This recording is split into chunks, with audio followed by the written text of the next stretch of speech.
Hello and welcome. This is Grant Hughes of Grant Hughes Investigates on YouTube. This channel evaluates all aspects of true crime. As you are aware, videos and live streams in this genre often discuss elements of crime that may be disturbing to some viewers. If necessary, take the precautions needed to avoid these feelings.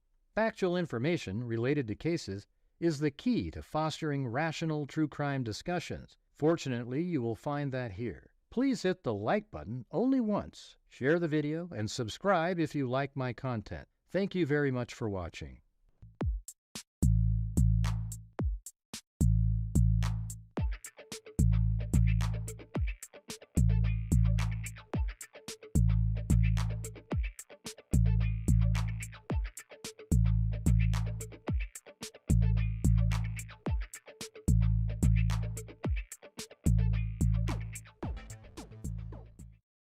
Huh?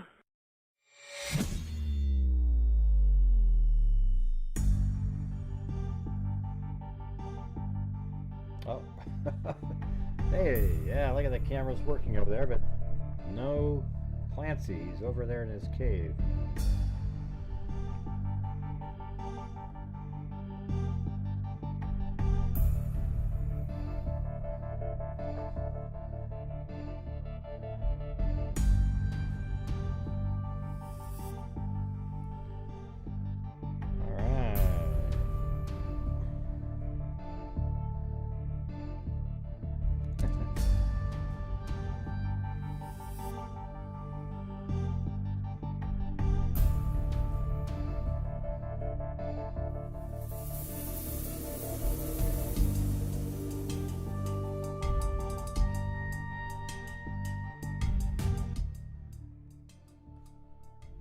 Alright, everybody, here we are. Starting the show.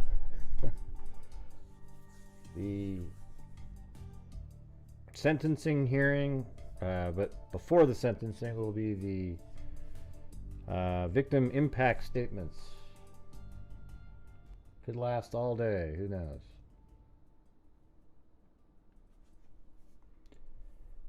Alright. I'm number 6 on the Grant Hughes leaderboard. Oh yeah? Nice. Notifications going crazy. What do you mean?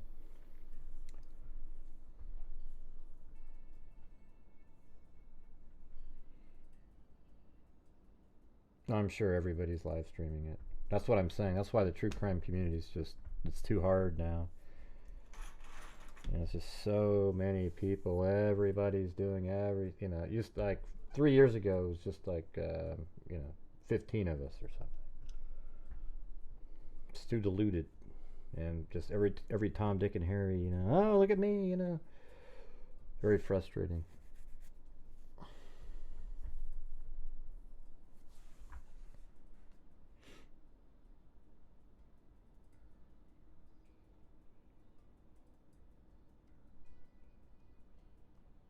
After my camera, it doesn't show anything.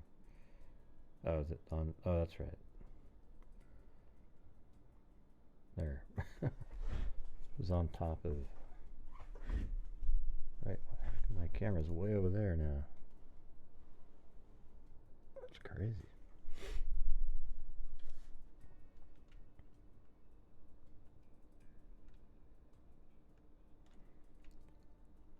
Yeah, maybe like that. Really early for me over here. Hey, thanks, Luke Stedman.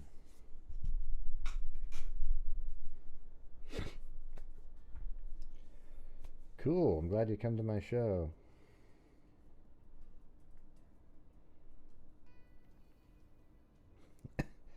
Well, I appreciate everybody that's decided to come to this show. We've been covering this case. You know, there's a lot of the YouTubers that are now like, ooh, you know, they're all in it. They didn't start covering it till months and months later. They realized, ooh, people really like this one. We've been covering it for, I think, since like the second day after they were killed.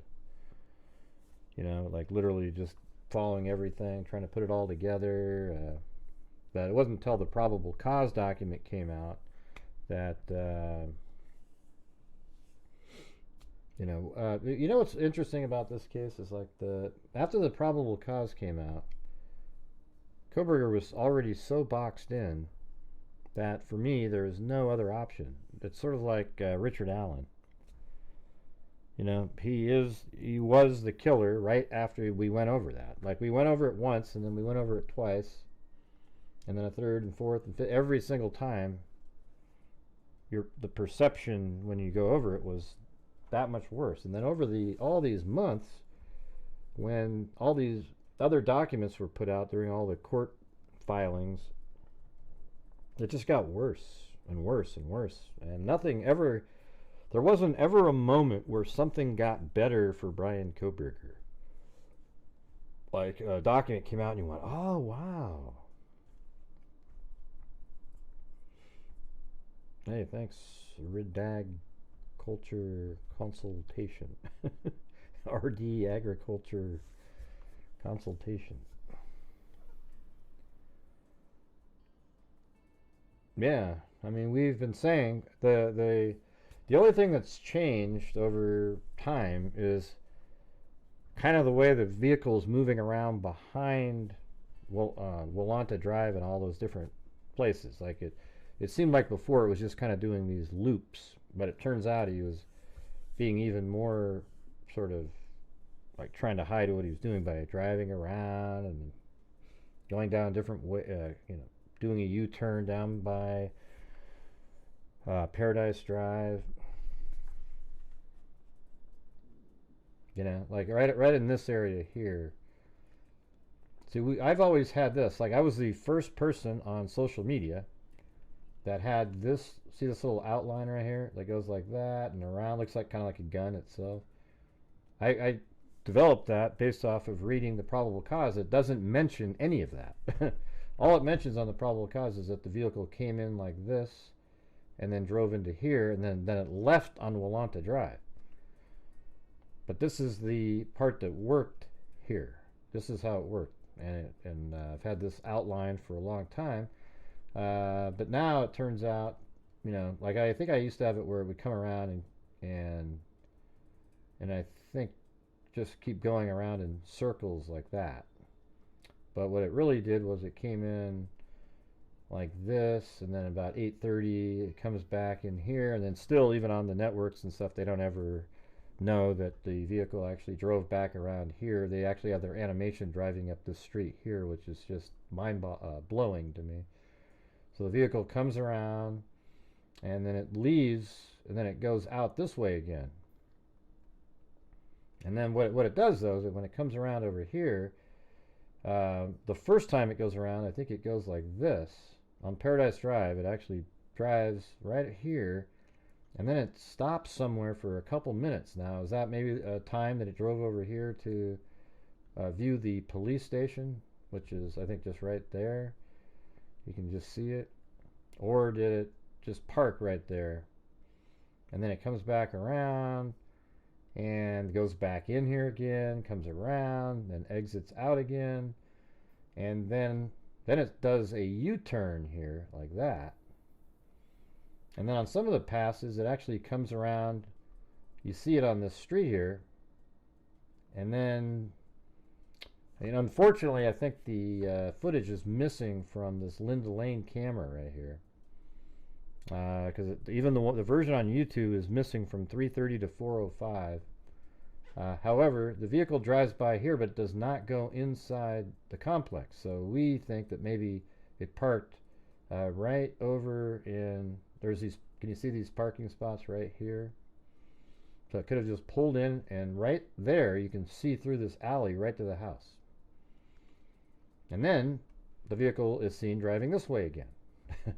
So it doesn't pass over here, and it doesn't come around from the backside. It shows up driving this way behind. So there's a little weirdness going on there. It does that a couple times. Hey, thanks for gifting a membership. Bosch Bruins or Boss Bruins or it's hard to these new @ symbol names are hard to deal with. Don't you guys agree?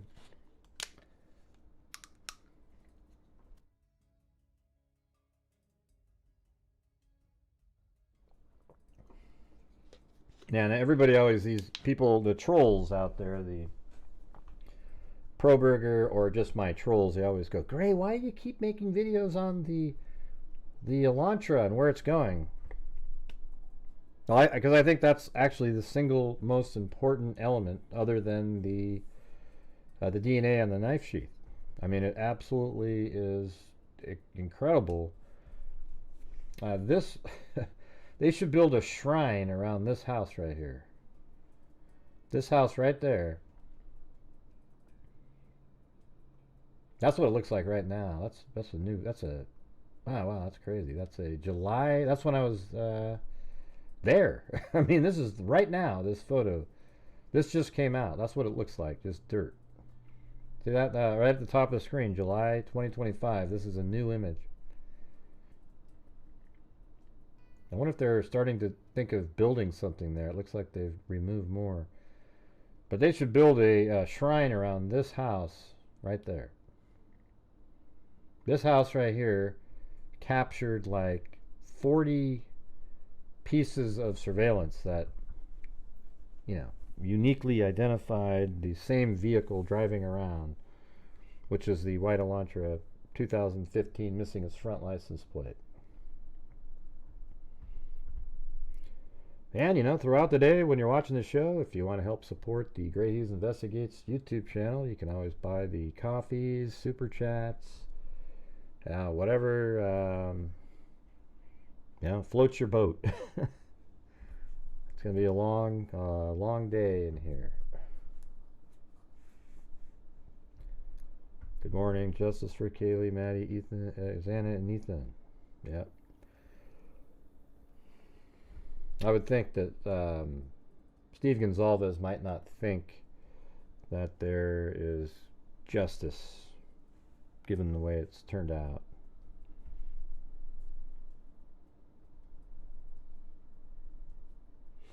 Yeah, I didn't watch the Parkland one. People mentioned that last night.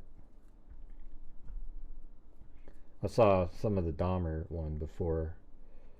I remember this one lady screaming at Dahmer. But I read yesterday that the judge wants everything directed towards him. Yeah, well, I think all my videos are pretty good. I mean, the thing is, I think I even analyzed the case well. You know, like the... I mean, you know, like the here's the thing. What's strange is you have to be have a degree in psychology for people to think that you know what you're talking about. But isn't a lot of it just kind of common sense sometimes? Like, I mean, we're all human beings that have felt certain ways at certain times. And when you think of something, and you, or you know, and you also cover so many cases in here, that you just kind of have an idea of what somebody's thinking. And it's weird how you say the same thing that a psychologist says years later, and everybody goes, "Oh wow, that was so great." Yeah, but when you said it, they go, yeah, you know, and they argue, and everybody goes, yeah. But as soon as a psychologist says it, oh, it's fact. It's strange how that works. If there ever day to give, now is the time. This is the culmination of the case, and we've all learned so much from Gray. Yeah, look at that. That was a nice, right there. Well, thank you for that nice comment. Dixie Hippie, thanks for all your hard work on this. Coffee Time by Annabelle Aroma.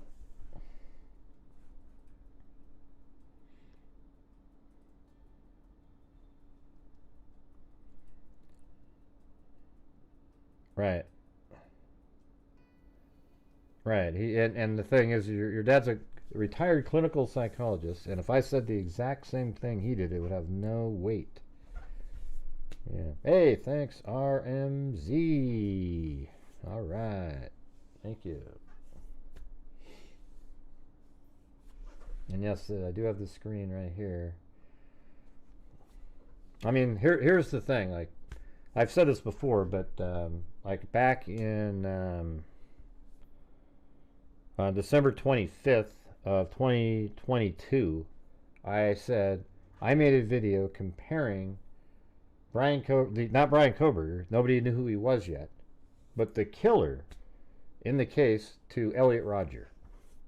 All right, so before they even arrested a guy named Bryan Kohberger, I made a video comparing the killer in the case to possibly an incel because of who he killed, and Elliot Rodger. Made an entire live stream on it. And now everybody's, oh yeah, Elliot Rodger, over and over and over again. And, it's like the people who actually thought of all that shit before, nothing. Hey, thanks, Notorious Nance. And then I made a video on January 5th of 2023, just 11 days after that. I compared Bryan Kohberger, after he was arrested, to Ted Bundy.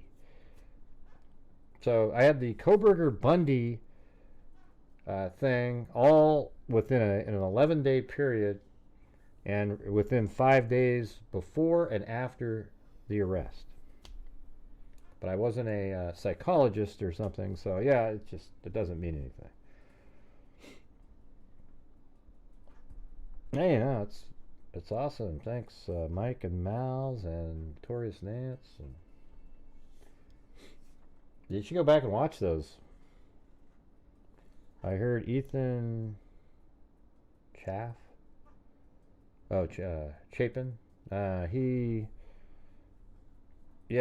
I guess his parents aren't going to be there. I hope somebody else sort of says something, like maybe Xana's mom.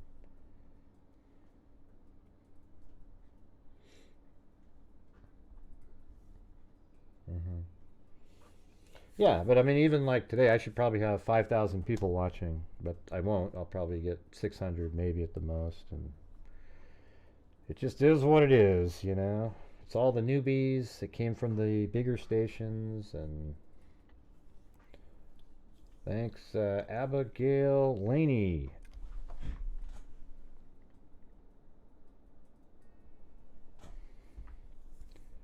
And thank you very much, Sari Ferry. Thank you for all you do, Gray. Sent you a coffee earlier too. Oh, cool, thanks. Let's see. No, I got let's see. Sarah sent me a coffee. Susie Clue. And PayPal from Kimberly Lancaster.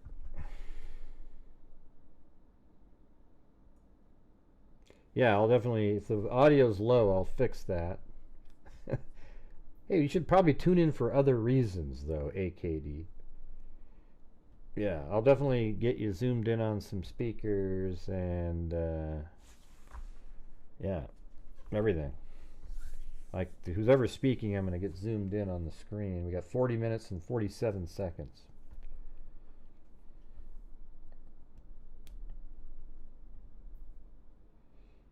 He's talking about himself. He says direct statements towards himself. Like the judge. Like, say, Judge, I think this guy, Judge, hell no, man. Screw that. That's just unreasonable. Thank you, Ann Hagen. Very kind. Thanks, everybody.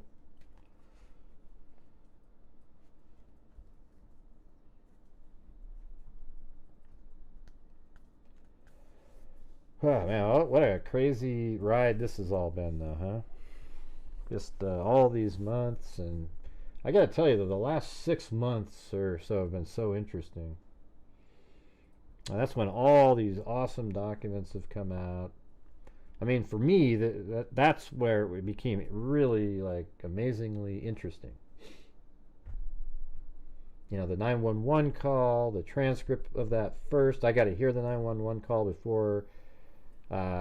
My first takes when I was on those shows was shitty. I wasn't able to analyze it quick enough. Or I didn't have enough time to analyze it, I guess. But then we kind of figured out what everybody said, and it gave us a way better insight into what the conditions were like the next day with, like, Dylan and Bethany. and Hunter. And then especially that when they started putting out the images of like the vehicle heading away at a high rate of speed at 4:20 and 47 seconds, and then you realize what time frame they're referring to when they say that on the they gave out a timeline of the Elantra and all of its movements, every single place that they captured it. And then based on still frames that we'd already seen, we knew what time frame when they say, yeah, it drove by at 4:20 and 47 seconds. Well, that's right when it's just visible on the right side of the house, so then they're not referring to when it pulls forward, turns right, and then goes around. So then the next time frame, you know that, okay, now there's 14 seconds before it hits this other place over here, and then 10 before that, and then you were able to calculate even speed at some points. Yeah.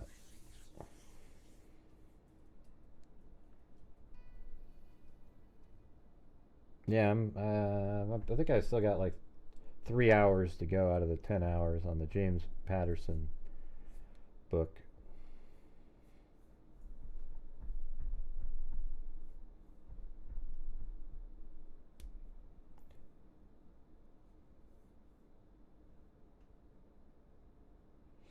Hey, thanks, AKD.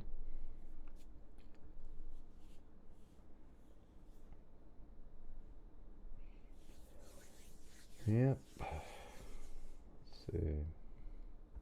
Yeah, don't forget to hit the subscribe button if you're not a subscriber yet.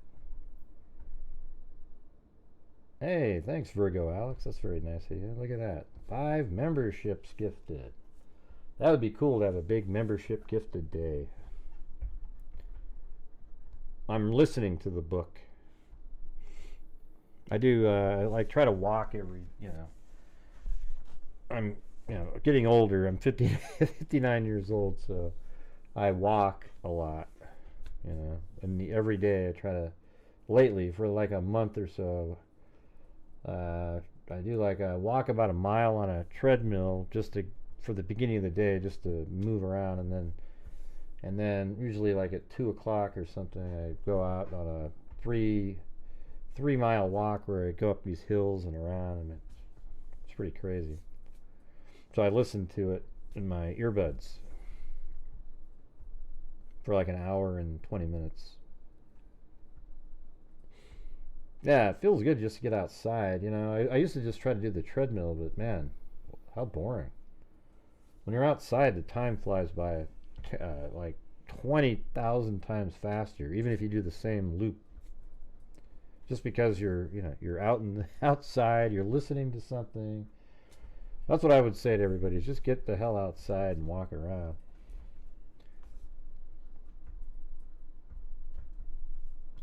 Yeah, I don't have any wrinkles on my face. Yeah, I got lucky. Well, thanks. All right. Yeah, I'm pretty old now, though.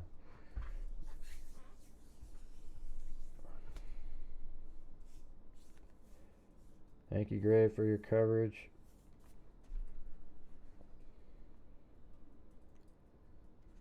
This is the case that brought me to GHI family. Grateful. Justice for Maddie, Xana, Ethan, and Kaylee.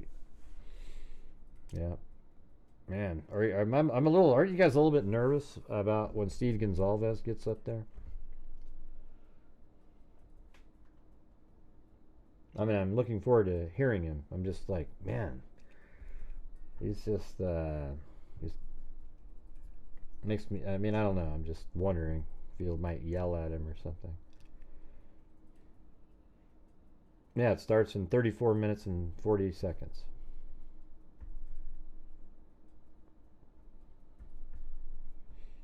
This is right on the screen. It says it right behind my face, like right there. There's the time frame.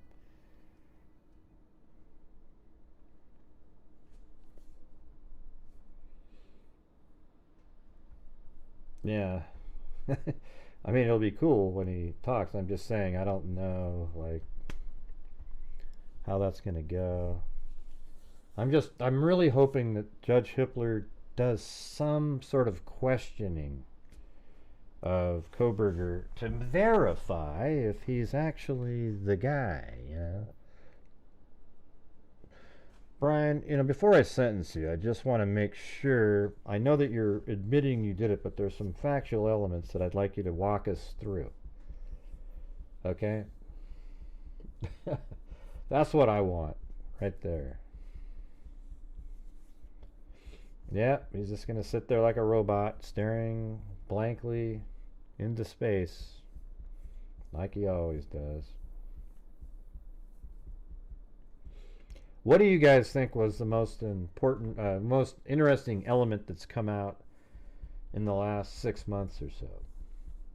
I mean, I thought it was also interesting when Ann Taylor was saying, hey, you know, that the phone actually turned off at 2:54, you know, and so don't you know, don't say that that's not important, that timing. And I was like, wow, you just nailed the time. I mean, 2:54. And then I was just there, and I drove on Nevada Street down that back little road, and it goes right out onto the main highway, and it drives by Floyd's Cannabis Shop right at 3:02. So thank you, Ann Taylor, for giving us the... Now we don't have to wonder where he was for 4 minutes.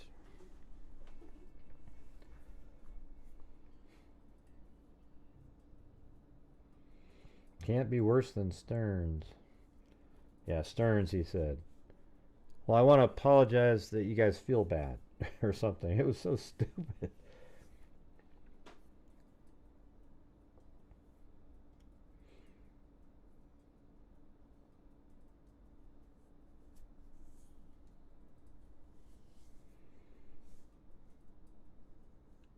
The cell phone transcript between Dylan and Bethany and the 911 call. Yeah.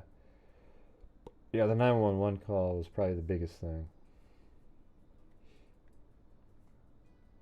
In terms of, like, for me it wasn't. It was the the surveillance footage of the Elantra and the timing. They had this whole long spreadsheet, not really a spreadsheet, but in order, all the different cameras and the timing. That was the most interesting thing, because the 911 call is almost irrelevant to the case, but it was just like exciting, you know, like, wow, look at this. This is crazy. It explains what was happening. And they should have released that 911 call immediately, and they should have said who made the call. Why is it hard to say? I mean, after Kohberger was arrested, why is it hard for them to say, yeah, Bethany Funk made the phone call, and Dylan Mortensen and Bethany Funk were first on the call, and then some roommates took over the call, and I mean, I just don't know. These people are idiots. They think that they're so cool. We want to hold on to it. Ooh, we just want to... What in that 911 call has any bearing on anything? You get it? Like, what does it have to do with anything? What made them want to keep that private? Nothing. It doesn't even... I mean, it would have helped those kids, and it doesn't do anything. It just shows you how freaked out they were. Yeah, the Amazon, that's a big one. The proof of the Amazon purchase, that's a really big one there.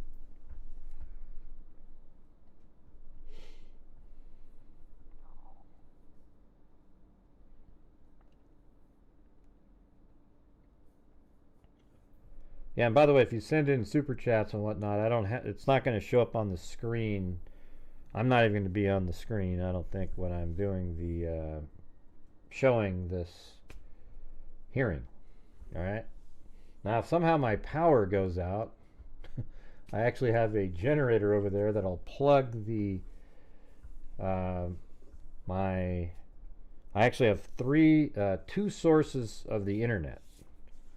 I have one that's fiber optics, and I have another through the cable Wi-Fi, and then actually hard cables. I guess it's three, but two of them are the same general source.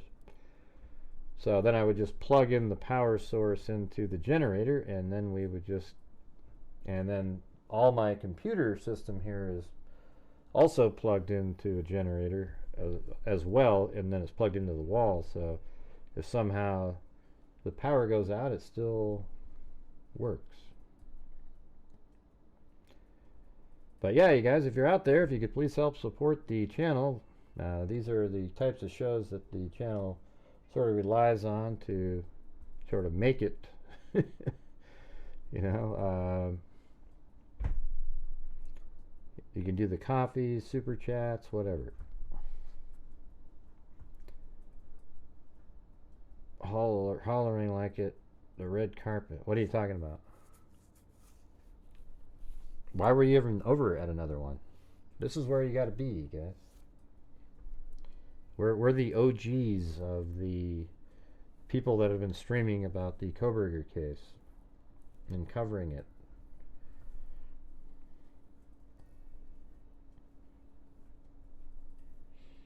She admitted it was his car. Yeah, that was weird when she said that. She sort of worded it in a way that sounded like that. Like, yeah, you know, you know, we see his car, yeah, 2015 car, but there's no linkage. You can't really connect it to the next spot. Like, she thinks there needs to be a surveillance camera on every single house so they can make a movie out of it. Oh, and by the way, Lisa, I'm watching that Ed Kemper. Man, that thing. I mean, they don't. That is a. They don't try to make you not see something. I mean, they just literally. I mean, that was creepy as shit when he picked up the first two hitchhikers. But what they left out of the story is that he also practiced on hitchhikers for a while until he got good at it. Like, he tried to pick people up and they wouldn't get in his car, and then eventually he got good at it. But man, you know what I was thinking of? I was thinking of Abby and Libby when the two girls were in the car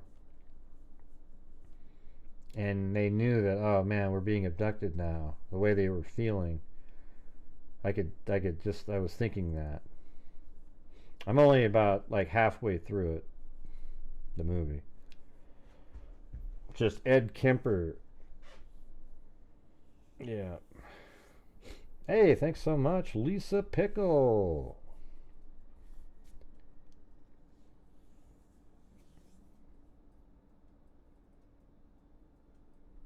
Yeah, that movie, it's just, man, brutal.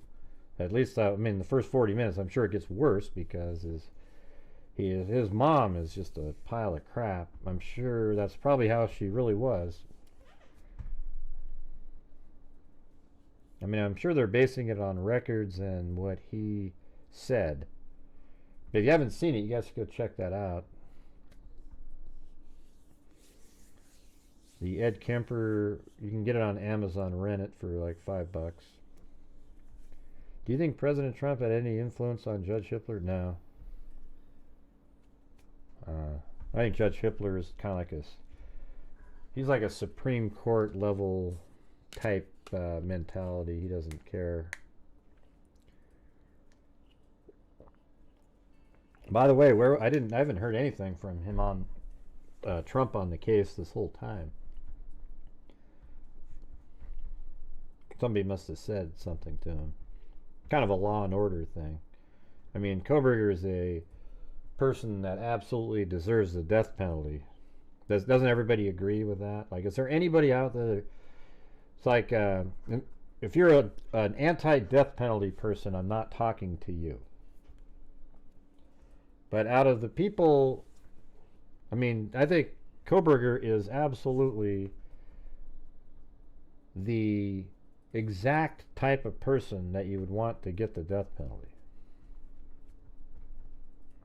And deserves it. And I think he should be killed the same way he killed the victims. And that's how the death penalty should end up being. You know, like, however you killed your victim, that's how you get killed. And I guess if you're going to be a killer, maybe you would start having people kill people. I mean, these people, when you're using knives and all this kind of crap, I mean, what a bunch of psychos. And maybe they should be taken out that same way. You know, have a machine that does it. Probably don't want to have a person exact that revenge.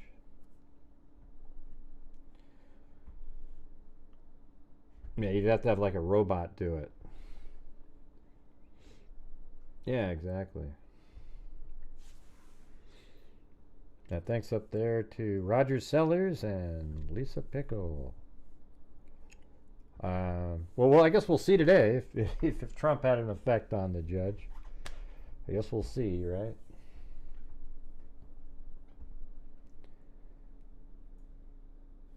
Yeah, let's see if my...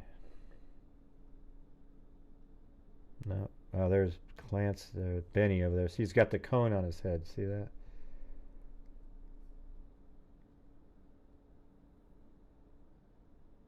It's so weird when you pet Benny over here. Clancy, or I mean, when you pet Benny, Benny starts growling because Clancy's looking at him being pet. It's just the weirdest damn thing I've ever seen.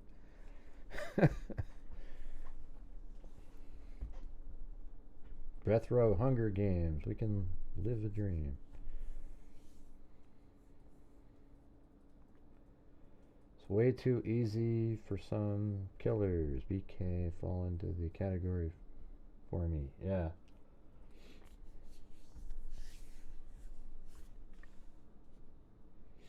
Just while we're waiting here, we can go through this thing again, you guys. This is like one of the last shots ever of the house.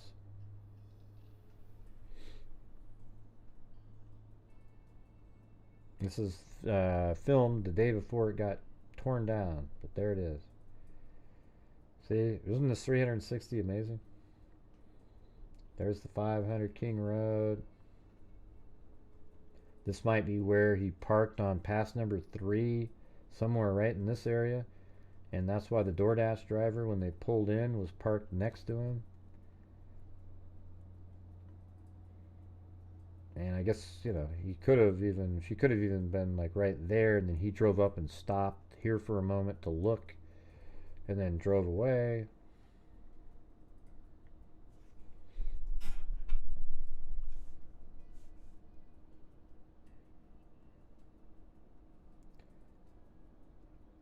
Yeah, that's kind of what it's saying, Mr. Zeep.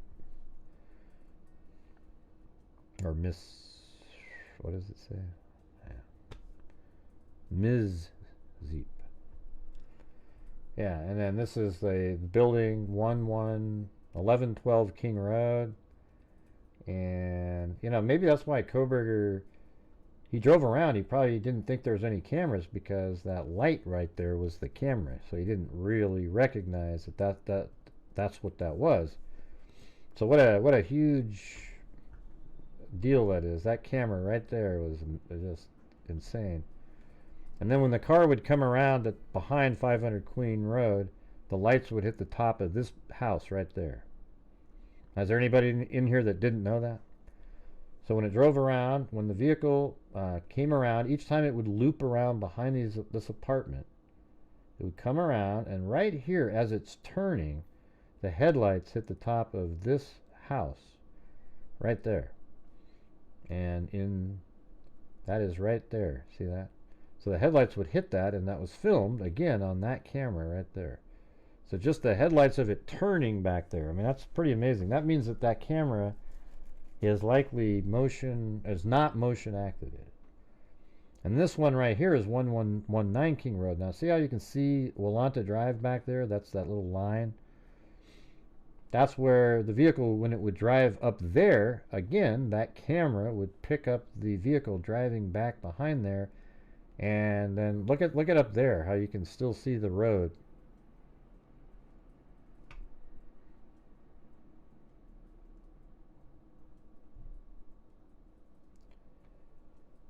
And then I'm just going to move around. Now we're walking up around Willanta Drive. We just came out of that street right there, walking around. Probably zooming in a little bit better. And then look at right there, Willanta Taylor. So Taylor Avenue ends right there, and you come up here.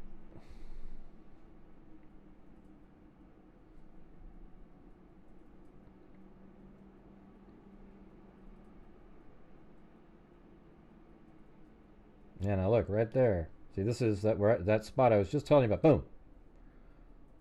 See that? There's 1112 King Road in the camera, And right when the Elantra drives through here, they actually notate that in the timing.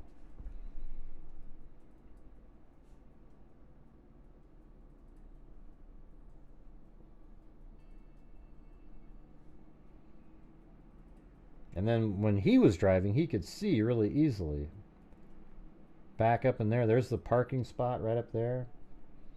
And you can see 1122 King Road right there. You can see 1112 King Road right here. Look how easily you can see through these trees.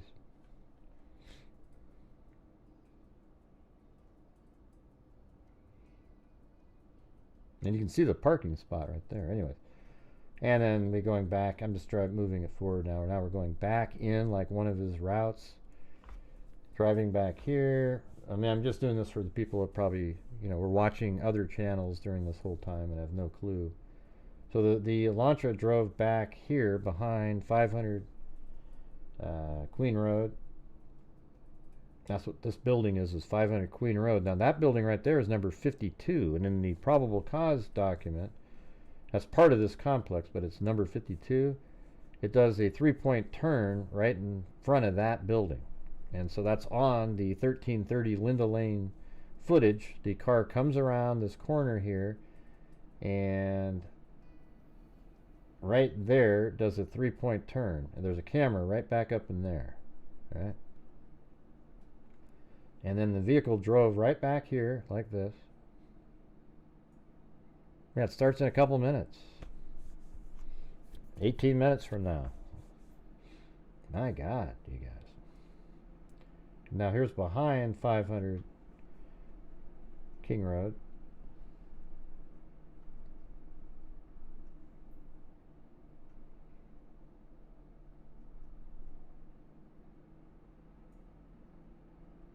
He didn't turn his phone back on while he was in the area. He never turned his phone on while he was here. He turned it on when he was south of Moscow near Blaine, and I think that was to use the mapping. But see, look at that. The car comes around. Now, right now, see how you can see the top of that building I was talking to you about? Right there. That's 1127. So the headlights hit the top of that as it's turning, and then it would go down there. Yeah. I think if you're parked even a little bit further over there, back over there, you can see into her room through those trees as well. But right there specifically, you can see much better. I look like I'm just like about to pass out in those pictures. Right there, that's Madison's room. Look at that shot right there. That's what I realized, man. I think that she's the target. He would just sit around and wait and watch. You can't really see into Kaylee's room very well because of the angle of it.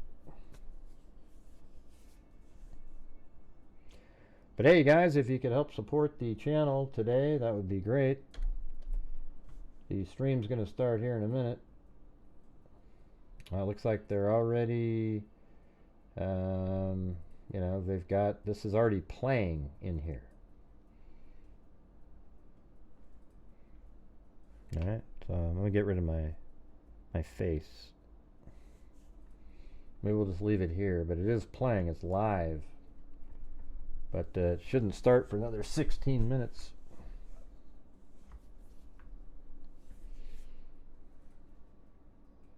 What is that?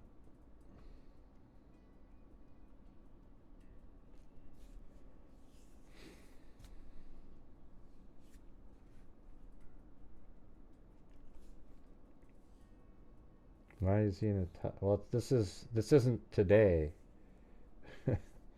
This is like this is the plea hearing. This isn't live footage, but the video is live. That means they're already streaming at this point.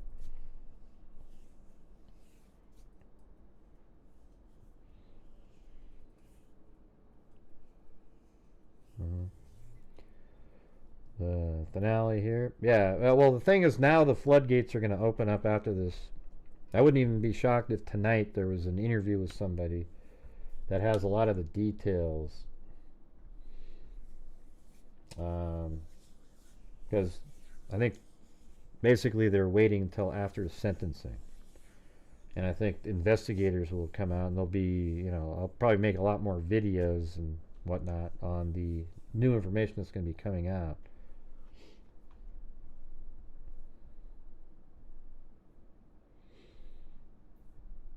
Yeah, that's the plea hearing there.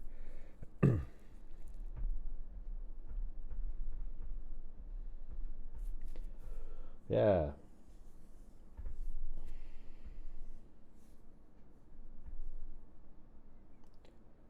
So it's going to be starting here pretty soon, you guys.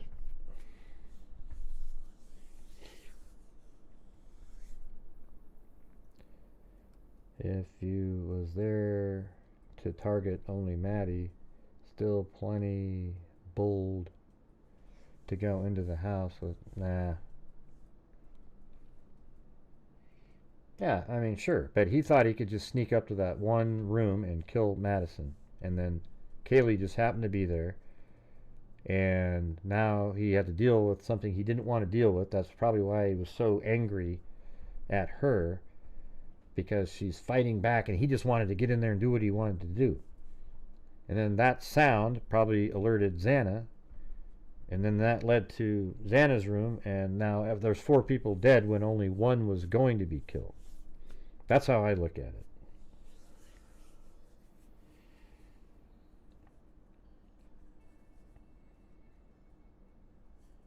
Where are they going to do the press conference at?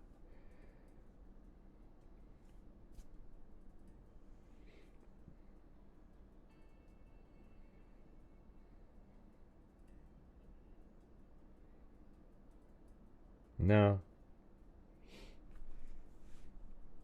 Is there something wrong with it? My thumbnail? I thought I checked it pretty good, but I don't know. Sometimes it was late at night when I tried to get it set up, so I don't know. Maybe there's an error in it. Wouldn't shock me a bit.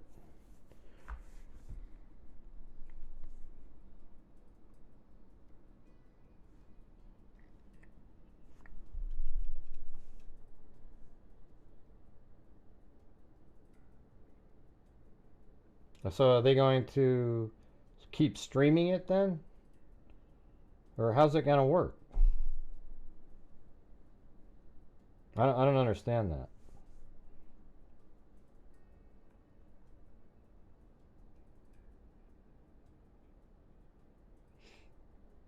Yeah, it was just a likeness of Kohberger. Why do you care, Gene? Are you okay? Are you stoned? Was anybody offended by my thumbnail this morning other than Gene, the troll? Does anybody care? It looks like Kohberger. It's not supposed to be, you know, it's just a representation of it. Man, what a just cuckoo. I want to see the footage from the DoorDash. Yeah, I want to see that. I want to see all of the surveillance footage that they have. So this is what I have to deal with every show. Trolls come out of the woodwork. They can't get over themselves.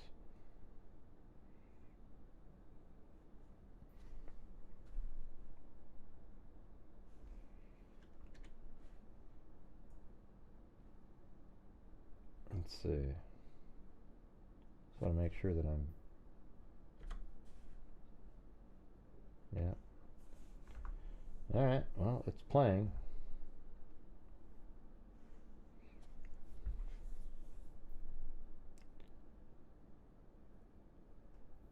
Trying to put lipstick on a pig. I don't know what you're talking about, Gene. I'm just going to remove you from the channel. I'm going to have to remove you. Sorry. Wow. Have a good one. All right. Now they've switched the screen here.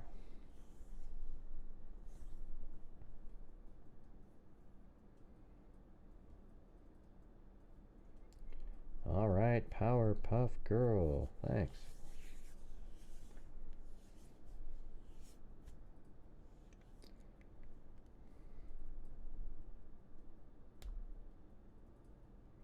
Court will resume shortly. Okay. It's still playing. I can see it. It's got 10 minutes. So what you're saying they're going to do a press conference, is it going to be streamed on the same court thing here or somewhere else? Because he doesn't allow cameras in the courtroom from other outlets. So is he going to allow this to still be streamed here or what? I did block him, Notorious Nats. I said that. Were you not? I mean, it was pretty clear.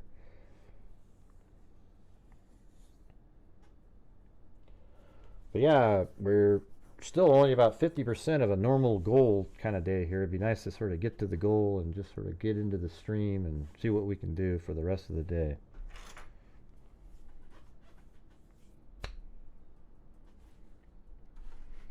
It's going to be starting here in 9 minutes.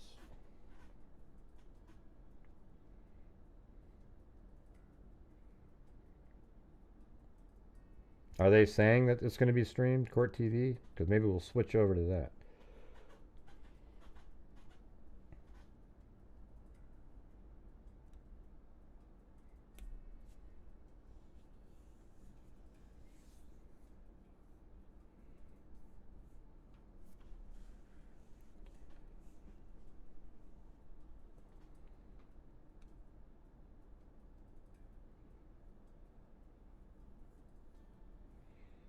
Thank you. Thanks, Lizzie Rob. Also, you guys, if there's a coffee option down there you could send.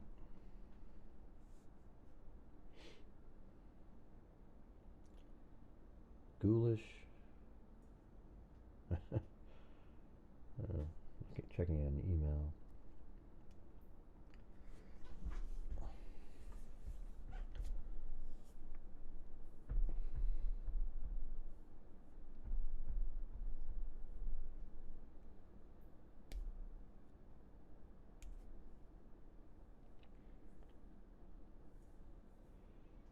Seven minutes.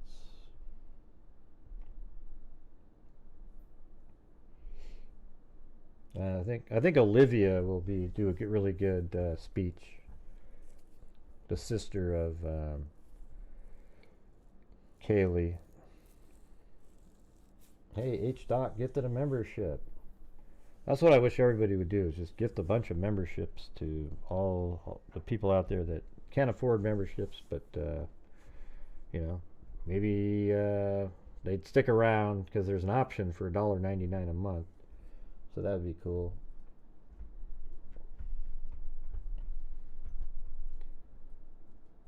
Fox not in court. What does that mean? Fox not in court yet. This isn't streamed. Like, this is the only place that streams it is the court.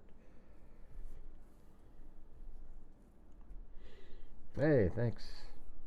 Skabibble Willie. Yep. 2.5 years. Yeah, at the beginning we're all just kind of trying to figure out what's happening, but once the probable cause came out, that's really when everything just kind of fell into place, and then you can start putting the pieces together. But we were missing, we didn't have so much for so long.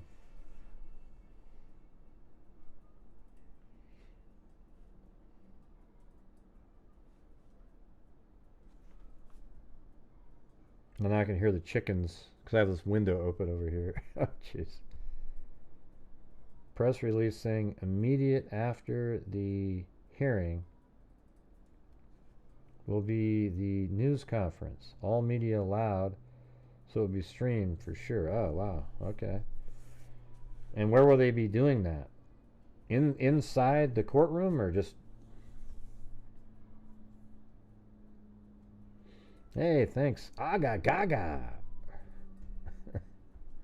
Aga Gaga.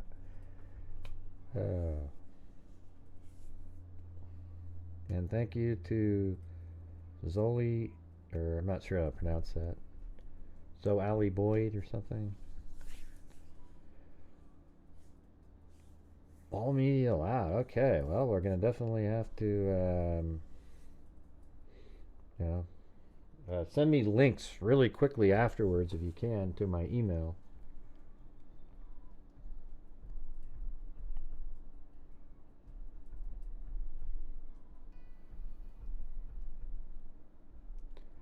So nervous for everyone giving impact statements for Maddie, Kaylee, Xana, and Ethan.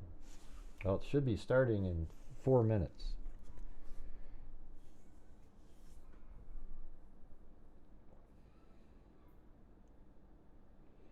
Yeah, what site did they put that Latah County piece of information out at? Maybe you can send me an email with that.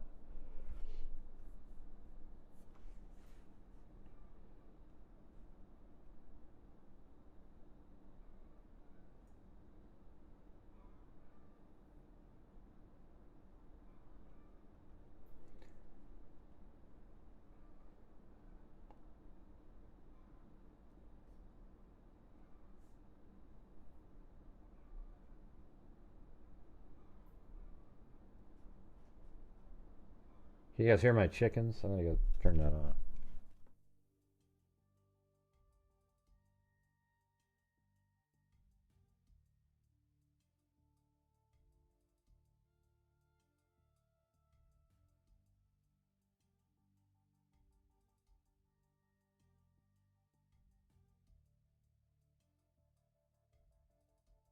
Well, they're not my chickens, but you can almost consider them. They clack, every day. Just but I have this nice soundproof area here, so. Thanks, Roger Sellers. Don't know how much your coffee is. Oh, there you go.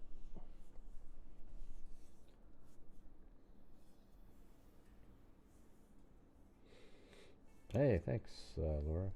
Yep.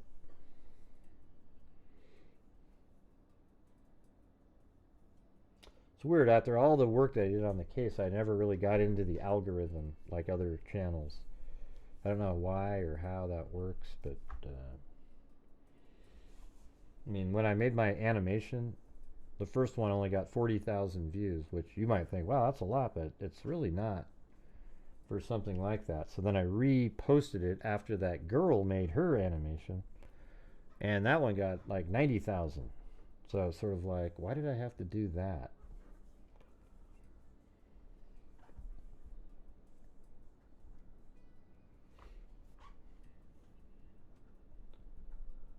All right, we got 480 watts. Should be starting here in 2 minutes.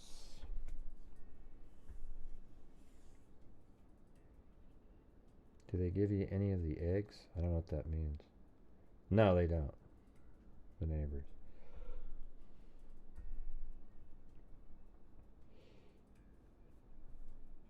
I'm kind of wanting a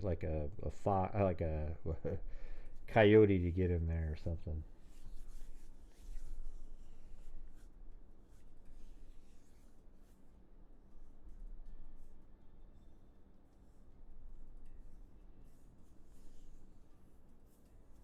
Well, thanks, Beth.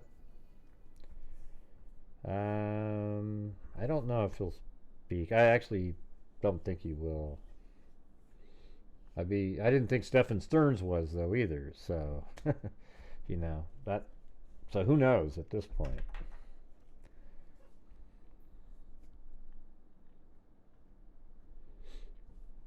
Okay, man, we're coming right up on 1 minute. T minus 1 minute, 69, 59, 69, dude. 58, 57.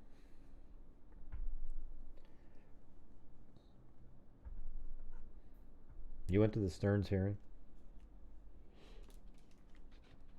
What's he like in person? Same, probably it's exactly the same.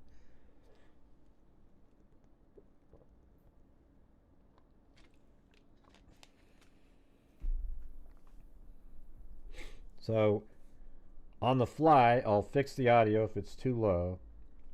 I'll get some shots where we're more zoomed in on the people. And so this is where you want to watch it.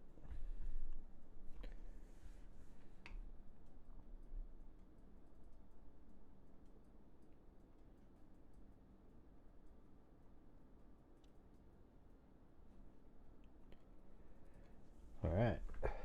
Oh man, it's already 8, so it's like any moment.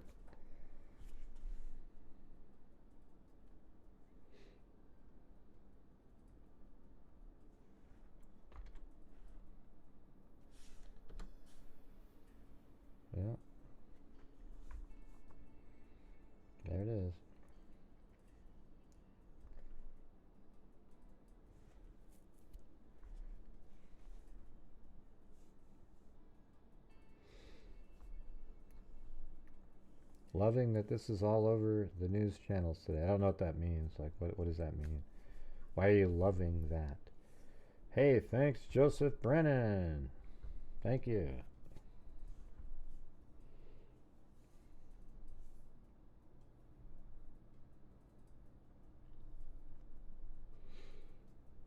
Yeah, you think he'll be in the orange jumpsuit?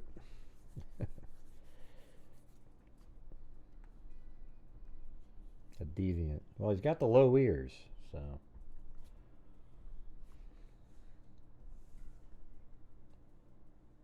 What did you email me?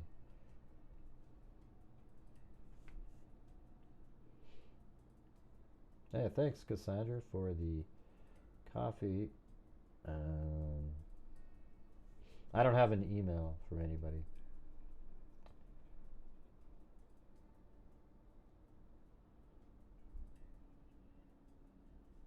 Oh, there he is.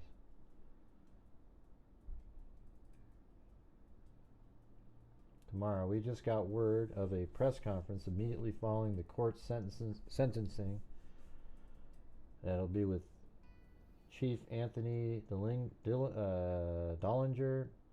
Corporal Brett Payne. He's the one that is in the probable cause document. Lieutenant Darren Gilbertson and Bill Thompson. I wish Bill Thompson wasn't there. I don't think he knows the case very well, to be honest with you.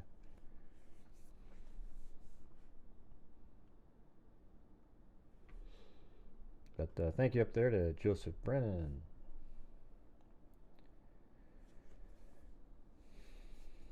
Well, they're already running a little bit behind here. It's 8:03. Now I feel like now it's like Apollo 13, you know, when it went behind. They're waiting for it to come out of the clouds.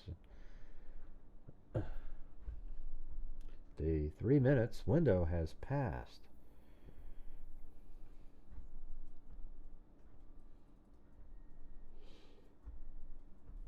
Yeah, well, I think Bryan Enton did a piece from the prison. Looks like a hardcore prison that he's gone to.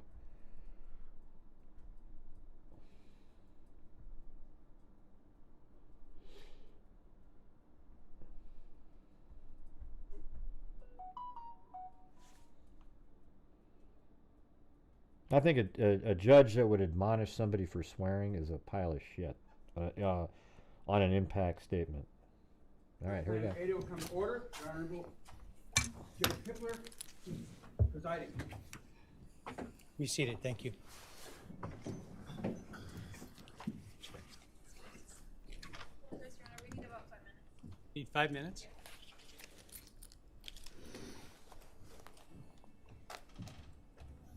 Look at this this looks like a golem. Ah, shit. He looks like Golem from Lord of the Rings.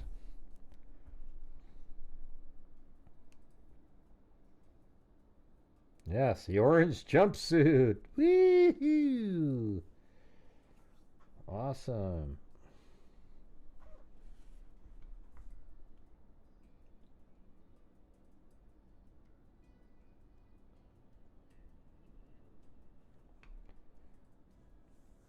Yeah, he looks so, God, he's so creepy looking. A sinewy spider.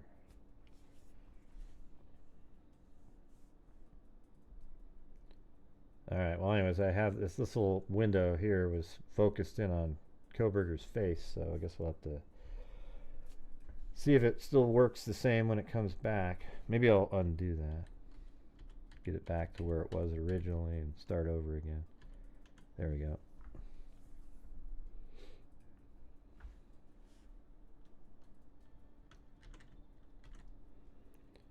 Alright. Sinew. Yeah, there you go. What happened to the stream? Well, they needed 5 more minutes.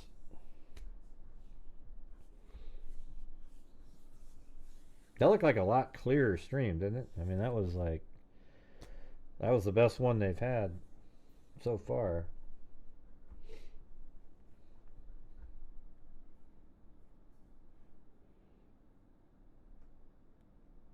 Can we start already? Okay, well, go do whatever that is, Zoltan. Orange, beaver. Okay. Oh, now they switch. All right, thank you. All right, this is CR 0124316665, State of Idaho versus Bryan Kohberger. Defendant is present in custody with counsel, Ms. Taylor, Ms. Massoth, Ms. Barlow.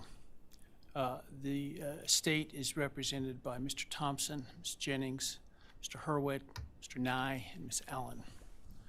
This is the time set for sentencing in this case. The defendant previously entered a plea of guilty to 4 counts of first-degree murder and 1 count of felony burglary.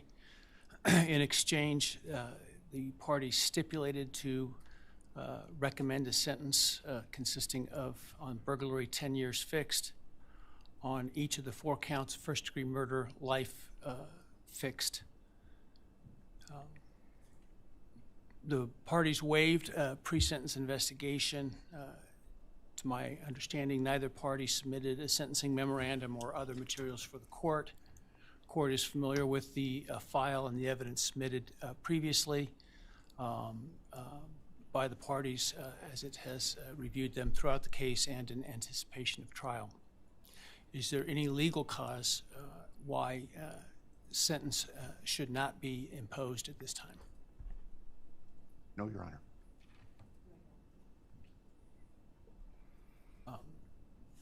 Does the state, before impact statements and arguments, wish to present evidence today? Look at how Your creepy. Honor, the Look state at it. does not intend to present evidence in a documentary sense. We have provided the court through the clerk with photographs that we would like to use during the course of our sentencing argument. Sure. All right. Thank you. But no testimony other than impact statements? That's correct, Your Honor.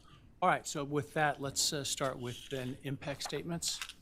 Ms. Jennings will be introducing the And my understanding, just so I'm clear, I indicated through the trial court administrator that we need to see if any of the victims wish to have the camera not running and audio only. And my understanding is all of them indicated they are fine with the video. Is that correct? Yes, Your Honor, that's correct. All right, very well. Go ahead, Ms. Jennings. Your Honor, the first, and we're taking these in the order, victim impact statements in the order that the charges were listed in the indictment. The first charge being burglary, so we will have Bethany Funk's statement, and she has asked that her friend Emilia Lant read that statement. All right, any objection to that? All right, very well. Do you guys like it like this? I think this is all we need to see, right? Thank you, Your Honor. I'll be speaking on behalf of Bethany, and so, yeah, here it reads. My name is Bethany Funk, and I was roommates with Maddie, Kaylee, Xana, and Ethan. I not only lost some of my best friends, but I also lost a sister. Never in a million years would I have thought that something like this would have happened to my closest friends. I thought that we were going to wake up and go upstairs, see them and tell them how they had scared us and that they were going to tease us about how we are constantly scaredy cats. I make jokes about it as we would go to Taco Bell like always. But sadly, that is not what happened and what turned out to be my worst nightmare. When I first woke up that morning, I had no idea what happened. I woke up around 7 with a terrible toothache, so I called my dad, who is a dentist, and he asked what I should do. He told me to take Advil, so I did, and I went back to sleep. I was still out of it and still didn't know what happened. If I had known, I of course would have called 911 right away. I still carry so much regret and guilt for not knowing what had happened and not calling right away, even though I understand it wouldn't have changed anything, not even if the paramedics had been right outside the door.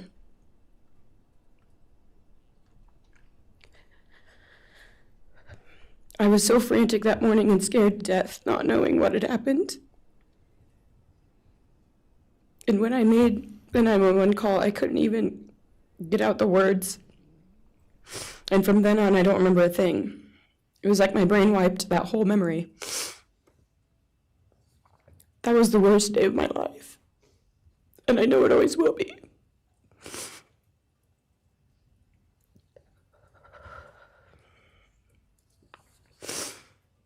While I was still in shock, trying to process the fact that my friends were truly gone, I had been attacked by the public. I was grieving, numb, and unsure of what had happened was even real. And at the same time, I was getting flooded with death threats and hateful messages from people who did not know me at all or know the dynamic of our friendship. Social media made it so much worse, and strangers made up stories to entertain themselves. The media harassed not just me, but also my family. People showed up at our house. They called my phone, my parents' phones, other family members' phones, and we were chased while I was still trying to survive emotionally and grieve the loss of my friends.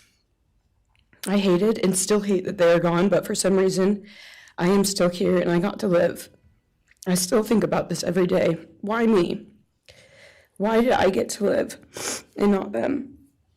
For the longest time, I could not even look at their families without feeling sick with guilt. I did not know what to say or what to do. I was terrified that my presence just made their pain worse, and I was still here when their kid, their siblings, and their friends, their loved ones should have been here instead. After everything happened, I was afraid to go into my own backyard or alone in my house. I was scared that the person who did this would come for me next. I was always scared that the media would try to catch me at any moment of any day, even when I was just walking around my house. I made my parents close all the blinds during the day so no one could see me even in the slightest chance. I barely left the house, and when I did, I made sure I was never alone. I slept in my parents' room for almost a year. I made them double lock every door, set an alarm, and still check everywhere in the room just in case someone was hiding. And I still check my room every night before, and I double lock it. I have not slept through a single night since this happened. I constantly wake up in panics, terrified. Someone is breaking in, or someone is here to hurt me, or I'm about to lose someone else that I love. The fear never really leaves. For a long time, I could barely get out of bed, but one day I realized I have to live for them. They did not get the chance to keep living, but I do, and I will not take that for granted. So now every day I remind myself to live for them, and everything I do it with them in mind. I am still scared to go out in public, but I force myself to do things because I know that they would want me to keep living my life to the fullest. I am beyond blessed to still be here, and I refuse to take that for granted when they did not get a chance.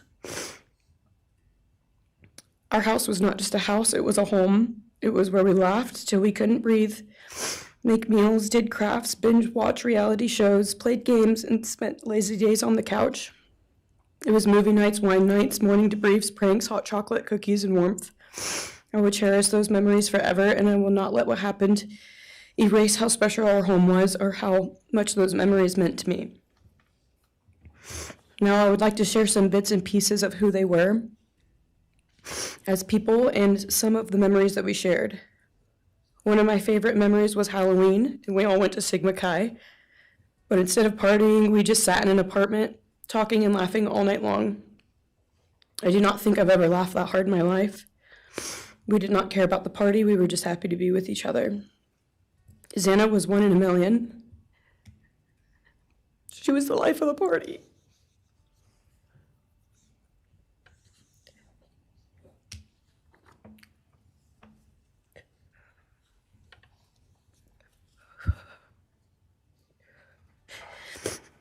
But she was also the kindest and funniest person I knew. Everyone loved her because she made everyone feel so loved. She was just someone you always wanted to be around, no matter the circumstance. One of my favorite days with Xana was when she laid on the couch, when we laid on the couch together all day watching movies and snacking. Or when she, Maddie, and I would go and get margaritas, chips, and salsa, she would also light up a room with her presence alone. Kaylee had the most beautiful, radiant smile, and she was so kind, but also one of the funniest people I've ever known. She loved playing little pranks, and she always had us laughing so hard that we could not breathe. She was so full of energy and life. I really believed that she could have ruled the world if she wanted to, and she would have been America's sweetheart. Ethan was the sweetest, most genuine guy. He was always smiling and always making other people smile too. Ethan was the kind of person you wanted around. He was so kind and easy to talk to, and just so fun. And the way he cared for Xana was truly something to admire. And really was proof that storybook love and true romances really do exist. It was not only obvious to me, but everyone that was around Ethan and Xana that they were absolute soulmates. Maddie was not only one of my best friends, but she was the older sister I would have always wanted. There was no one I looked up to or admired more than Maddie. She was truly a ray of sunshine, and everyone was drawn to her.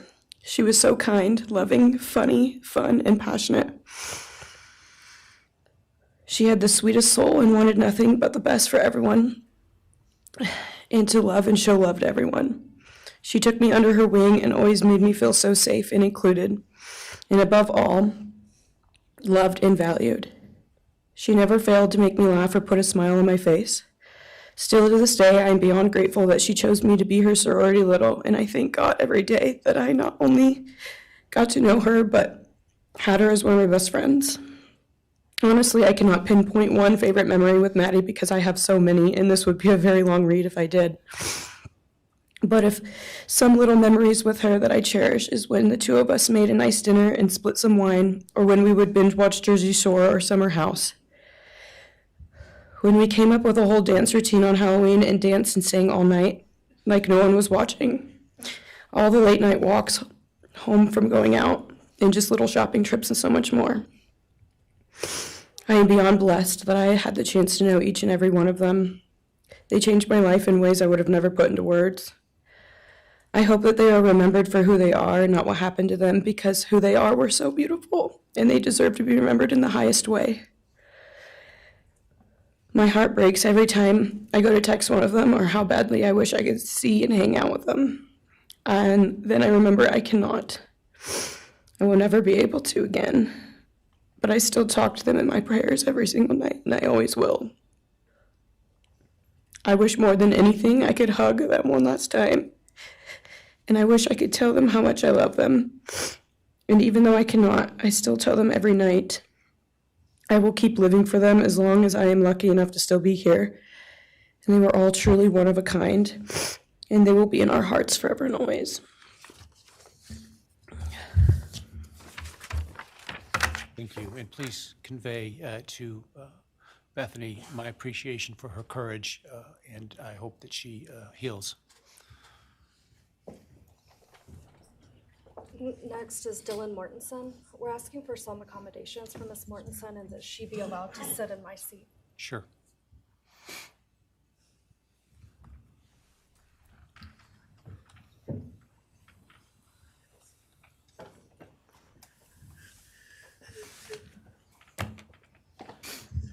Dylan, just take your time, all right?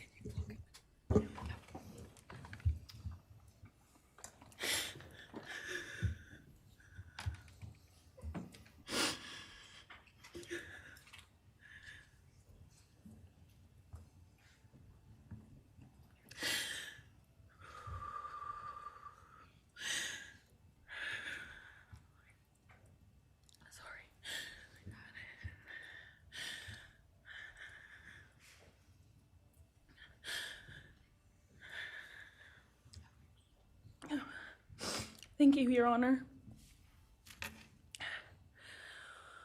What happened that night changed everything.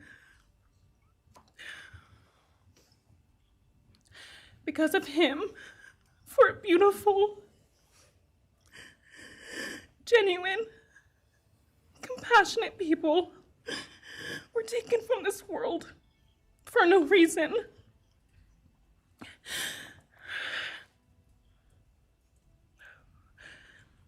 He didn't just take their lives.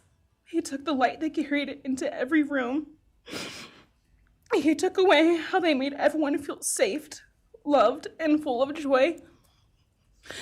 He took away the ability for me to tell them that I love them and that I'm so proud of them. He took away who they were becoming and the futures they were going to have. He took away birthdays, graduations, celebrations, and all the memories that we were supposed to make. All of it is gone. And all the people who loved them are just left to carry that weight forever. He didn't just take them from the world. He took them from me, my friends, my people who felt like my home, the people I looked up to and adored more than anyone. He took away my ability to trust the world around me. What he did shattered me in places I didn't know could break. I was barely 19 when he did this. We had just celebrated my birthday at the end of September. I should have been figuring out who I was. I should have been having the college experience and starting to establish my future. Instead, I was forced to learn how to survive the unimaginable. I couldn't be alone. I had to sleep in my mom's bed because I was too terrified to close my eyes. Terrified that if I blinked, someone might be there. I made escape plans everywhere I went. If something happens, how do I get out? What can I use to defend myself? Who can help? And then there are the panic attacks. The kind that slam into me like a tsunami out of nowhere. I can't breathe. I can't think. I can't stop shaking.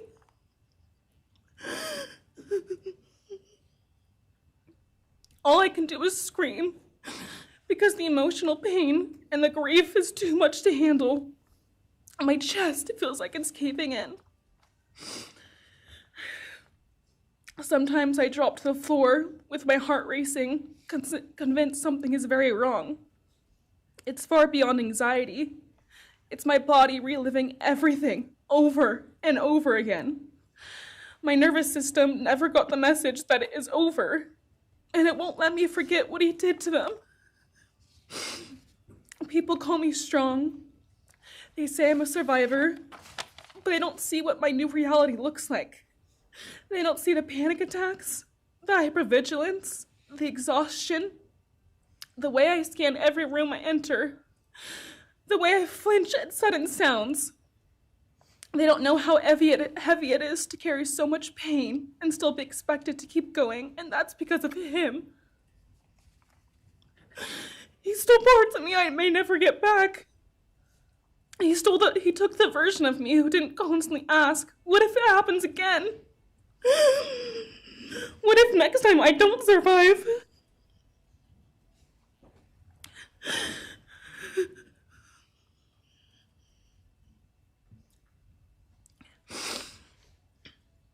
He may have shattered parts of me, but I'm still putting myself back together. Piece by piece, I'm learning how to live in this new version of life. It is not easy. It hurts, but I'm still trying. Still trying, and I'm not trying just for me. I'm trying for them, my friends. About a year ago, I had a dream about them. I got to say goodbye. I told them I won't be able to see you again, so I need to tell you goodbye. They all kept asking why, and all I could say was, I can't tell you, but I have to. When I woke up, I felt shattered and heartbroken, but also strangely grateful. Like maybe in some way that dream gave us the goodbye we never got.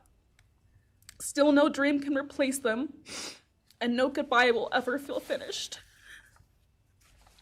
He is a hollow vessel, something less than human. A body without empathy, without remorse. He chose destruction. He chose evil. He feels nothing. He tried to take everything from me. My friends, my safety, my identity, my future. He took their lives, but I will continue trying to be like them to make them proud. Living is how I honor them. Speaking today is to help me find some sort of justice for them. And I will never let him take that from me. He may have taken so much from me, but he will never get to take my voice. He will never take the memories I had with them. He will never erase the love we shared, the laughs we had, or the way they made me feel seen and whole. Those things are mine. They are sacred, and he will never touch them. I get to feel sadness. I get to feel rage. I get to feel joy even when it's hard. I get to feel love even when it hurts. I get to live. And while I will still live with this pain, at least I get to live my life. He will stay here, empty, forgotten, and powerless.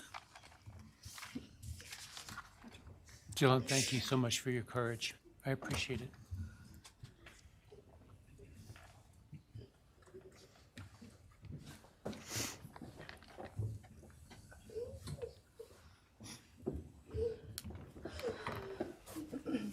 Man, Next, we have that was members amazing. from the Madison Mogen family. First would be Scott Laramie, Madison Mogen's stepfather.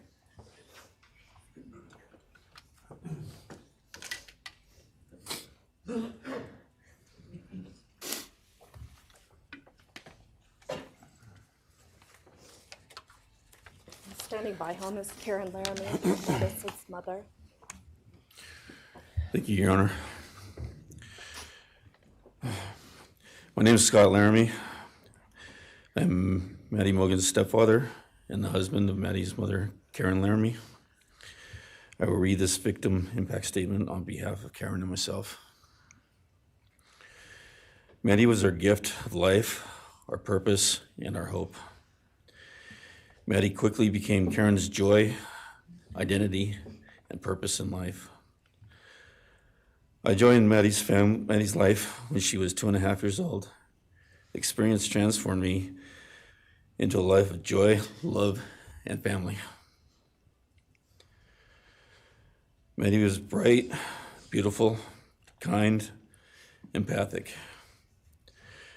She listened carefully to others and was observant, seeing and caring about the hearts and the minds of all she encountered. She loved music and music festivals. She had a wonderful sense of humor. She excelled in school. She was an easy child to raise, almost never requiring discipline, and almost always giving us parental joy. One time Karen remembers disciplining Maddie as a little girl. Maddie responded, "You broke my heart," which of course melted ours. She had a keen wit, even at that young age. As she transitioned into teenage years, she prioritized us and extended family over many of the distractions that capture teenagers. She showered us with her presence and love at family events, barbecues, picnics, birthdays, holidays, and others.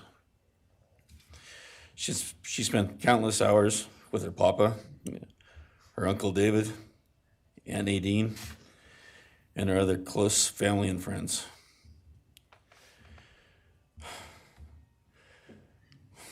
This world was a better place with her in it. As she reached adulthood, Maddie applied her studies to be a marketing professional, entering into an internship at Payne West, and started planning her professional future. As with all things, she involved Karen and myself in the joy of her journey. As she transitioned into womanhood, Karen and I continued to be astounded at this wonderful and accomplished person we had created. All parents dream of their children accomplishing more than them. We realized this dream. All we had not become, she was becoming. Karen and I are ordinary people, but we lived extraordinary lives because we had Maddie. Maddie was taken senselessly and brutally in a sudden act of evil. She was taken along with the young, promising, and bright lives of Kaylee, Xana, and Ethan. First, we felt disbelief. Next, we felt disorientation. Then we felt grief overcome us. Our grief is compounded even more for the Goncalves, Kernodle, and Chapin families. We speak of hope and healing, and we do have hope and some healing. But the vast emotional wound will never fully heal. Since Maddie's loss, there's emptiness in our hearts, home, and family, an endless void. After losing her mother in a car crash, Karen took years to grieve and recover. The feeling that her life with Maddie and Abe was perfect helped her to start to heal. Now, this is no longer perfect. After Maddie's loss, Karen felt like she was spinning out, emotionally collapsing into anxiety and depression. She sometimes asks, how am I supposed to go on when I've lost my favorite person in the world? I felt the same, and we continue to struggle. The loss of Maddie has impacted so many beyond our family. Her second family is her sorority sisters who grieve alongside us. She has so many close friends who suffer from her loss. We will continue to be. Her loss will continue to be felt by the Vandal community, including Vandal Solutions on campus, where she volunteered her time for others.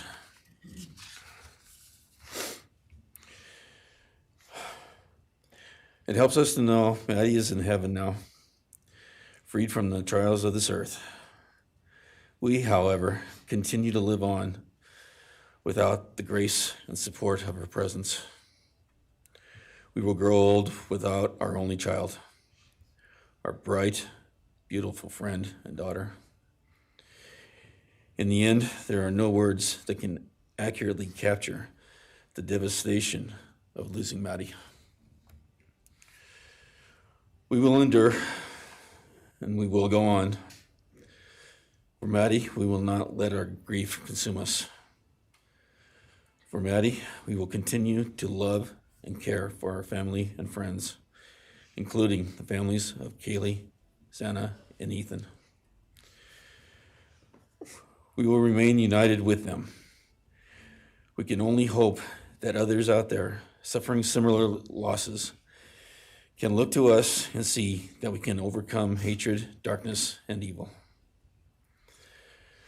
We know the law allows us to comment on the defendant and his sentence. As for his sentence, we support the plea agreement. Society needs to be protected against this evil. As for the defendant, we will not waste words, nor will we fall into hatred and bitterness. Evil has many faces, and we now know this, but evil does not deserve our time and attention. We are done being victims. We are taking back our lives. We will turn our time, talents, and attention to hope, healing, and helping others, and to the future. We invite all those who have suffered with us on this to join us in our journey. We can make this world a better place. We can move on from tragedy.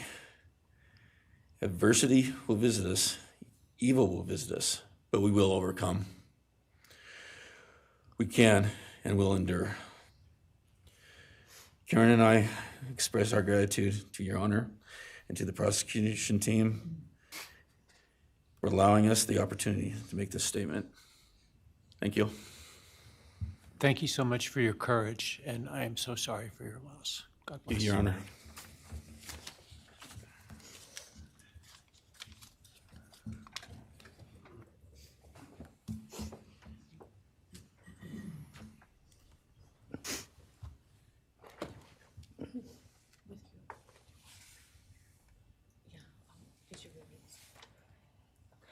Your Honor, this is Leander James. He's the attorney for the Mogan family and victim advocate. He'll be reading a statement for Karen Laramie. May it please the court, counsel. My name is Leander James. I am the pro bono counsel for Karen and Scott Laramie. Karen has asked me to read this statement into the record. I thank my husband, Scott, for his statement, his courage, and his unending love and support during this dark time. While words are inadequate to capture the impact of this horrific crime on our family, he expressed it as best anyone could. For Maddie's sake, I will add my supplement statement that incorporates additional impact in the context of my extended family. I am grateful to Maddie's great uncle, Bryan Caulfield, for assisting me with the difficult task of putting our pain into words. For me and my extended family, Maddie was our hope and our light. Her beauty, both outside and in, shone its light upon everyone with whom she came in contact. Her beauty, she carried that hope and light into the future for our entire family. We have memories of our Maddie and grief and pain at her being taken from our presence. Any one of us would have given our own light to have been outshone by hers. We now look to our Creator to know that her light continues where we look to see her in His presence. Those who commit evil for their own twisted gains and purposes truly defile the efforts and sacrifices of mothers, fathers, families, teachers, clergy, public servants, service members, and all those who commit themselves to the greater good, freedoms, and the future light of our nation. Condemnation falls heavily upon those who squandered the lives of our future hopes and dreams. Some may offer forgiveness for what the defendant has done. However, we cannot at this time, or perhaps ever, nor will we ask for mercy for what he has done. His acts are too heinous, the agony and grief he has caused too great. But we will waste no further words or thoughts on him. For Maddie's sake, we will move on. We will do our best to carry Maddie's light into this world and make it a better place. I thank the court and the prosecution for allowing me the opportunity to make my statement, and I thank all those who have and will support my family and the families of Kaylee, Xana, and Ethan. Thank you. Thank you. Thank you, Mrs. Laramie. Appreciate it.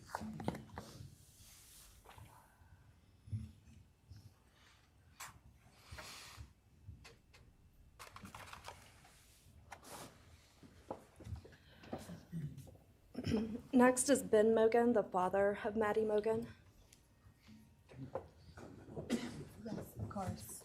Actually, Your Honor, it'll be Kim Cheeley, the grandmother of Maddie Mogan.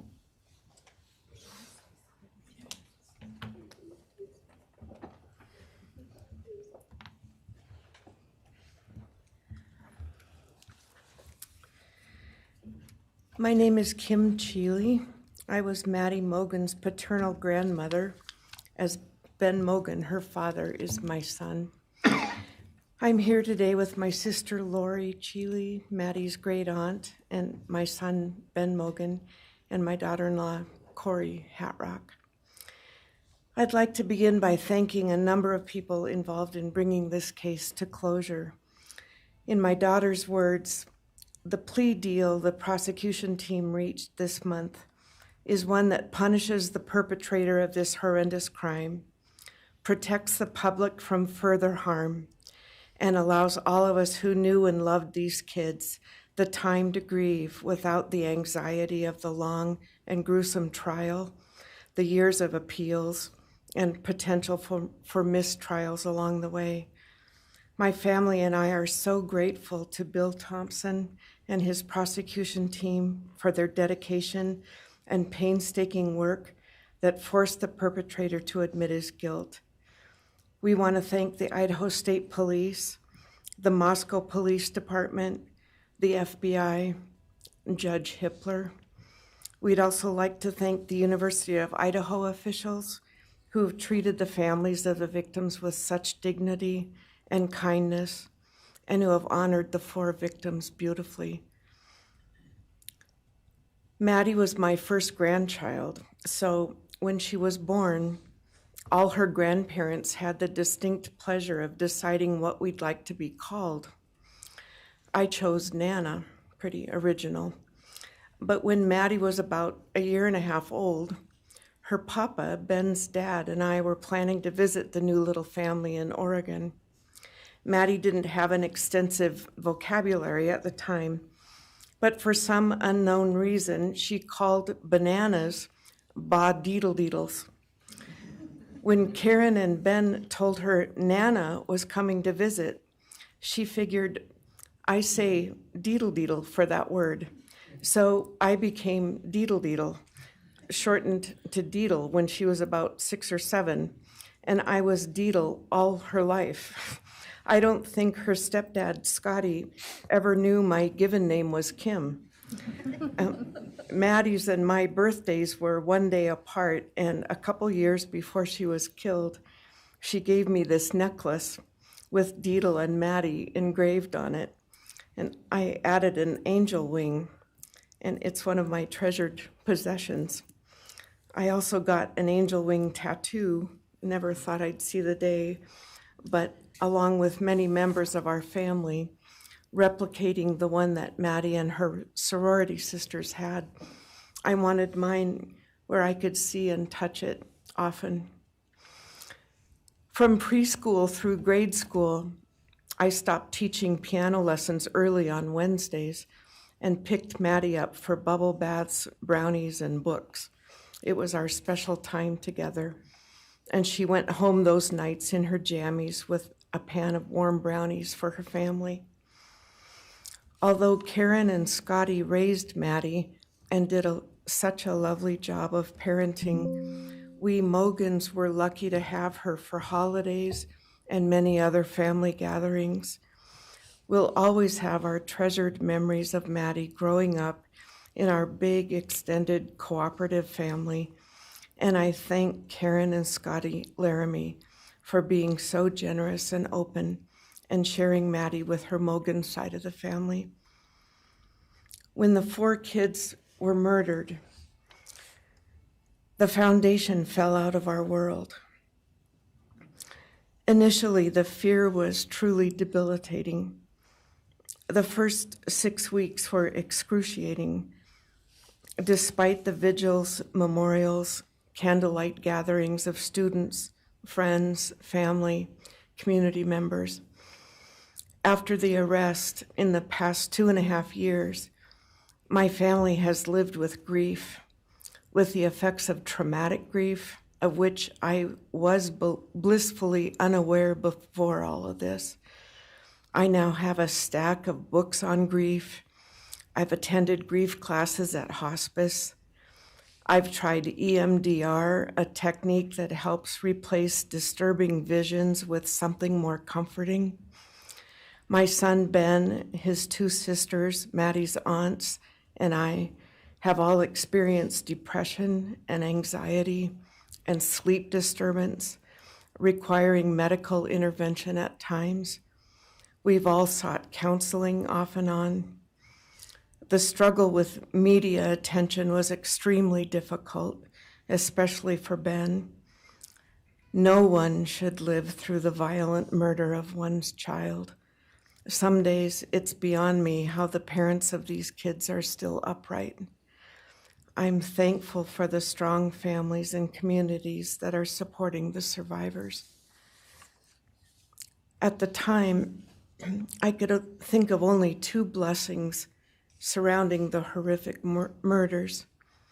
One was that Ben was living with my partner Tom and me at the time, and that we could support each other emotionally through it all. Sadly, Tom died a year ago of a rare brain cancer, and he won't be here to see justice served.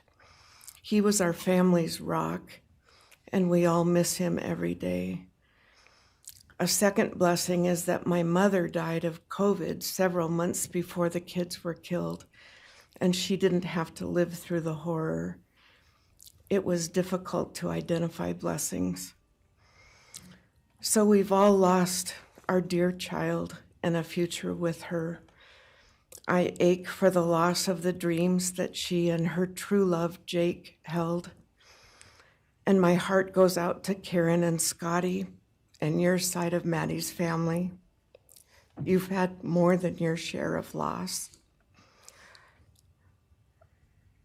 My heart aches for the kids' roommates and the families of the other victims, and also the family of the perpetrator.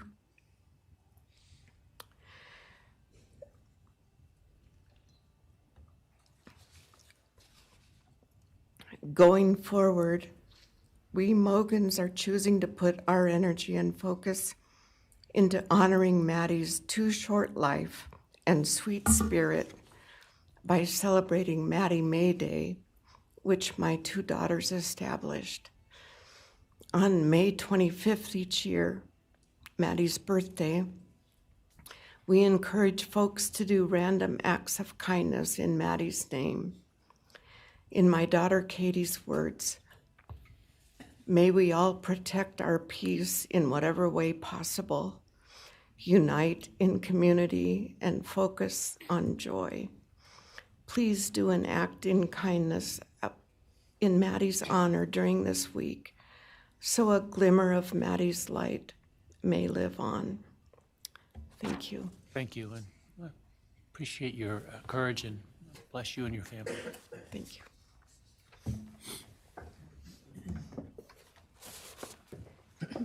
Now is Ben Mogen, Maddie Mogen's father.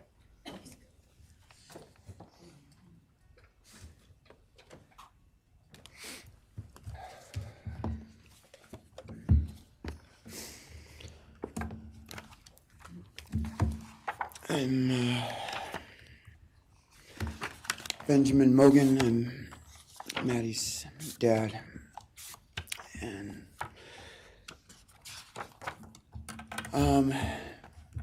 first I just want to say thanks to all the people that helped bring this all to a close. I know it's not the resolution that everyone,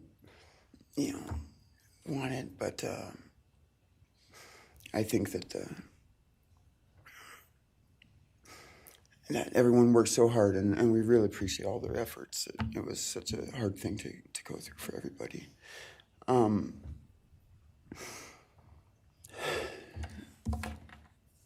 Maddie was my only child that I ever had.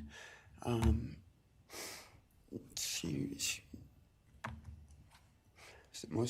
the only great thing I ever really did, and the only thing I was really ever proud of. And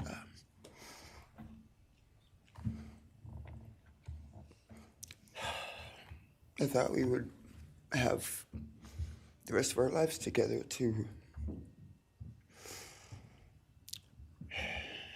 be together and to know each other, and I took for granted the times you know, she was in college, and I thought, oh, well, we'll have the rest of our lives to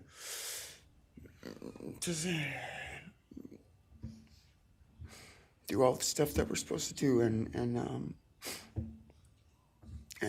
she was just about done. She actually earned all of her credits for her college degree, and Karen and Scotty and I got to go and get her diploma that she actually earned, and she deserved every bit of that. And but I thought that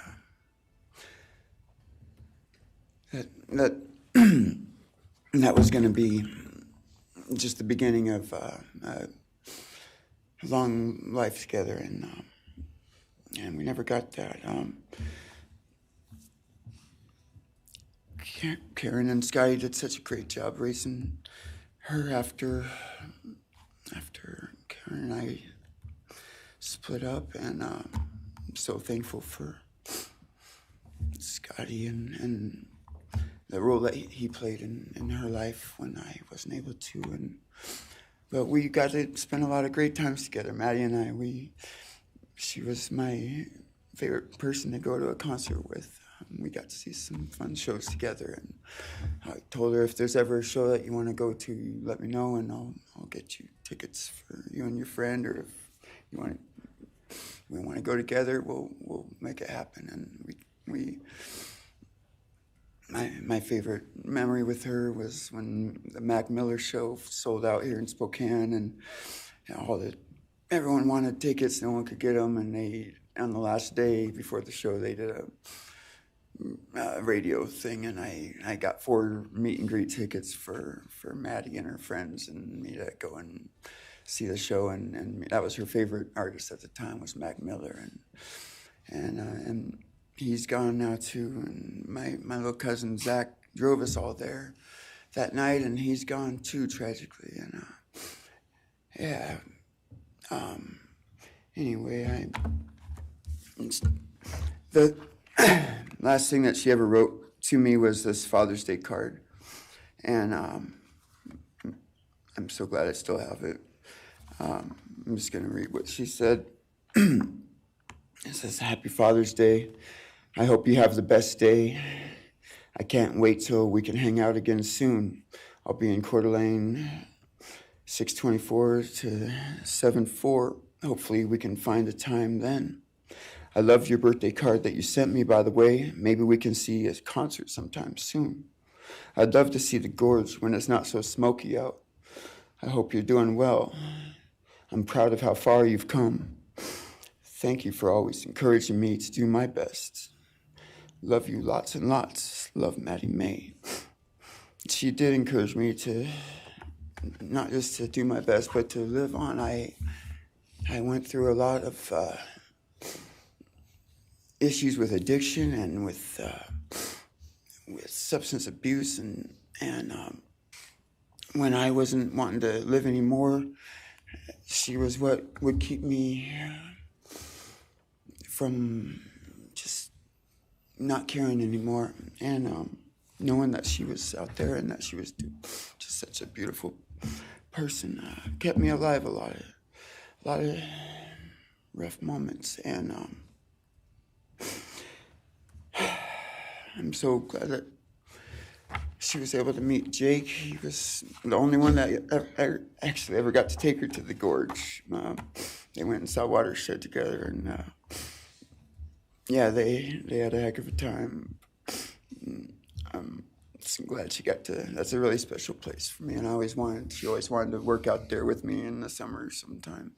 And she never got to, but at least she got to see it once with Jake. He was such a great guy. He is such a great guy. And I really wanted to see what a future with them would have looked like. I'll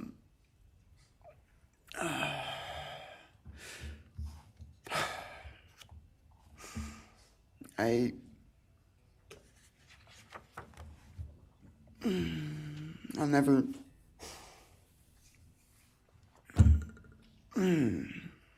be able to replace her. I wrote a bunch of stuff. I just don't know what to say right now. I just miss her so much, and I just love her more than anything, and it shouldn't have happened. And you know, a death sentence is one thing. You know when it's going to happen, and you know it's going to be all gentle and stuff. But you know, life without parole with a building full of people that all just want you to not be around anymore, winking at every morning, not knowing if that's the day they're going to pull your card. I mean, it's not a very nice sentence either. So, you know, I don't know. I just love you, Maddie, and I wish you were still here. Thank you so much.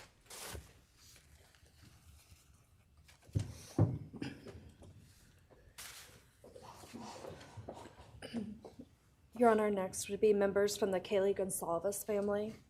First will be her father, Steve Gonzalez.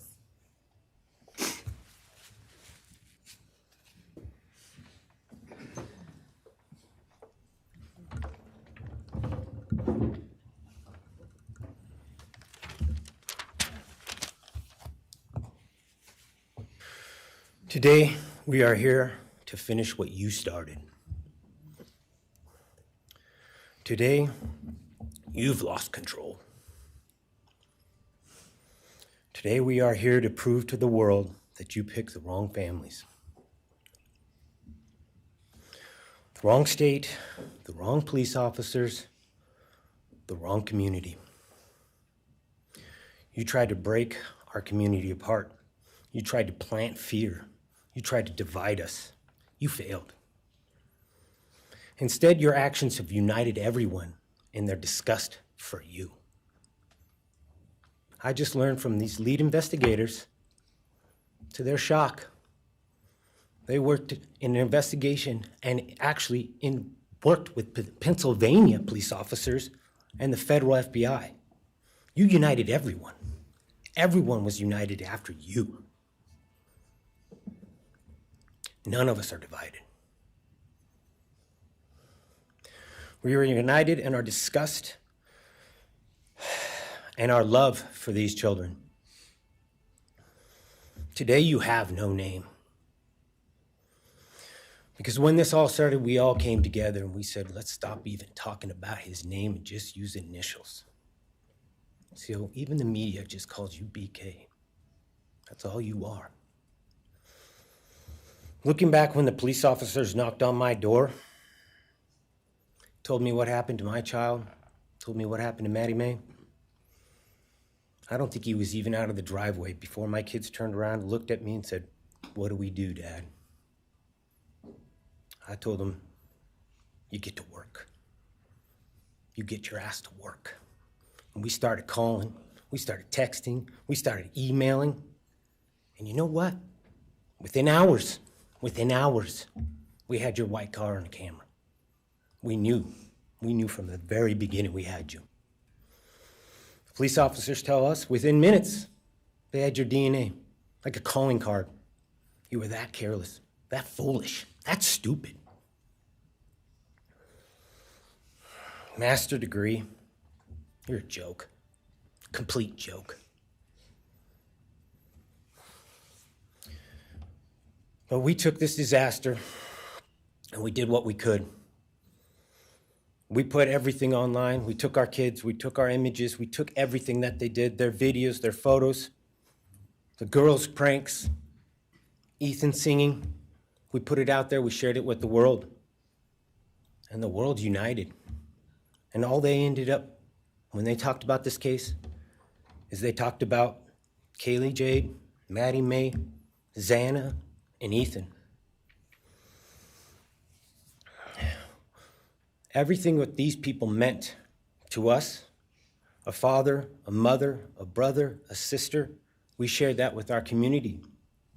Then we shared it with our state.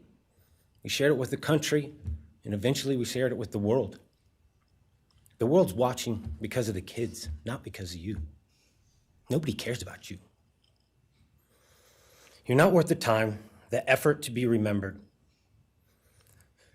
In time, you will be nothing but two initials forgotten to the wind. No visitors, Nothing more than initials on an otherwise unmarked tombstone.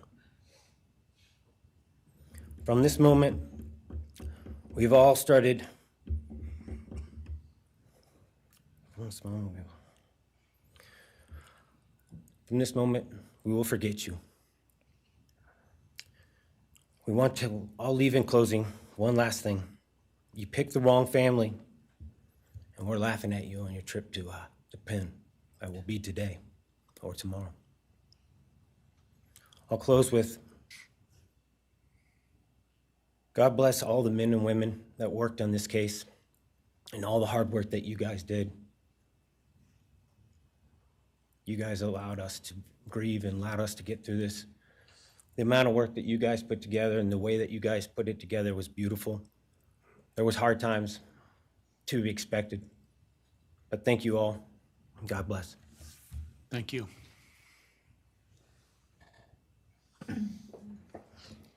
Your Honor, next is Stephen Gonzalez, Kaylee's brother.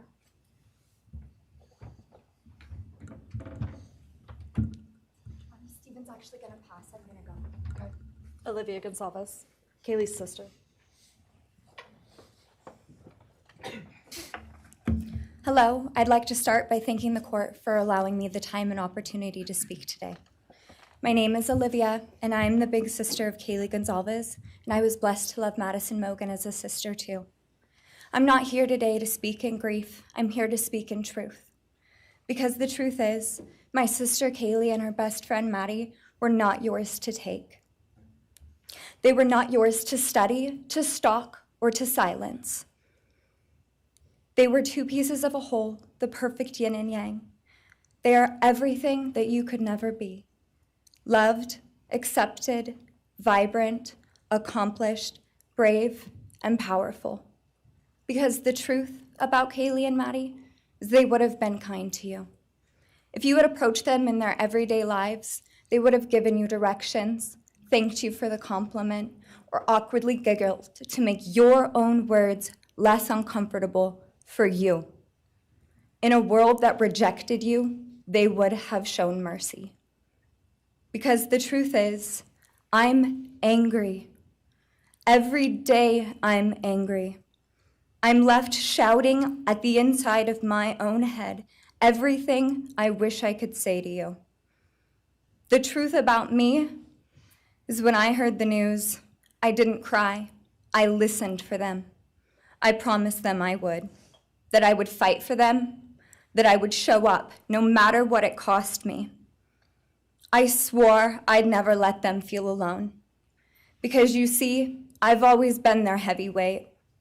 I've always been the one to fight the battles they didn't feel ready to fight themselves. All it ever took was a call, and they knew I would handle it for them, no matter the time, no matter the cost. They could wave their white flag because they knew I would never back down, not for them, and not even death could change that. Somewhere along the line, I started to think about what I would say to them if I was given just one last chance. If I could gather enough heartbreak or love or sacrifice or whatever it took to get just one message across, what would I say? Throughout this entire process, I've written my feelings down at every moment, my wishes, my love, my denial, my anger. And as one final act of love, I'd planned to read these thoughts, even jarring and discombobulating and not even making sense. Because for me, that was true love. As bare and as naked as it could be, not laced in pretty words or dressed for the occasion, but written through bleary eyes at 2 a.m. with clenched fists, angry at this reality. My true final act of love was to continue on without them, for them. That dream to read aloud my love to them, to bring meaning through pain, was the latest blow in realizing you don't deserve it. And Kaylee and Maddie don't need it. Kaylee and Maddie have always known my love, and they would never ask me to prove it by further victimizing myself to a defendant who has shown no guilt, no remorse, no apprehension. they would say to me, "Why would you give the satisfaction of showing vulnerability now?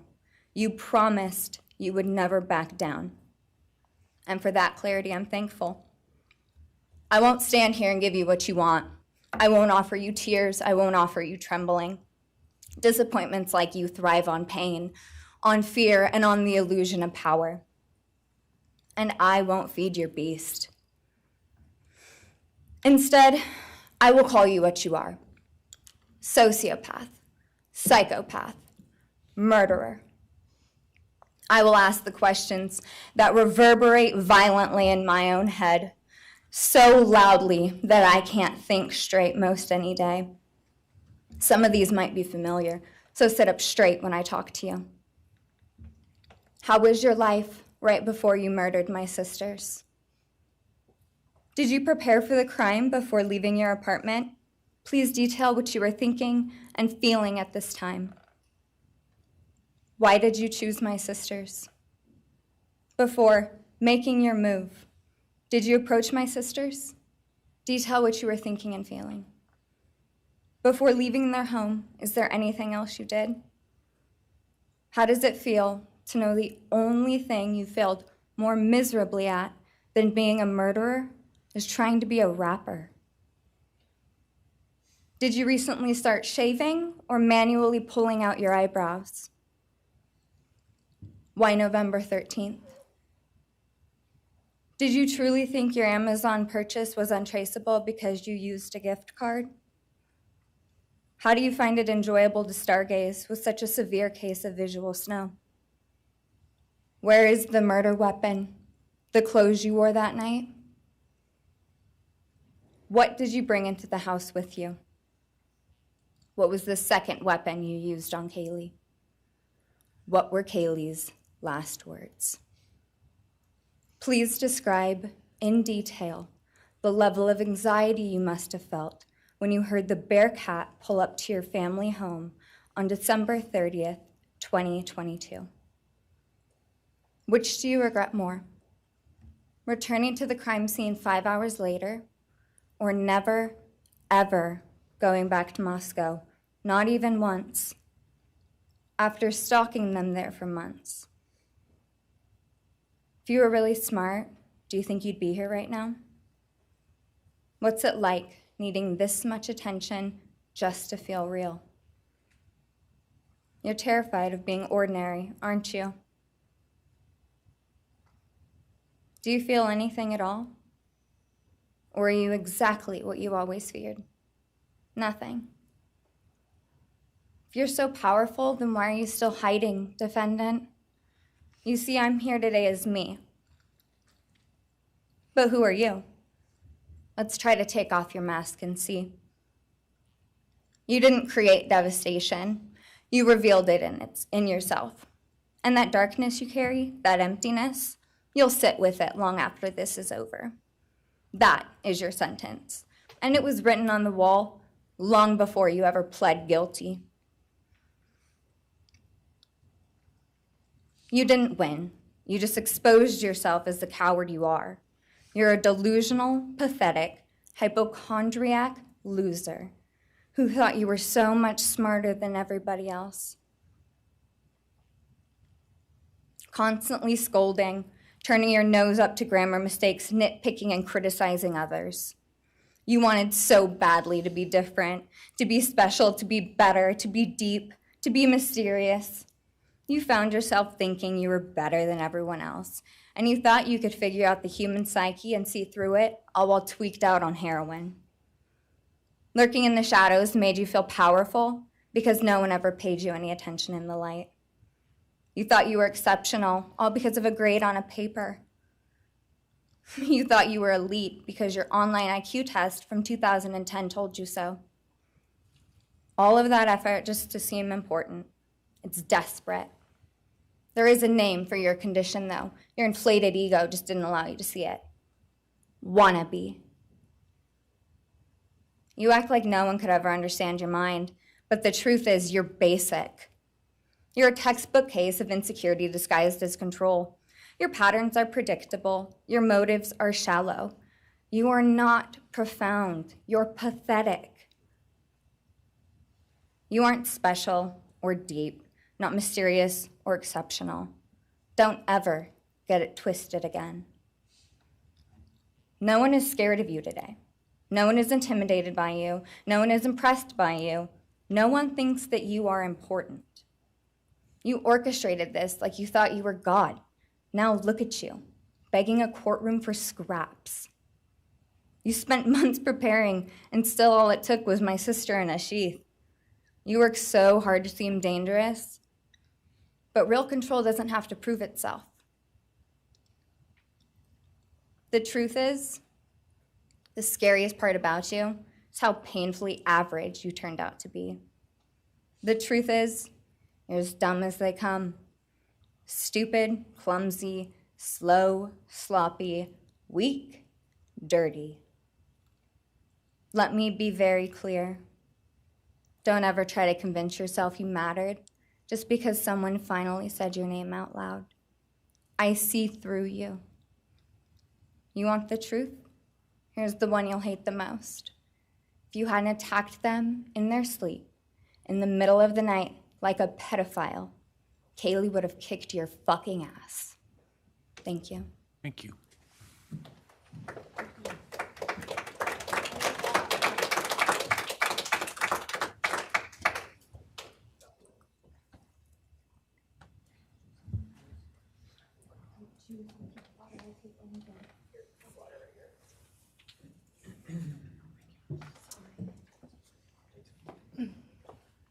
Next is Christi Gonzalez, Kaylee Gonzalez's mother.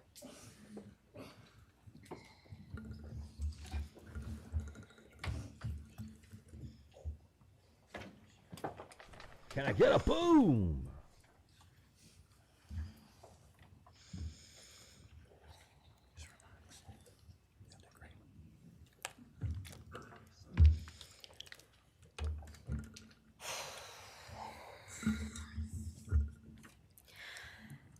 Thank you, Your Honor.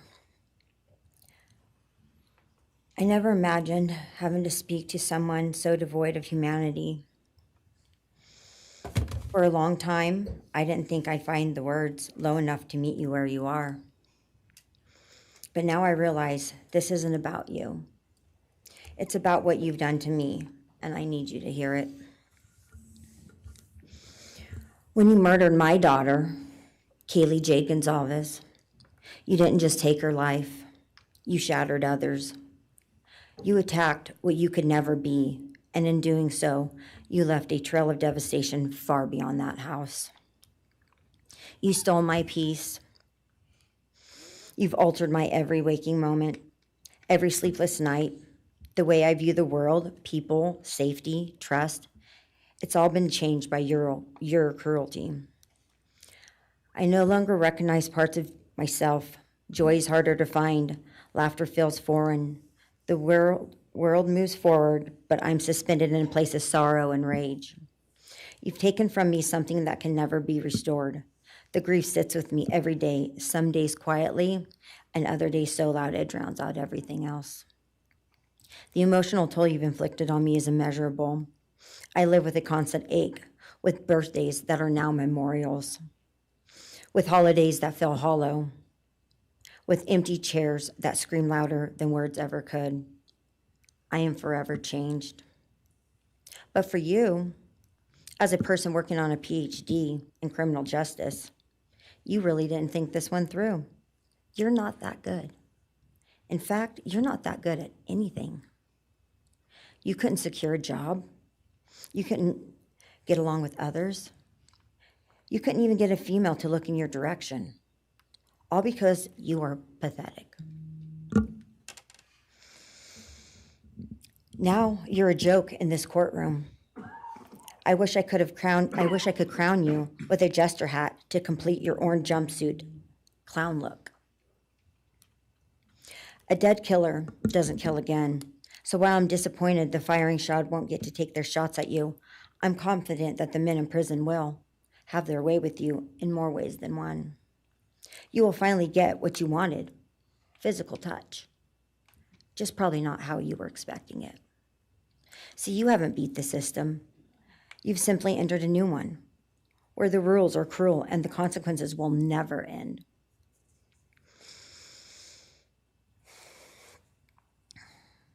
You are entering a place where no one will care who you are and no one will ever respect you.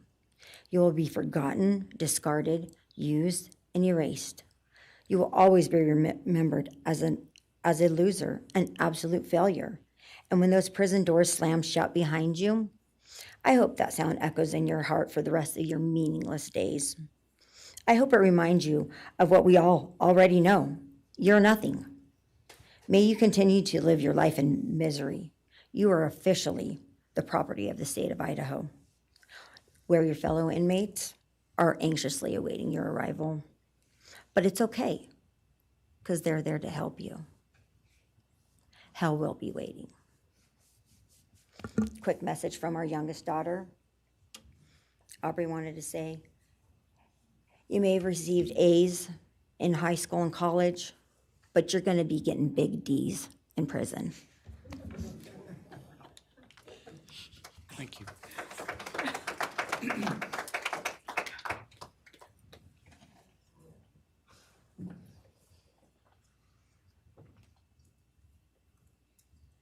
Do we have more from the Gonzalez family, or are you? Yes. Next would be Shannon Gray, the Gonzalez family attorney. He'll be reading statements from Kaylee Gonzalez's grandmothers. Well. Morning, Your Honor. Shannon Gray, the attorney for the Gonzalez family. I actually have 3 statements, one from her aunt and 2 from her grandparents. This is from her aunt, Tammy Butts. You, in the cloak of darkness, made a decision to turn our whole family's world upside down forever. You, in the cloak of darkness, took our Kaylee J. Gonzalez away from us all without hesitation. Never have you shown any remorse or regret. We just get creepy, non-expressive stares as you have your team of women defend you. Kaylee was a strong, kind, fun-loving, caring person, and she will greatly be missed by all her family and friends for the rest of our lives. She had goals in life that you took from her and us. We lose on watching her enjoying her life, working hard and building the future she wanted. She was ready to start that after college life. You, in the cloak of darkness, took it all away. You left us without her future wedding, her future children that she would have added to our family. No more talking to her on the phone, going for a coffee, celebrating holidays. It's all gone. You, in the cloak of darkness, gave each and every one of Kaylee's family members their own lifetime sentence.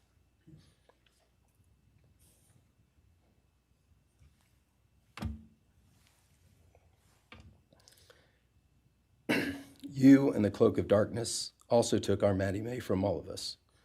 She was so genuine, caring, polite. She was part of our family. You came in, harmed our children that were younger women than you in their own beds. You're nothing, you're a coward. It's not right that you have received life. I pray that you meet your end in the cloak of darkness, burn in hell. I have 2 other statements, Your Honor.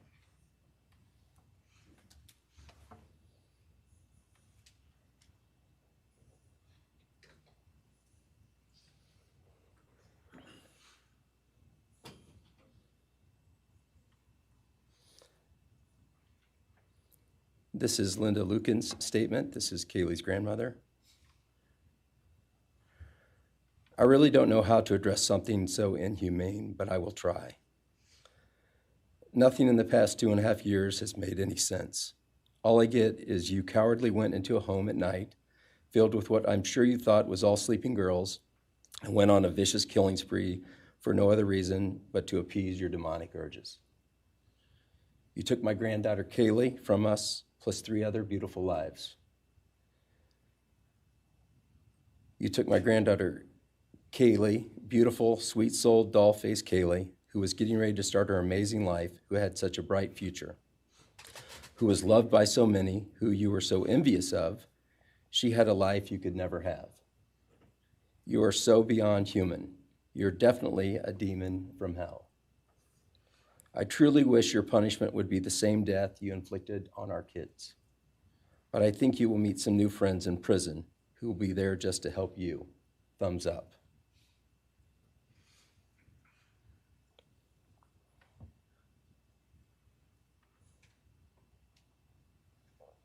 And I have one last statement, Your Honor. This is from Cheryl Gonzalez, Kaylee's other grandmother.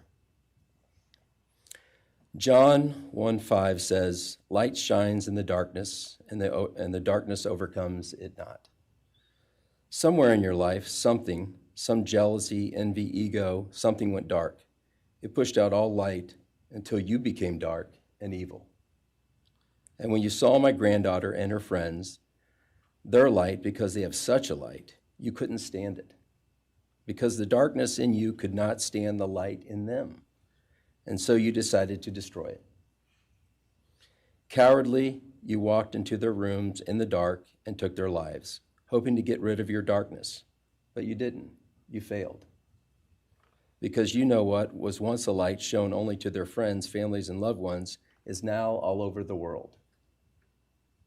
Everyone sees it. Their smile, their beauty, their plans, everything they were and had.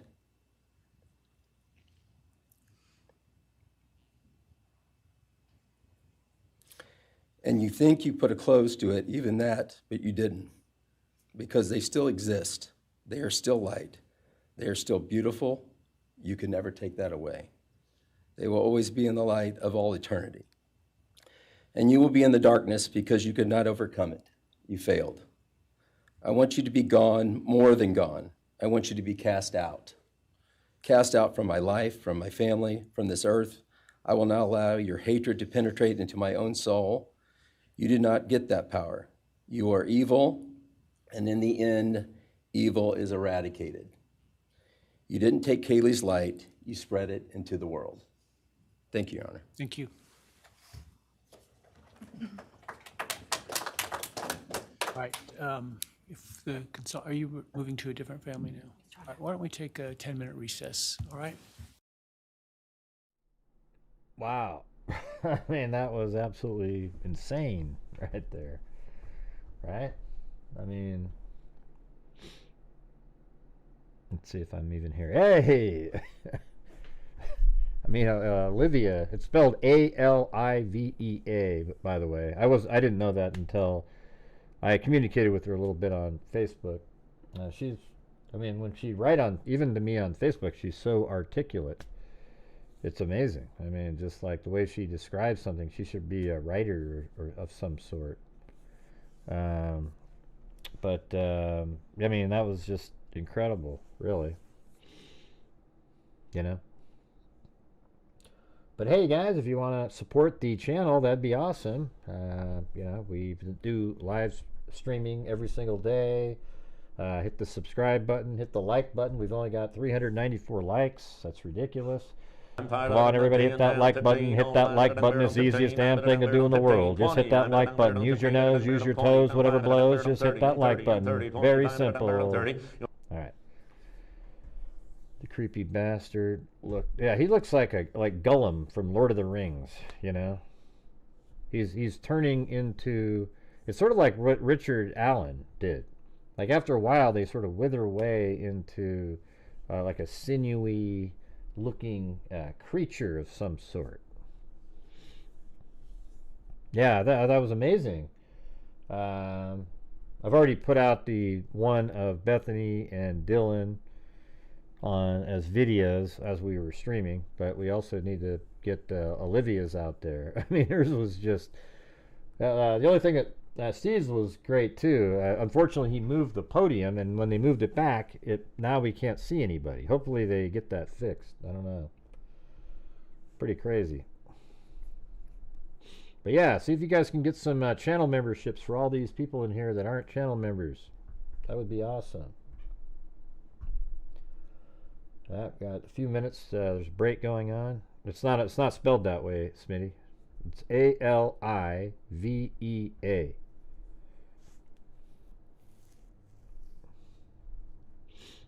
Yeah, that is one of the best you've ever heard, isn't it?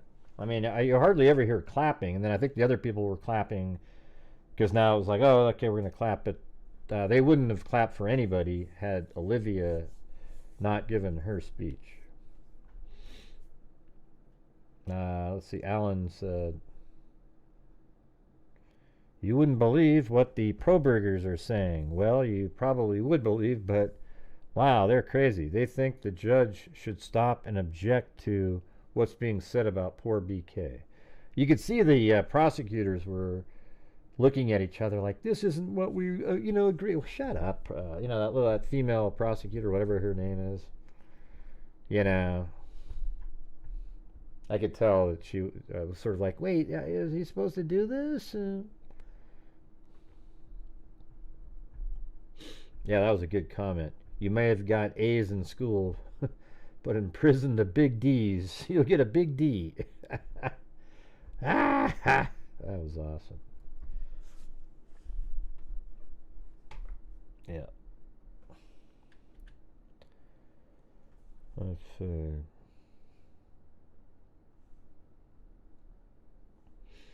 Thank you, Trudy Burgoyne. Your channel's the best in every way. Thank you for all your hard work and attention to detail. Well, thank you. Yeah. Shoot. It's hard to make out. Let's see. Is this the one?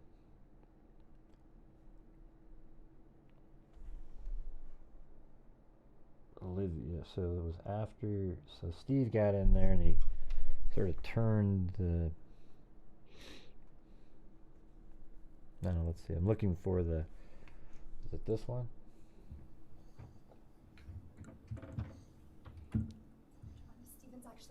They were not yours to study, to stalk, or to silence. They were two pieces of a whole, the perfect yin and yang. They are everything that you could never be. Loved, accepted, vibrant, accomplished, brave, and powerful. Yeah, the way she did it was so perfect. Just totally turned him into. Because the truth about Kaylee and Maddie is they would have been kind to you. If you had approached them in their everyday lives, they would have given you directions, thanked you for the compliment, or awkwardly giggled to make your own words less uncomfortable I got for the you. stuff set up differently. In a world that rejected you, they would have shown mercy. Because the truth is, I'm angry. Every day I'm angry.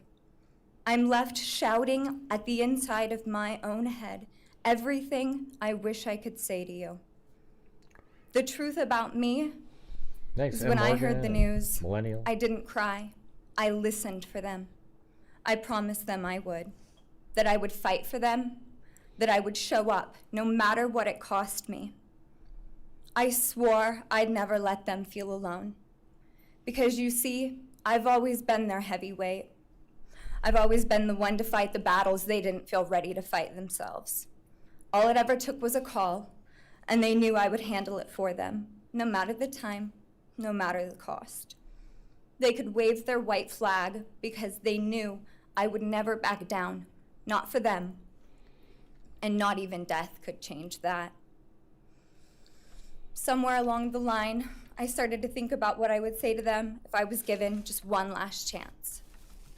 If I could gather enough heartbreak or love or sacrifice or whatever it took to get just one message across, what would I say? Throughout this entire process, I've written my feelings down at every moment, my wishes, my love, my denial, my anger. And as one final act of love, I'd planned to read these thoughts, even jarring and discombobulating and not even making sense. Because for me, that was true love. As bare and as naked as it could be, not laced in pretty words or dressed for the occasion, but written through bleary eyes at 2 a.m. with clenched fists, angry at this reality. My true final act of love was to continue on without them, for them. That dream to read aloud my love to them, to bring meaning through pain.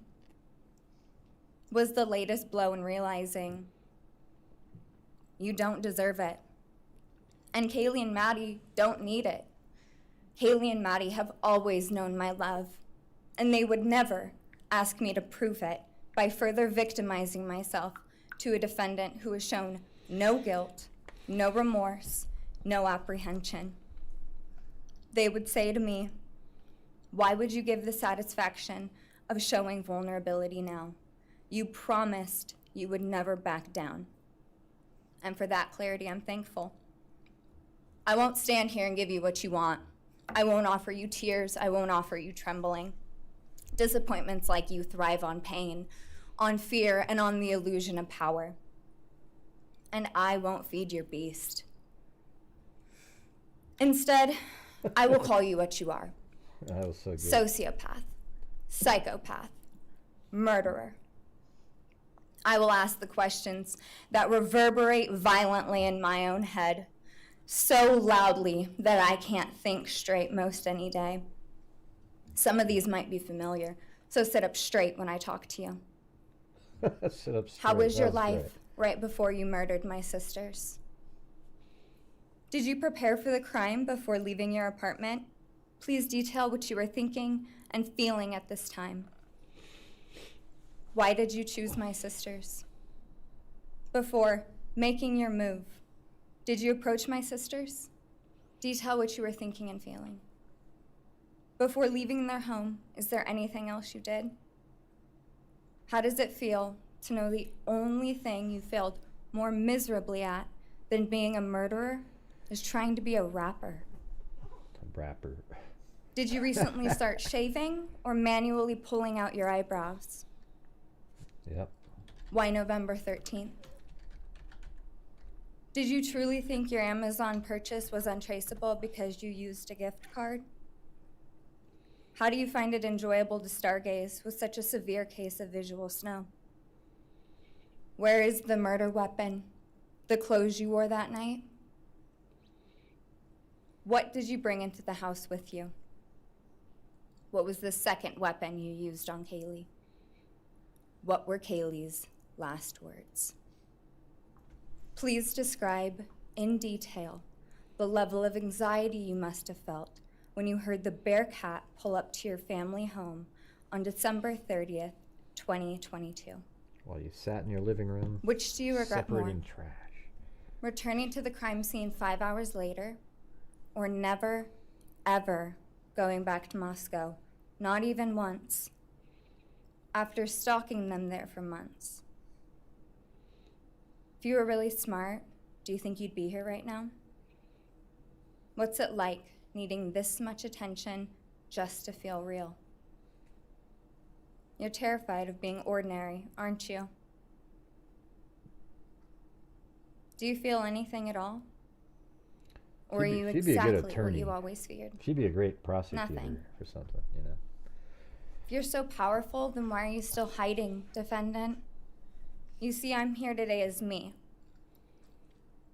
But who are you? Let's try to take off your mask and see. You didn't create devastation. You revealed it in yourself. And that darkness you carry, that emptiness, you'll sit with it long after this is over. That is your sentence. And it was written on the wall long before you ever pled guilty. You didn't win. You just exposed yourself as the coward you are. You're a delusional, pathetic, hypochondriac loser who thought you were so much smarter than everybody else. Constantly scolding, turning your nose up to grammar mistakes, nitpicking and criticizing others. You wanted so badly to be different, to be special, to be better, to be deep, to be mysterious. You found yourself thinking you were better than everyone else, and you thought you could figure out the human psyche and see through it, all while tweaked out on heroin. Lurking in the shadows made you feel powerful because no one ever paid you any attention in the light. You thought you were exceptional, all because of a grade on a paper. You thought you were elite because your online IQ test from 2010 told you so. All of that effort just to seem important. It's desperate. There is a name for your condition, though. Your inflated ego just didn't allow you to see it. Wannabe. You act like no one could ever understand your mind, but the truth is you're basic. You're a textbook case of insecurity disguised as control. Your patterns are predictable. Your motives are shallow. You are not profound. You're pathetic. You aren't special or deep, not mysterious or exceptional. Don't ever get it twisted again. No, they've always thought the family thought no there was one a is second scared weapon. of you today. No one is intimidated by you. No one is impressed by you.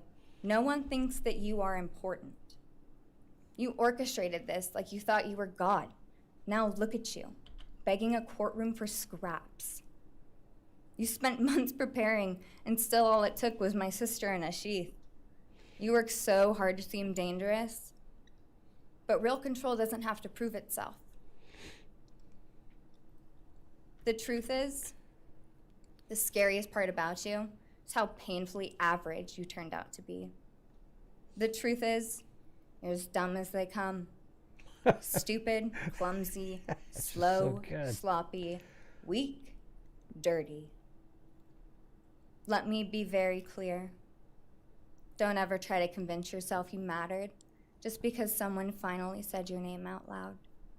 I see through you. You want the truth? Here's the one you'll hate the most. If you hadn't attacked them in their sleep, in the middle of the night, like a pedophile, Kaylee would have kicked your fucking ass. Thank you. Thank you.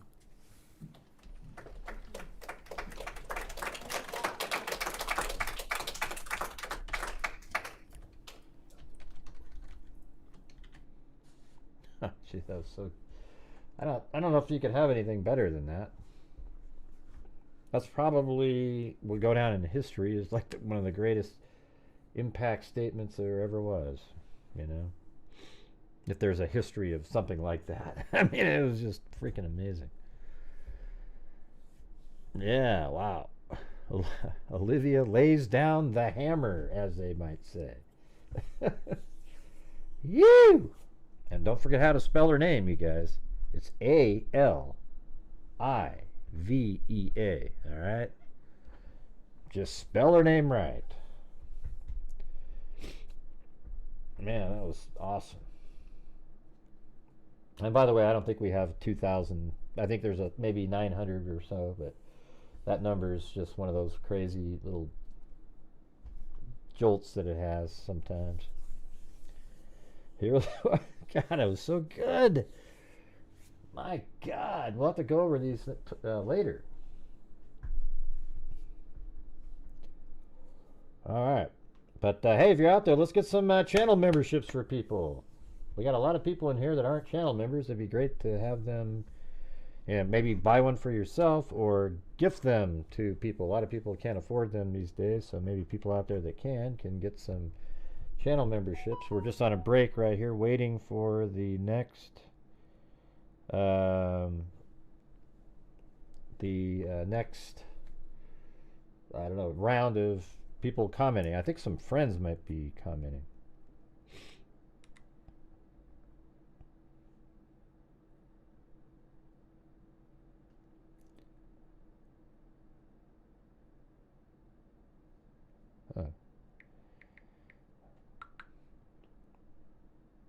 All right. I think Lillian and Nancy were watching somewhere. That's cool.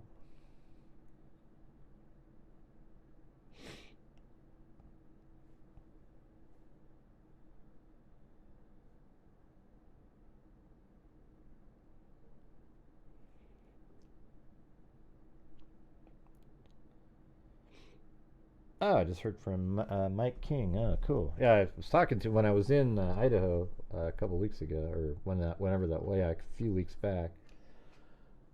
There, I talked to him. I called him up. He's a cool guy. Profiling evil.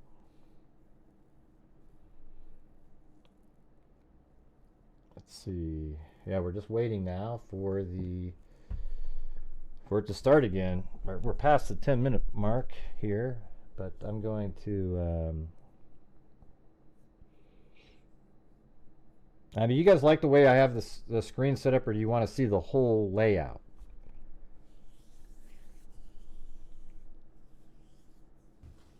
No, there we go. Be seated. Do you want to see that, or do you like the way I have it with the... All right, Ms. Jennings. Thank you, Your Honor.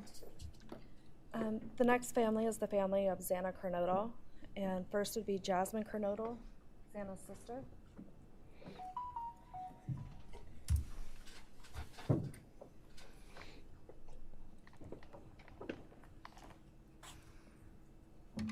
You guys like the whole layout? Okay.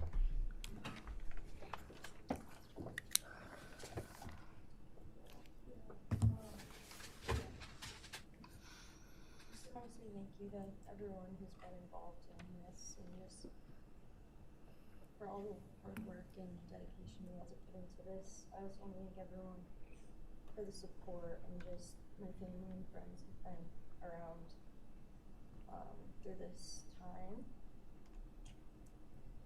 I went back and forth on whether to speak today, because the truth is, you don't deserve power. What happened to the mic? My words or me. Thank you. In the end, I realized this moment isn't about you. It's about justice for Xana, Ethan, Kaylee, and Maddie. It's about honoring the beautiful people they were and still are in God's eyes. On November 13th, 2022, a piece of my heart was ripped away. There's no way to ever fully describe the weight of losing my sister, my best friend. No sentence or punishment will ever come close to the justice Xana, Ethan, Kaylee, and Maddie deserve. Xana was everyone's best friend. She was kind, she was funny. She was a gift to each person she was able to make an impact on. Xana was someone I turned to when I needed direction or advice. Although I am her older sister, I often found myself looking up to her. She had a radiant energy that everyone loved, and she always knew the right way to approach a problem. She knew how precious and special life was, and she truly did live every day to the fullest. Yet her story was cut short by an act of evil. I believe in a God whose justice is not bound by this courtroom. I find peace knowing that judgment ultimately belongs to him. For your sake, I hope one day you feel the full weight of what you did. I hope you take accountability. I hope you truly experience the guilt and you surrender yourself to Jesus Christ. Because no punishment on this earth can ever compare to the isolation and pain of eternal separation from God. Xana deserved more. They all did. But I come here to say this. I am strong. I am brave. I'm a fighter, just like Xana. And you don't get to control how I move forward or what I believe. I walk with the comfort of knowing I will see my sister again. Xana didn't get the future she deserved. She won't be the maid of honor at my wedding, the cool aunt to my future children. I'll never hear her laugh or see her light up a room ever again. But I will carry her with me for the rest of my life. I will live in her honor, fight to be the best kind of woman and someone she's proud of, to make sure the world never forgets who she was. Xana's story doesn't end with what was taken from her. It lives through the love she gave, the people she touched, and the legacy our family will protect. Her light still shines, and her voice will echo louder than this pain. You didn't take that from us, and you never will. Thank you.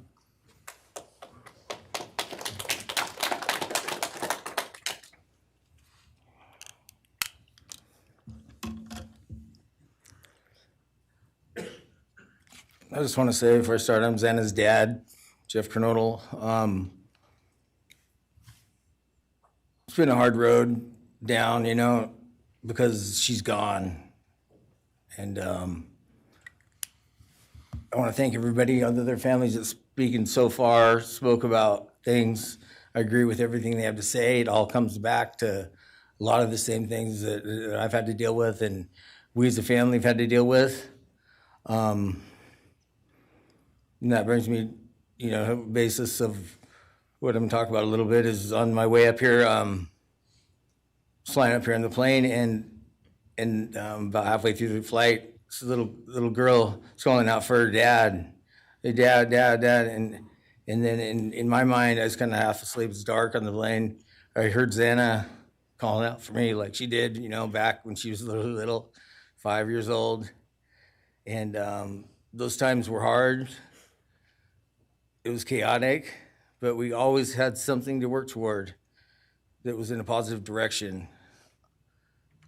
compared to right now, which is necessarily not as positive as that for sure. And I know I miss Xana a lot. My life's been changed, and Xana had a great impact on me. And the impact was when she was gone, I realized how important she was and what she really did for me, influenced me, was way beyond what I ever thought. She'd call me up on the weekends, check on me, see who's with me. She's like accountability to your youngest daughter. And that really made a big difference. It made me really think about things and what it's all about, That's the things that I miss the most is those calls on the weekends, the calls at 11 at night. What's going on? You want to meet my friend? Whoever she's with, a couple of her friends, I can meet them, talk to them. And she always did that. And it's pretty cool. Pretty cool. I really miss that. And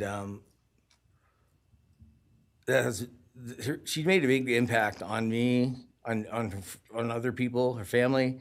But the impact that she made is so extensive on what happened here. And it goes so far. People from everywhere in the world, are following things. And Xana has made a difference in their lives. So, countless people told me that. They might not even know her. They never knew anything about her. It's what they see, and they just love her and say how they wish she could have been their friend. Could have been their friend, could have hung out, and it's like, this is a blessing, this is the little kid was, and definitely was a big blessing in my life, and so is Jasmine, and basically, we worked hard to do the things we did, through the times they were growing up. And through those times, I realized that I wanted both of them to graduate college, and that'd be the ultimate thing for them to do to prepare for the world. Then it came back to me, Xana didn't get to finish college. He had it all figured out. And this all came back to me when I was there, and that little girl was on the plane doing that. It's like where I was going, what I was going here for. And then I just realized and thought to myself about the wonderful life that she had and we had together.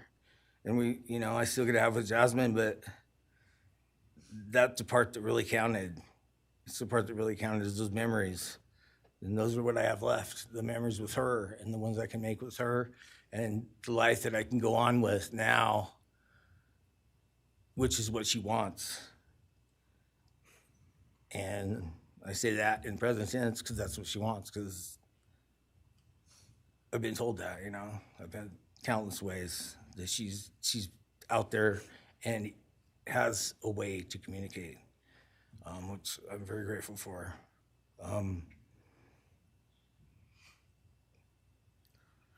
That goes to say that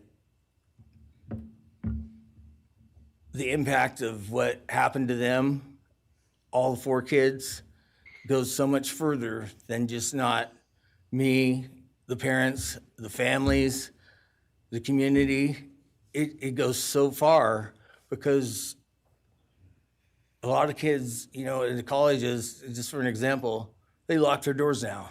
The door wasn't locked in the back. You know, at Penn State or wherever it was, all the colleges I know that I've heard, they all lock their doors now. So maybe the impact that it's gonna make is gonna help out and maybe protect some people. Having this outreach and having the influence of what these kids, what happened to these kids did, you know? All I know is I was 7 miles away when it happened, and she wasn't feeling that good. It was 11:30, and I almost went over to Susanna's to say, and I would have been sitting right there in that couch, and you had to deal with me. So they would have had a chance, and I regret that, and I regret not going. But the reason why I didn't is because Xana said, don't be drinking and driving. You got the rental car, don't be drinking and driving, you know, the week before that. So she would have been mad at me to do that. But I really wish I would have drunk and drove, you know, because they would have had a chance, all four of them. At this point, I just have to go on. We're gonna go on with everything and make things better in my life, because that's what it's all about. If I have closure in things, and the part that we miss is Xana, her influence, her smile, the things that she did, and we have the memories left, the great memories, and she just wants us to make more memories and not be sad or upset or shocked or taken for that, you know? And that's what we're gonna do. We just have to. That's all I got. Thank you for your words and your courage, and bless your family.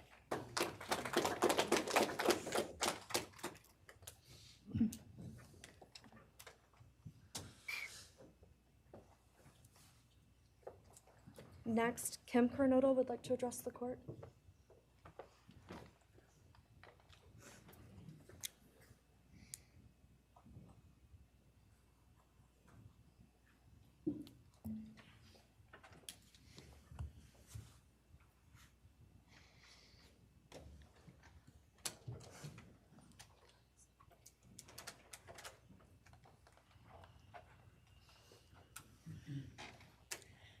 Thank you, Your Honor. My name is Kim Kernodle. I am Xana's aunt. I was very blessed to have her in my life, in our family. And I thought I had everything in my head, what I wanted to say, but it kind of went out. And I'm always looking for the positive thing, because evil, hate can destroy people. And that's what it started doing with our family. It created anger with our family members. And then I had to look, because Xana was everything that the media, her friends said. She was that fun, loving, high-spirited, beautiful person. And I no longer get to get my nails done with her, have lunch with her.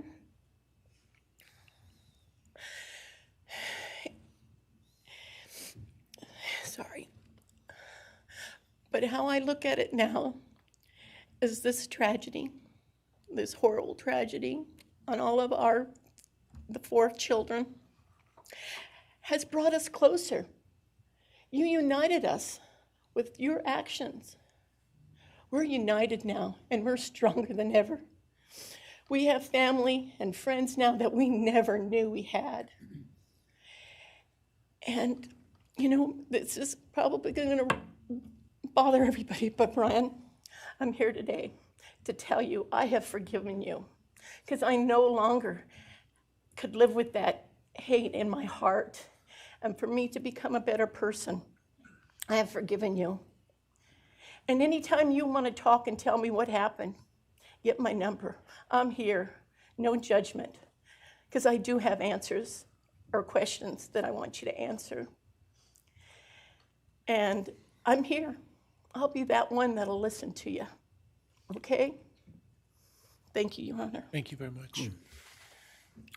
My name is Xana Kernodle, and I'm Xana's uncle, Jeff's brother. Sitting here today listening to all the stories and feelings and feeling the pain from everybody is a pretty powerful thing. It's each time a statement was read, it sort of would tug into my center core as I felt everybody's anguish. And Xana meant a lot to us, and we loved her very much. But I started thinking about, instead of rehashing everything that everybody else has talked about, I wanted to direct it another direction toward Bryan and what he's done to his family, his parents, his siblings, his friends, his universe. He has contaminated, tainted their family name, and pretty much made a horrible, miserable thing to be ever related to him. And I know that that's what he has to live with, and that has to be his pain. And that's all I have to say. Thank you.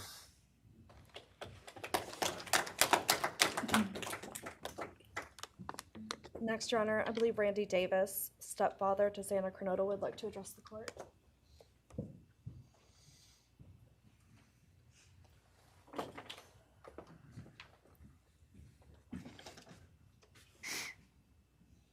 Hi, my name's Randy, stepdad of Xana.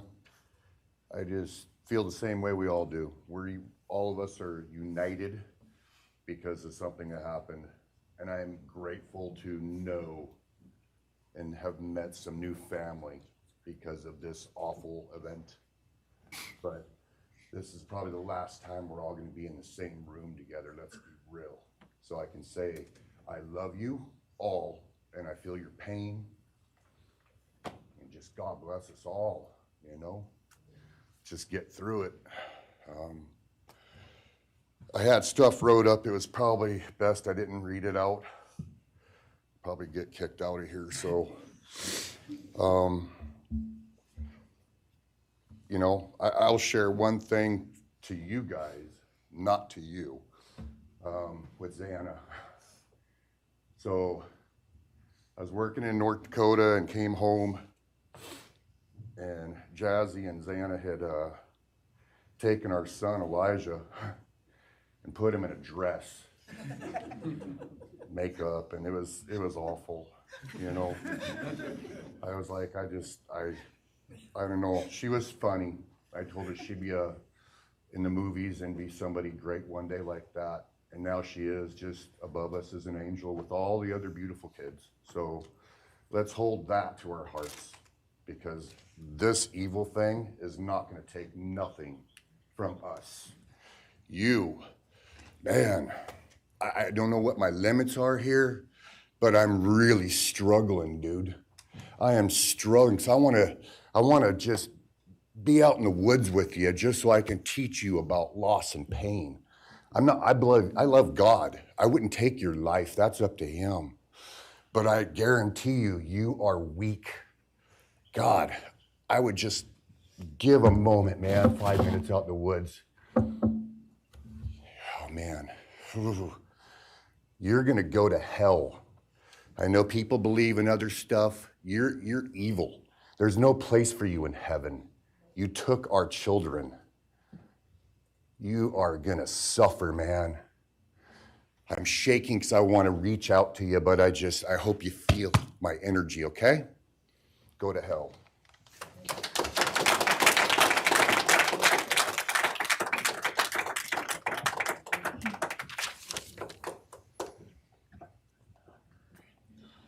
Next is Cara Northington, Xana's mother.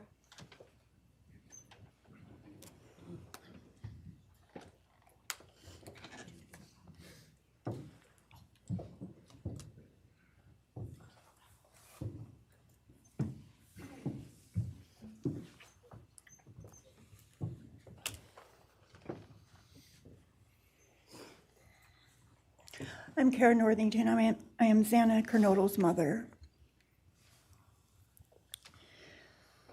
This letter is to you, really, but it's for my daughter, who was murdered by you. Today I stand before you, the man who is responsible for murdering my beautiful daughter, Xana Kernodle. My daughter was beautiful both inside and out. She possessed love for those around her and had a light so bright it will live on forever in our hearts. She brought joy and laughter to her friends, her family, and anyone in her presence. Our Lord and Savior, Jesus Christ, now has her in his loving arms in heaven, where she can never be harmed ever again for eternity. Because of her, I came to know my Lord and Savior, Jesus Christ. Because of her, many will come to Christ. It is Christ who lives in me that has given me the strength to forgive you. It was of no power of my own. In return, the Lord has filled me with joy, hope, and peace that surpasses all understanding. Jesus has allowed me to forgive you for murdering my daughter without you even being sorry or asking for this. This is only possible because he who lives in me is greater than any evil in this world. For God hath not given us the spirit of fear, but of power and of love and of a sound mind. I do not fear you or even let you rent space in my head anymore. This forgiveness has released me from any and all evil you have inflicted on me and my family. It has allowed me to let our Lord deal with you. You have accepted a deal that will prevent you from receiving the death penalty. Nothing man can do to you can ever compare to the wrath of God. Inevitably, you will stand before our Lord and will have to answer to him over the sins you have committed in murdering our children. I pray you come to the end of yourself before that day. Whether you like it or not, heaven is for real and so is hell. The innocent life of Xana that you stole from myself and my family, and the destruction of this, and the destruction it has caused. I am washing my hands of you and turning you over to my Lord and Savior, Jesus Christ, whom vengeance belongs to. In closing, I want to read a passage from the Bible, Ephesians 6, King James Version. Finally, my brethren, be strong in the Lord and in the power of his might. Put on the whole armor of God, that ye may be able to withstand the wiles of the devil. For we wrestle not against flesh and blood.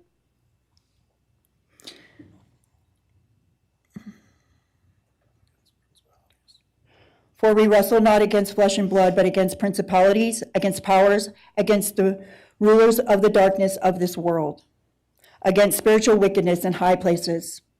Wherefore, take unto you the whole armor of God, that ye may be able to withstand in the evil day, that ye may be able to stand in the evil day.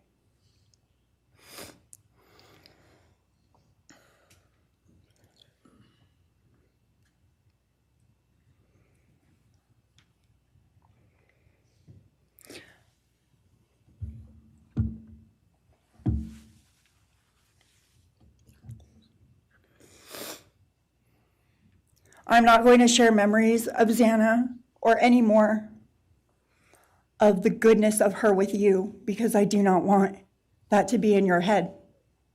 I don't want it to be in your head. You don't deserve that. You don't deserve our good memories that we have.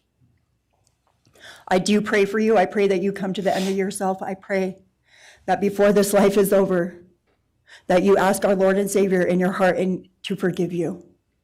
I do pray for that. But after today, I wash my hands of you, and you are no longer a thing. Thank you. Thank you.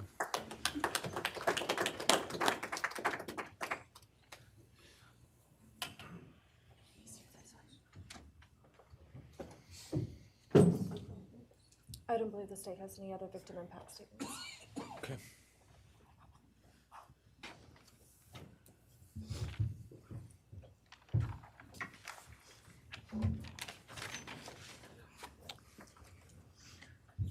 Right, state can argue.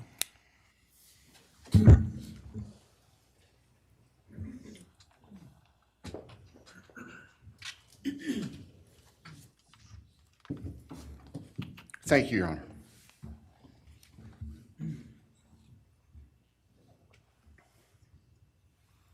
Just as a housekeeping matter to start, there will be the issue of restitution. That is, the documentation is being gathered, and we ask the court would defer that for 30 days so we can present it in an orderly fashion and make sure it's comprehensive for everyone. Any objection to leaving restitution open in 60 days? All right. Thank you, Your Honor.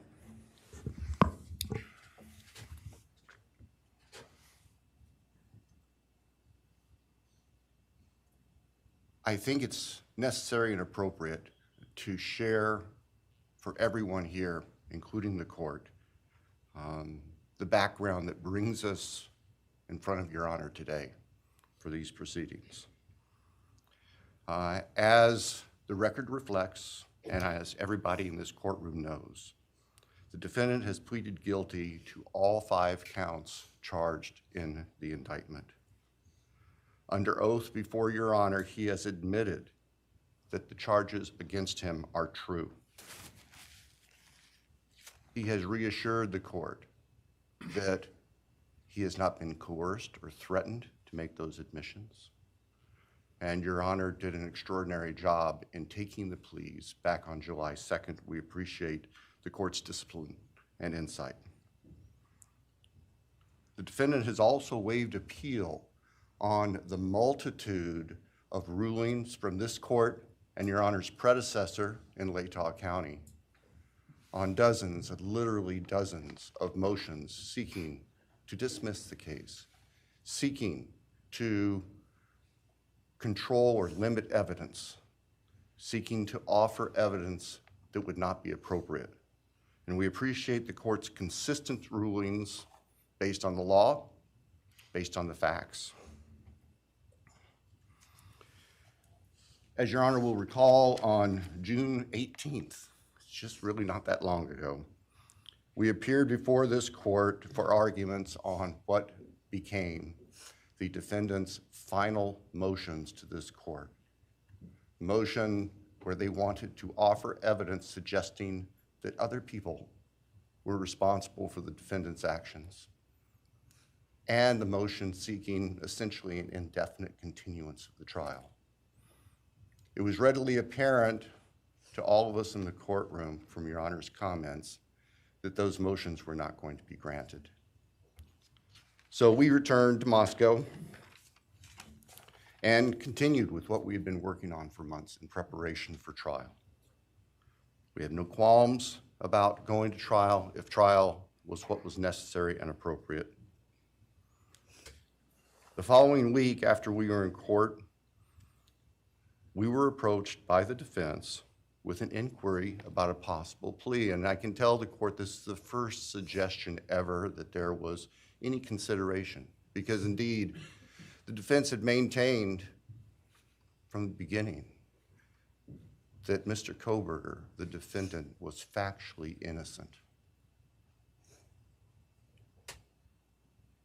It's clear that the reality of the evidence and the case that had been investigated and prepared and that we were ready to present in court became a reality. Our reaction, among other things, was to reach out to all the families. And in fact, later that week, on Thursday and Friday of that last week of June, we met with representatives by teams, virtual meetings with representatives of all the families. And we talked about the status of the case and the upcoming trial and things that related to the trial. And we also let them know that there had been an inquiry about whether there might be an offer for a plea.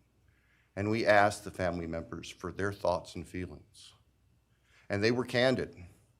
And they have been candid since, and we respect that.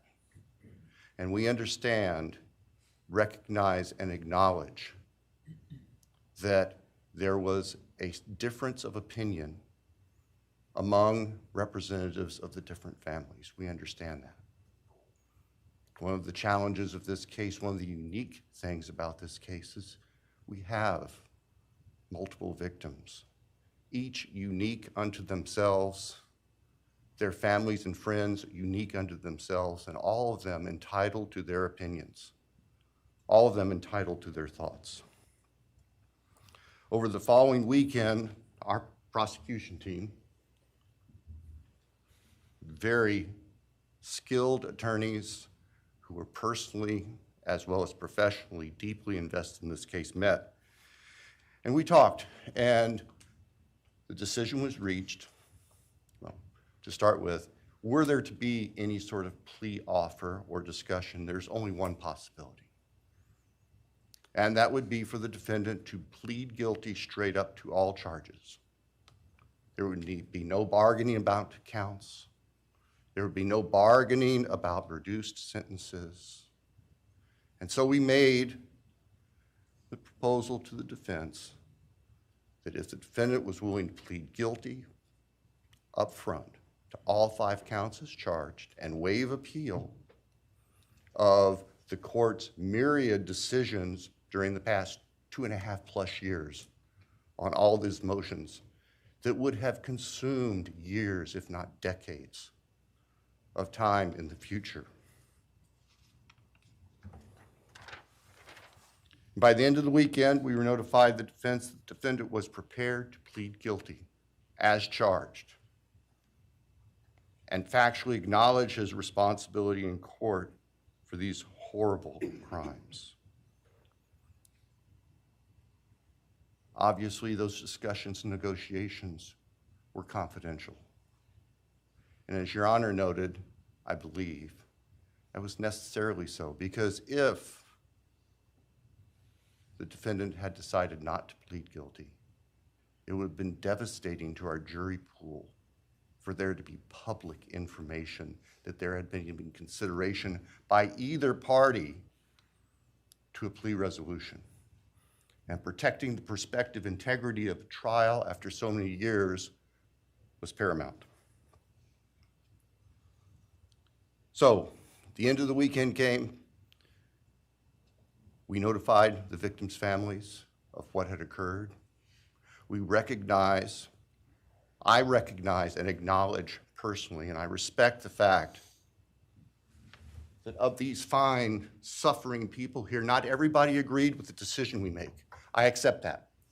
It's my responsibility in the end. I recognize that that's the duty of the office that I hold.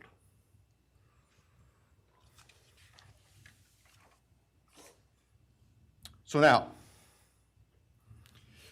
it is time for the judicial system to impose final judgment and close the door on this chapter of these tragedies.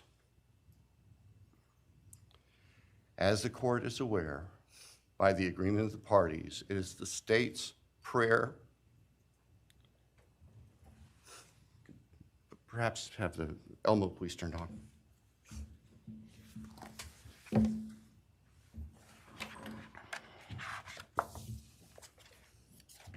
Thank you. That on count 1, the felony burglary, that the court sentenced the defendant to the maximum period of 10 years fixed in the custody of the Idaho Department of Correction. Then on count 2,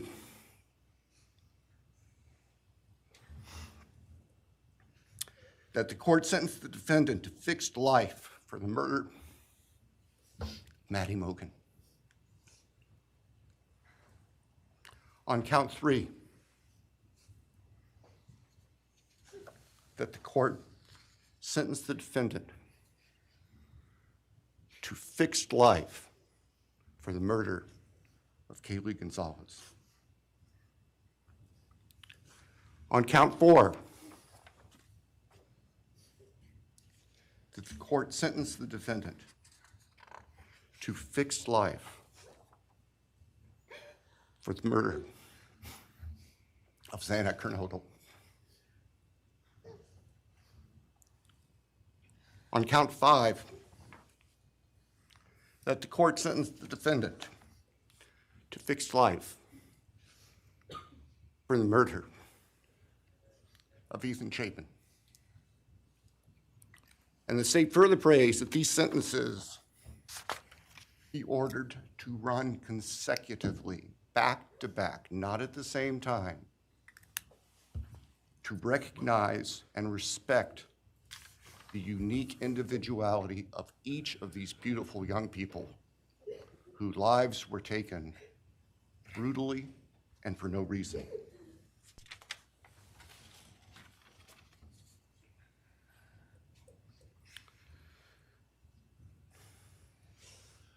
And hopefully now, as we have heard earlier this morning, it is time to afford the families and the friends and the community and the state of Idaho and the nation and the world to move forward. We can't undo, and we can never undo, the horror of what occurred on the early morning hours of November 13th, 2022 at 1122 King Street in Moscow, Idaho. For a long time, the presiding district judge in Latah County was John Stegner, who eventually became a member and a justice of the Idaho Supreme Court. And Justice Stegner often observed that even God cannot change the past.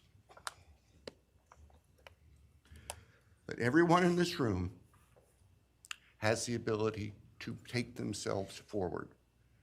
And we want the judicial system to afford them the opportunity today to do that.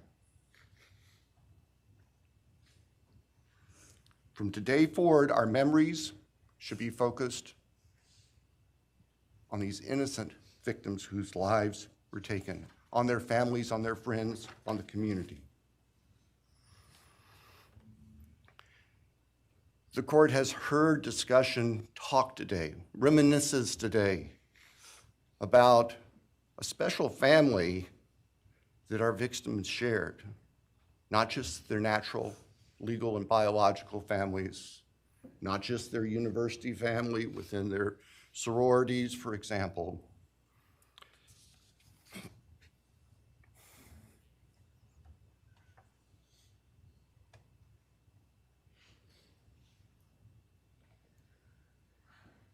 But this family. This is the picture taken on November 12th, 2022,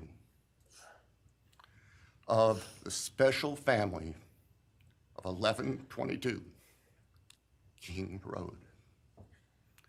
And you can see all 6 of these dynamic, vibrant, loving, special, innocent faces taken together just across the street from their residence, and barely 12 hours before 4 of them would be brutally murdered in their sleep. They've been described consistently as being bright, caring, vivacious, with futures we can only imagine now. But they were, and they remain, a special family that I think we should all recognize and appreciate. So it's time to move forward. There have been a number of statements directed specifically at the defendant today. I have one last thought. After Your Honor imposes judgment and sentences the defendant to spend the rest of his life in prison, in other words, sentence the defendant to die in prison, he's going to stand up in the belly chains and leg irons that he's wearing today, and he's going to be escorted into the custody of the Idaho Department of Correction. And the door will close behind him forever. That is the closure that we seek, that all of these people, these loving friends and family deserve, so that we can move forward. Thank you, Your Honor. Thank you.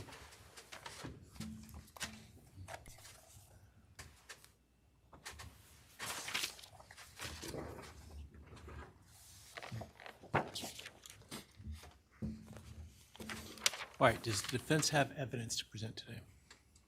No evidence. All right. Does defense wish to make argument today? Runner, we do not wish to make arguments. Mr. Kohberger, along with his legal team, is prepared for the court to enter judgment. All right, Mr. Kohberger, you have an opportunity to make a statement if you wish to. I take it you are declining. I respectfully decline. Well. What a loser.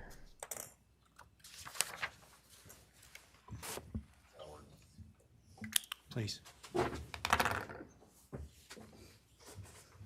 right, let me start this morning by acknowledging and thanking those that have come here today in support of their loved ones, and I appreciate your courage and your strength. And I hope that you are able to move on as best as possible. Thank counsel for the professionalism that they've exhibited throughout this case. It has been my great honor to preside in this case and to help bring, to the extent possible, some resolution and hopefully justice to this case.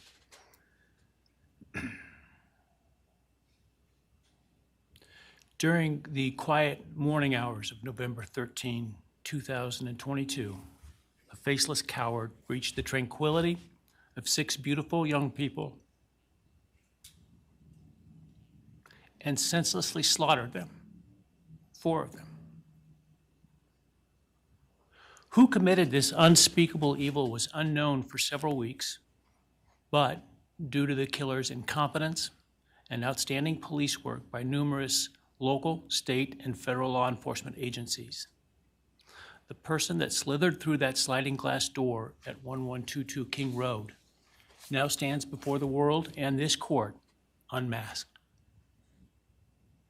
This unfathomable and senseless act of evil has caused immeasurable pain and loss.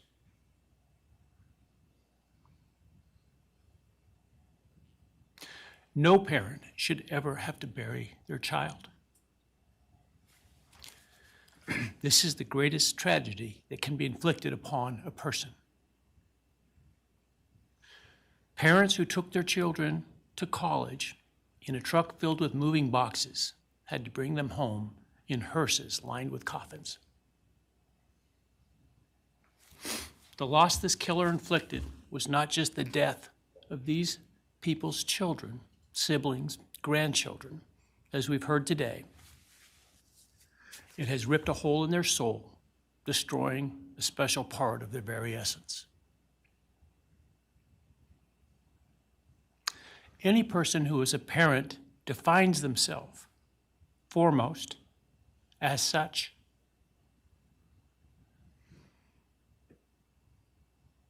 It is their existence and purpose of being. And it has been stolen from these parents.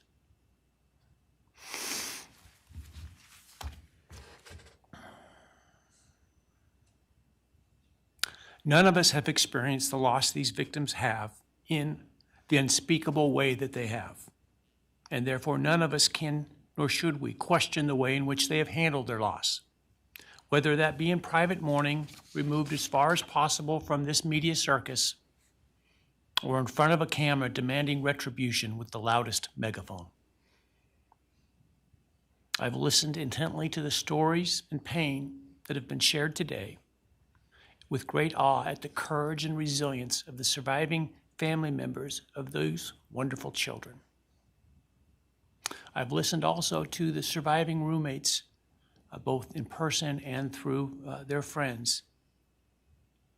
And I can't think of how, frankly, courageous they have been despite the hell that they have faced by uncaring people who have come up with all kinds of crazy theories about two kids simply being kids. The parents, siblings, and other family members who have spoken today are designated as victims in our legal system. But going forward, I hope that they can shed that label, as it gives too much power to the evil that condemned them to that role. They are and should be known as survivors, fighters, and foremost as witnesses to the tremendous lives of value and unbounded promise of these four young people. But those speaking today and those who did not speak, but who carry this same burden, this same loss, now carry forward the memories of these now perpetually young people, these forever children. These survivors carry the responsibility of ensuring that the voices of these children, Maddie, Kaylee, Xana, and Ethan, are never forgotten, and the positive impacts that they have had on so many lives are never minimized, and that the love they shared, the light that they shined onto others, is forever celebrated. As we sit here today, this case is ending, and we are now certain who committed these unspeakable acts of evil, but we don't know, and what we may never know is why. I share the desire expressed by others to understand the why, but upon reflection, it seems to me, and this is just my own opinion, that by continuing to focus on why, we continue to give Mr. Kohberger relevance. We give him agency and we give him power. The need to know what is inherently not understandable makes us dependent upon the defendant to provide us with a reason, and that gives him the spotlight, the attention, and the power he appears to crave. Yet even if I could force him to speak, which legally I cannot, how could anyone ever be assured that what he speaks is the truth? Do we really believe, after all of this, he's capable of speaking the truth or of giving up something of himself to help the very people whose lives he destroyed? Rather, I suspect the so-called reason would be dished out in enticing, self-serving, and aggrandizing untruthful bits, leaving people wanting more information, more insight, and thus enhancing even further the power he seeks to hold. Even if we could get truthful insight into his why, I suspect it would not in any way quench one's thirst for actually understanding why in the first instance. Because there is no reason for these crimes that could approach anything resembling rationality. No conceivable reason could make any sense. And in the end, the more we struggle to seek explanation for the unexplainable, the more we try to extract a reason, the more power and control we give to him. In my view, the time has now come to end Mr. Kohberger's 15 minutes of fame. It's time that he be consigned to the ignominy and isolation of perpetual incarceration. I know there has been concern about him collaborating on books or movies or other media projects, and I truly hope that someone does not stoop to affording him this spotlight that he desires in the name of clicks, royalties, or profits. While criminal behavioralists should study him away from the spotlight in an attempt to prevent other would-be killers from acting on their worst impulses, There should be no need for that to spill over into the public eye. The great Idaho jurist Edward Lodge was known for trying to find something positive about every person he ever sentenced. And with over a half a century as a trial judge, that was a lot of people. This was often challenging, and I recall in one case he said that the best he could come up with was the defendant had good penmanship. Truth be told, I'm unable to come up with anything redeeming about Mr. Kohberger because his grotesque acts of evil have buried and hidden anything that might have been good or intrinsically human about him. His actions have made him the worst of the worst.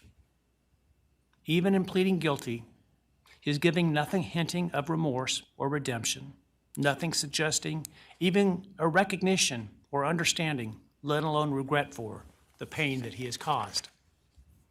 And therefore I will not attempt to speak about him further, other than to simply sentence him so that he is forever removed from civilized society. And accordingly, based upon his conduct and based upon the record before this court, recognizing the standards that govern this court's sentencing decisions as set forth in State v. Toohill, I hereby sentence Mr. Kohberger as follows. On count 1, burglary, 10 years fixed, 0 years indeterminate. I also impose a fine of $50,000. Count 2, first-degree murder of Madison Mogen. I sentence the defendant to a fixed term of life imprisonment without the possibility of parole, a fine of $50,000, and a civil penalty of $5,000 payable to the family of the victim. On count 3, for first-degree murder of Christi Gonzalez, I sentence the defendant to a fixed term of life imprisonment without the possibility of parole, a fine of $50,000, and a civil penalty of $5,000 payable to the victim of the family, or to the family of the victim, pardon me. On count 4, for the first-degree murder of Xana Kernodle, I sentence the defendant to a fixed term of life imprisonment without the possibility of parole, a fine of $50,000, and a civil penalty of $5,000 payable to the family of the victim. On count 5, for the first-degree murder of Ethan Chapin, I sentence the defendant to a fixed term of life imprisonment without the possibility of parole, a fine of $50,000, and a civil penalty of $5,000 payable to the family of the victim. The sentences on counts 1, 2, 3, 4, and 5 shall run consecutively to one another. Restitution will be left open for 60 days. Defendant will be required to submit a DNA sample and a right thumb print impression to the Department of Corrections and comply with the DNA Database Act. I remand the defendant to the custody of the Idaho State Board of Corrections for to be imprisoned in an appropriate facility in execution of the sentence where he will remain until he dies. Though you have waived your right to appeal, you do have a right to file a notice of appeal, and any such appeal must be filed within 42 days of the date of the written judgment, which will be entered shortly hereafter.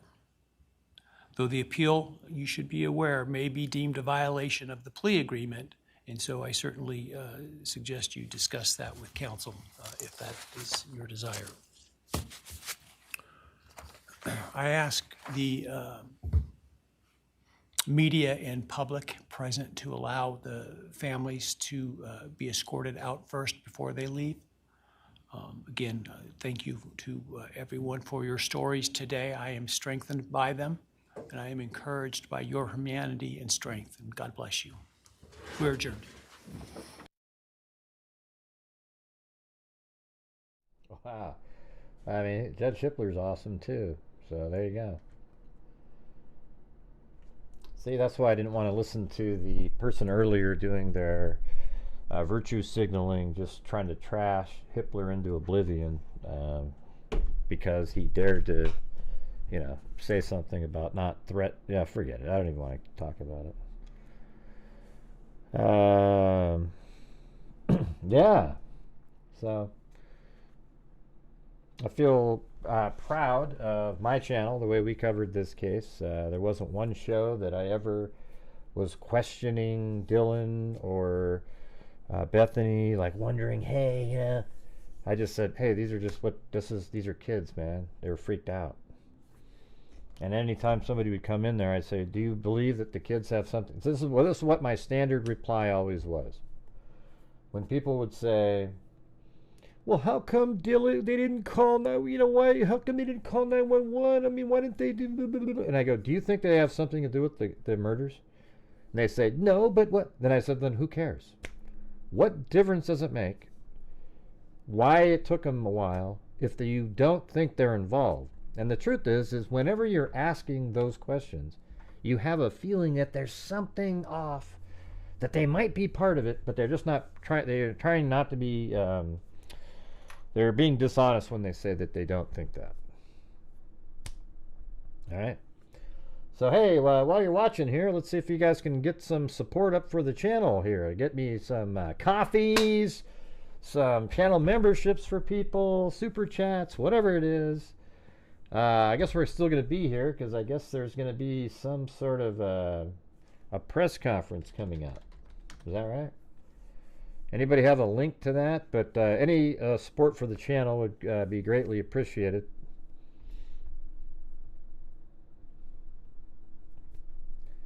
Let's see. The defense attorney always smiled. I don't know what her deal is. I think there's something wrong with her face. I don't think she's literally smiling. I respectfully decline. You didn't respectfully do anything, Kohberger. You're a pile of shit. And you know that, right? Right. Yeah, there's supposed to be a press conference. So if anybody knows where the link is to the press conference, let me know.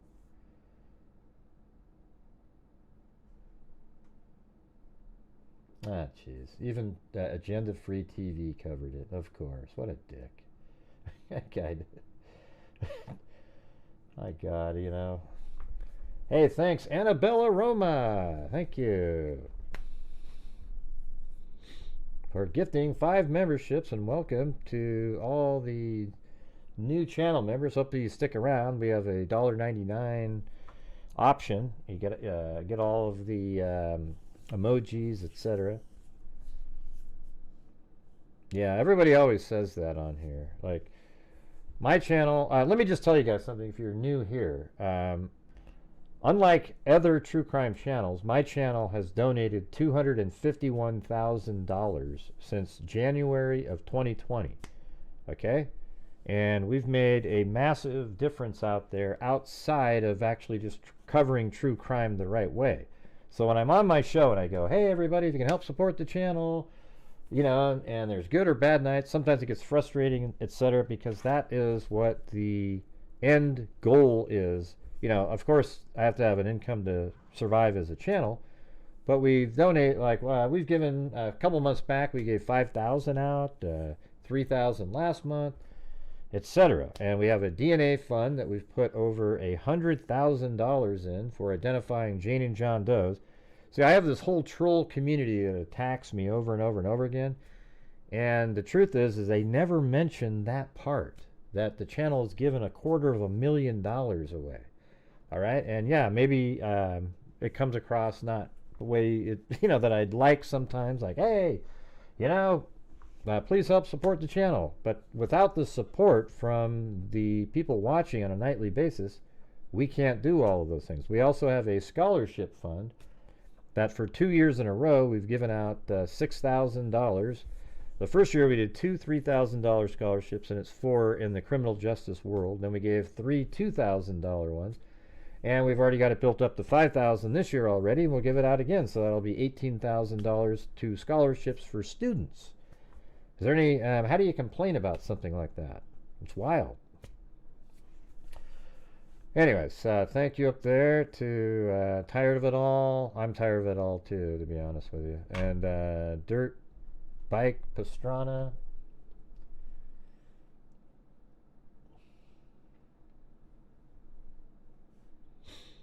Yeah, so we always get the trolls that show up every show. They just can't help themselves. They literally go home. I think they have a picture of me on their ceiling above their bed, and they just, you know, every night. Whew, who knows what they're doing. It's pretty wild.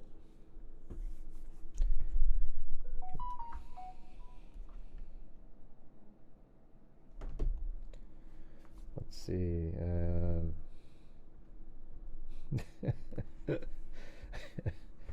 That's just it's hilarious, man. If they just knew what other people were saying about them, they probably would be embarrassed of themselves.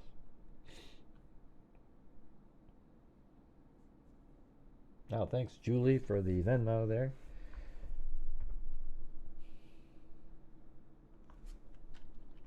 So who's going to be doing the press conference?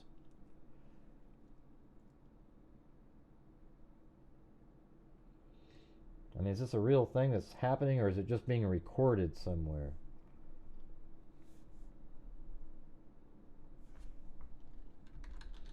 I'm supposed to be on Court TV tonight.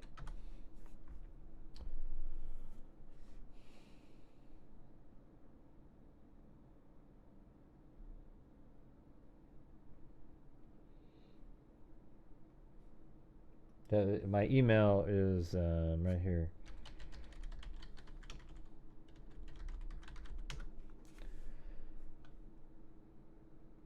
Hey, thanks so much, Elizabeth, for the PayPal, and Kimberly Lancaster, and Kimberly and Elizabeth Schulte, maybe something like that. Probably pronounced it wrong. Gray Went, want to thank you for everything you did to bring this case to all your viewers. Thank you. Yeah, you know, I tried to. I put out during the show. I put out 3 of the different impact statements. Almost nobody watched them. I think everybody was watching the live stream. But I think Olivia's needs to be all by itself. I mean, that thing was a masterpiece. Yeah, inside to talk to law enforcement, also waiting outside. Yeah, I need to have a like send me links or something. Yeah.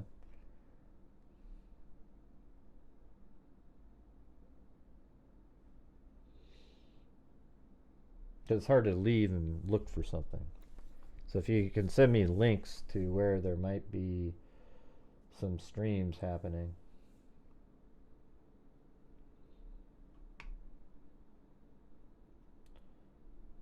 Somebody sent me an email saying, Gray, Bryan Kohberger was sentenced to life in prison.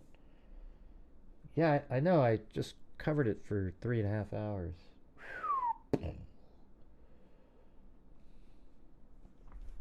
Yeah, so send me an email where you see these links.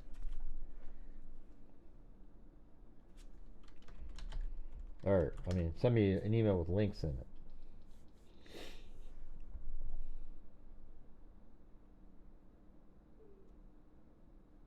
Let's see. Yeah, I don't see anything on your Creme 2 thing.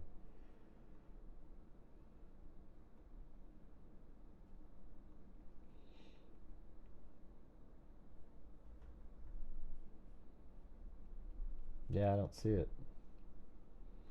I don't see anything live out there.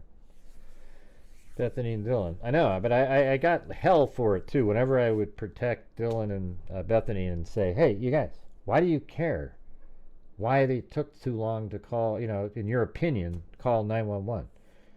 Why do you care about this? Why do you care about that? And they'd say, I don't know, I just want to know. And it's like, well, do you think they have anything to do with the murders? Well, no, we don't. Well, then who cares? At that point, it's unrelated to the case. It's just sort of a side thing that, oh, okay, well. And it turns out it's exactly how I described it when I would tell you why they didn't do it. They didn't want to know. They saw things and things. They didn't want to know the truth because the truth is too scary. And, you know, they sort of huddled up, and then the next day had people come over. And Hunter actually protected Dylan and Bethany from knowing the truth until later. But they could probably sense it and see it on his face. Yeah, that was cool. And Steve move the podium and talked right to him. But man, yeah, Olivia was just that was incredible. You know, I don't know if you could do any better than that. Are you sending it over, John Dunn? Can you send me some the links?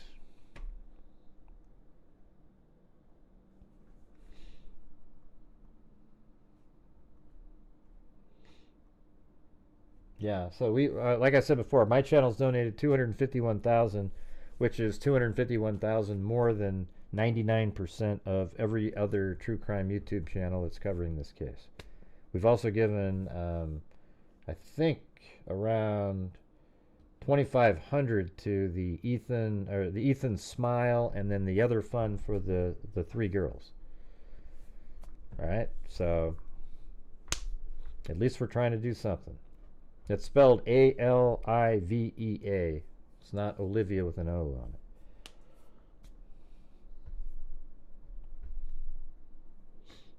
Okay, well, I can't see them speaking because I don't have. Nobody sent me the link. So.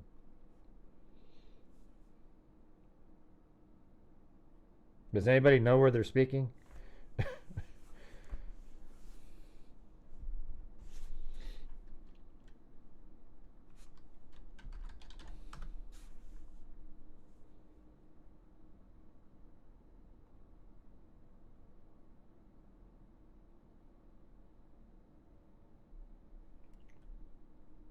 We're asking for this. No, that's Olivia again.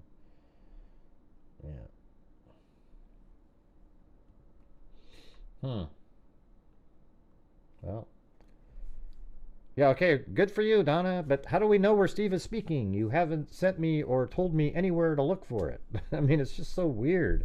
Who cares? You type in Steve speaking. Oh, hey, look at that. He's, it doesn't help at all.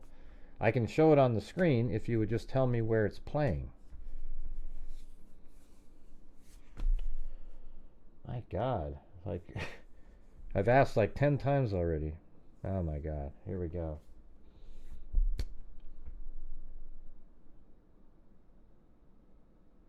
Yeah, I don't see that. Can you send me the link in an email?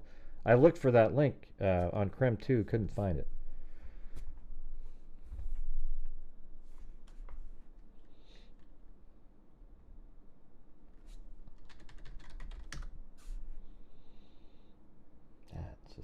Ridiculous.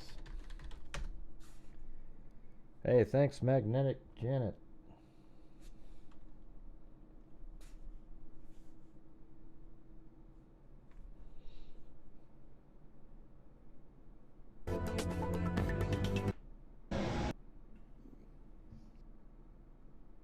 It's hard to straight up.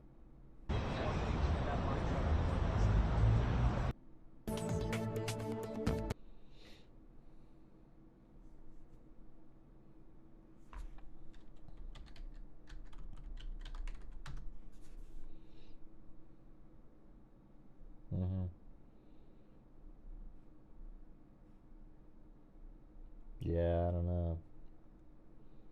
News Nation, let's see. Yeah, I don't see anything live on their YouTube channel. So.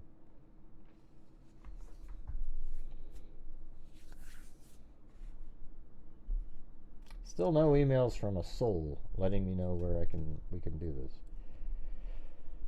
Yeah, it's brutal.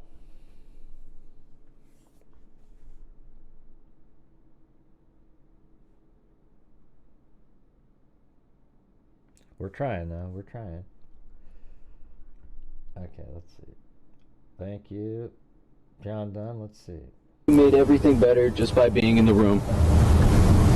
My statement was largely grounded in one goal, and that was to do everything for anyone who listens to this and has to go through something similar. I'm there for months. He would corroborate things. He would corroborate things, and he even addressed there's been way too many conspiracies, and the surviving witnesses had to go through hell. Well, no better way to protect them than by getting some of those details. If you got those details, then it's simple as just saying I did it solo. Would have been valuable, I think. And yeah, I think the fact they didn't release the 911 call is almost criminal.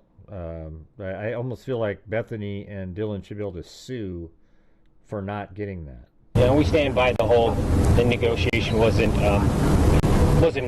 justice. It was just it was a shortcut, and we said from the very beginning we're not interested in the shortcut for our daughter. We wanted everything. Let me see what this is saying. It's going to be. Okay, that's different. All right. Being trials and diminishing public. Did you? We're not interested in the shortcut for our daughter. We wanted everything. Steve, you turned the podium at one point. Talk to us about why you wanted to stare at him. Because he's a coward. He's been protected by the court from day one, the minute that he was arrested. So I wanted to let him know that I was directing everything towards him, and his days of being protected are coming to an end. From what I've been Thank you, John Dunn. explained, he gets on a van today, and he's got like 11, 12 minute ride, and then he'll be the responsibility of Planning on turning the podium though, or did you do that? I remember reading it saying, "Do not move." So I was like, "Well, I'm moving this." I just kind of made that decision right then and there. So, I want to make it as difficult as possible. I knew my daughter was going to do a speech, and I'd heard it, and I was like, "He's going to hate this. He's going to hate this next set of people that are going to come forward and really rip into him and really expose him for what kind of a piece of trash he was." And we've been waiting a long time to say some of those things that needed to be said. Stephen, you chose not I good enough to sleep in? I don't know. Okay. Well, allow me a second. Yeah, it definitely wasn't. Yeah, my name's Christi Gonzalez. I'm Kaylee's older brother. She was my little sister, my friend, the middle child in the heart of our family. There are no words that can fully describe her spirit, but if you knew her, you knew joy, you knew light, you knew someone who made everything better just by being in the room. My statement was largely grounded in one goal, and that was to do everything for anyone who listens to this and has to go through something similar, to not have to endure what we had. My family's fought tirelessly, not just for answers, but for accountability. We've stood in front of cameras, behind closed doors, and across from people who didn't want us to speak, but we did, and we won't stop now. Across nearly every murder case prosecuted by Bill Thompson, including the killing of University of Idaho football player Eric McMillan, there is a clear and troubling pattern. Families are left feeling unheard, justice is negotiated down through plea deals, and the public is left with unanswered questions. In the McMillan case, charges were reduced from first-degree to second-degree murder, prompting confusion and outrage from the victim's family and community. The same pattern is emerged in the Silas Parks and John Lee cases, both of which prosecuted by Bill Thompson, where capital-eligible crimes were resolved through plea agreements, sidestepping trials and diminishing public accountability. The most egregious of these crimes was the brutal killing of Whitney Parks, a young pregnant woman whose life was taken by her husband Silas Parks during a violent domestic assault. Whitney was only 22 years old. Whitney was beaten and strangled in her own home, an act of cruelty that not only ended her life, but also the life of her unborn child. And yet, despite the devastating nature of this crime, Bill Thompson reduced the charges from murder to voluntary manslaughter, ultimately securing a sentence that allowed Parks the possibility of parole after just 5 years. There was no trial, no full accounting of what Whitney endured, no acknowledgement in the legal outcomes of the child she was carrying. For Whitney's family, and for anyone who believes that justice system should speak forcefully for victims, this wasn't justice. It was a deal, and it was like so many others under Thompson's watch. It prioritized expedience over accountability. Now, almost predictably, we find ourselves reliving that pattern in the current case. Despite the magnitude and brutality of the crime, the prosecution chose to accept a plea deal behind closed doors, without trial, without ever consulting our family in any meaningful way. In fact, we learned from the plea deal that had been finalized from an email from the prosecution team. Not in person, not with warning, not with respect. That moment underscored what we feared all along, and that this case was following the same well-worn path toward expedience over justice. Sentencing once again fails to reflect the severity of the act, and the emotional fallout has landed again on the shoulders of the victims' families, who have been left out, unheard, and grieving not just a horrific loss, but a system that continues to bypass them. The through line is undeniable. Whether it's 2004 or 2025, this prosecutorial, is that a word? Sorry. Prosecutional approach has consistently abandoned the very approach it is, or the very people it is supposed to protect. The trends you'll notice from Thompson's prosecuted crimes are the following: plea bargains avoiding capital punishment, charge reductions, sentences that misalign with the gravity of the crime, lack of trial due to plea bargains. These aren't just failures in process, they're failures that have real consequences for real people. After reviewing Bill Thompson's history, it's clear our family was never given a fair chance at justice. But this isn't just about a prosecutor's record. It's about Kaylee. It's about my sister. She's not just one of the Idaho 4. She was a daughter, a sister, a best friend, and the light in every room she walked into. When the prosecution followed the same path we've seen before, closed doors, limited input, and a plea deal handed down without our voice, it became painfully clear that Kaylee was being treated just like another case. But she wasn't. She was everything to us, and our pain has only deepened, knowing that the system didn't fight for her the way she deserved. I'll leave everyone with this. There's 1,000 things I wish I could say to Kaylee, but today I'll just say this. I will always carry her with me for the rest of my life, and I will never stop being her brother. Steve, thank you. Now that the gag order is lifted, is there anything that you learned over the last 2.5 years from the investigators or the prosecutors that you can share with us now and speak about? Well, I think it was kind of interesting that once the president sent a truth statement out, they called us right up and they told us everything. So I don't know what was holding them back before, but we spent about 3 hours, close to 3 hours with the lead detectives, and yeah, we found because our main thing was we didn't want to have victims advocate statements that had lies and misquotes and misinformation in it. So I appreciate the president, putting a little bit of pressure on there, and it seemed to work. Up until that time, they told us they were not going to tell us, and we were going to have to just wait for the things to be unsealed. But yeah, it was horrific what Kaylee went through. Yeah, and I don't want to protect this guy, but I won't give out all the details. I'll be general. But yeah, she was stabbed over 30 plus times, and she was struck, and there was quite a bit of damage to her face.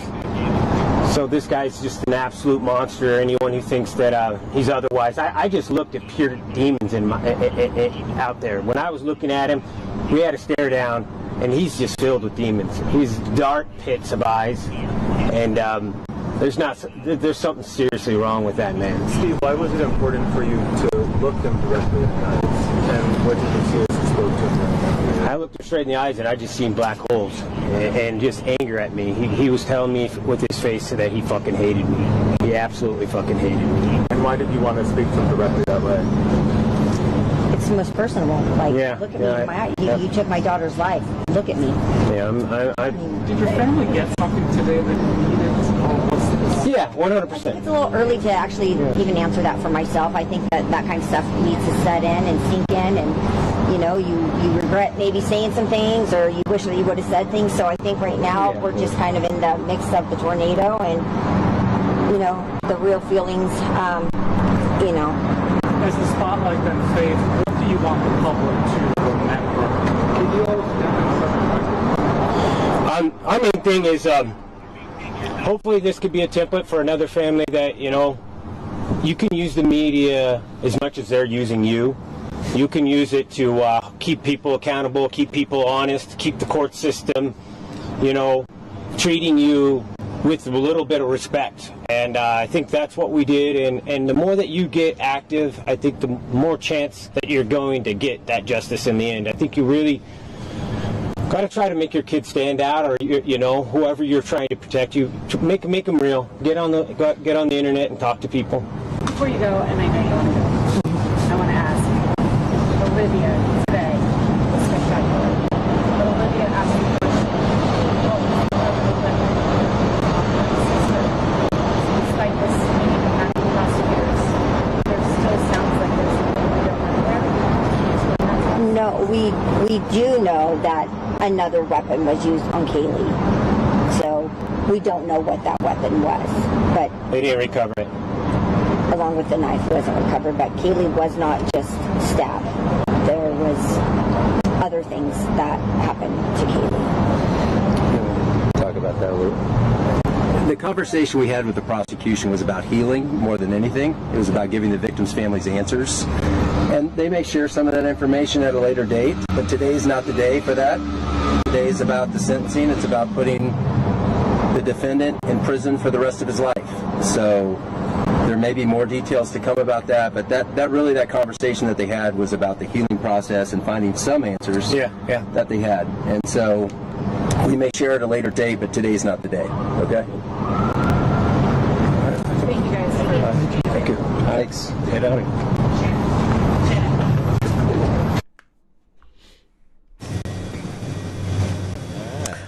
All right, hearing from the... So, wait, they're out there? He may not have been given the death penalty. Had he been convicted,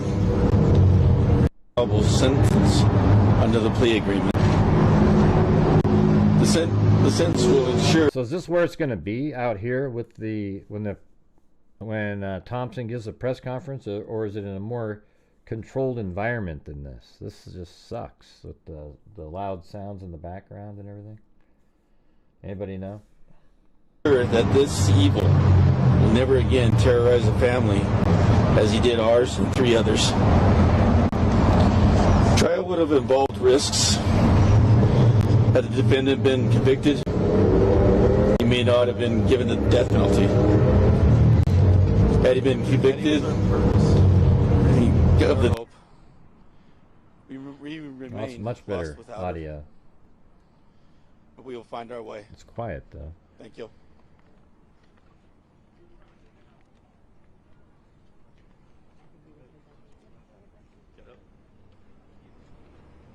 Thank you.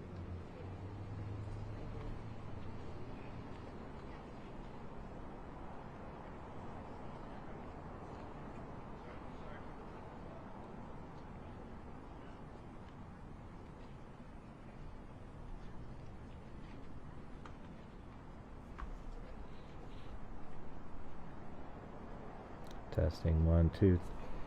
Testing. Oh, my mic's been affected again. Jeez.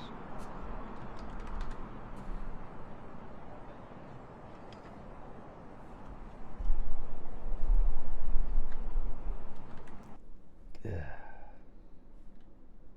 Hold on.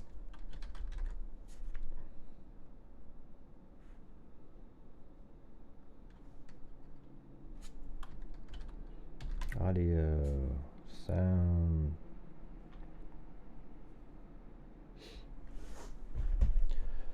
Oh, there it is, way up there.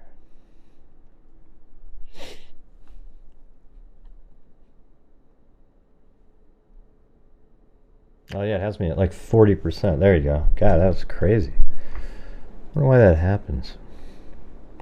Something knocked me down to 40% microphone sound. I must have been quiet the whole time. Now I'm really loud because I have it boosted.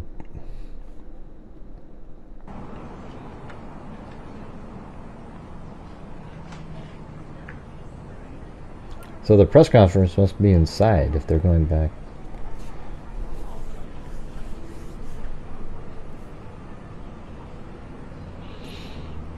So they got all the details, huh?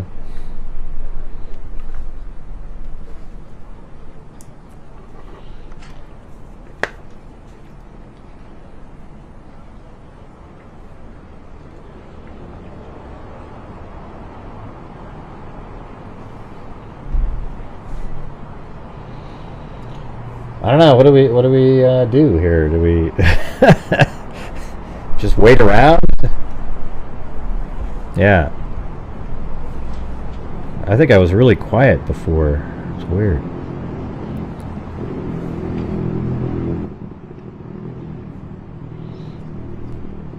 Yeah, it must have been really, because it was only at 40% that microphone.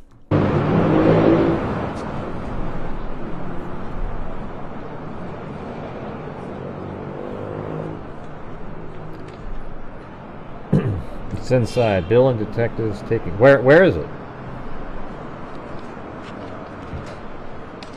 So is this camera gonna switch inside the courtroom or what?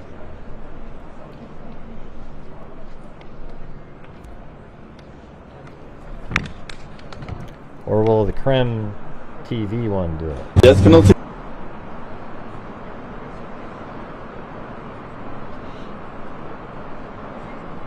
Oh, I guess it's going to be inside the courtroom. Looks like the Creme 2 had sort of a setup in there.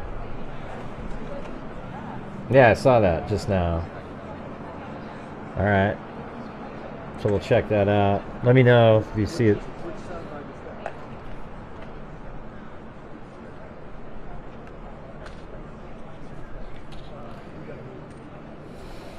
I hope they give...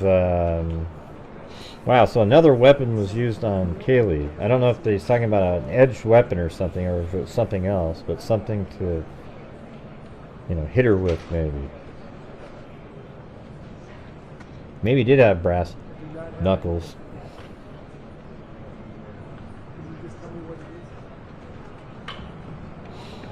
Yeah, Bill Thompson, well, he's retiring anyways. I think this is like his last case.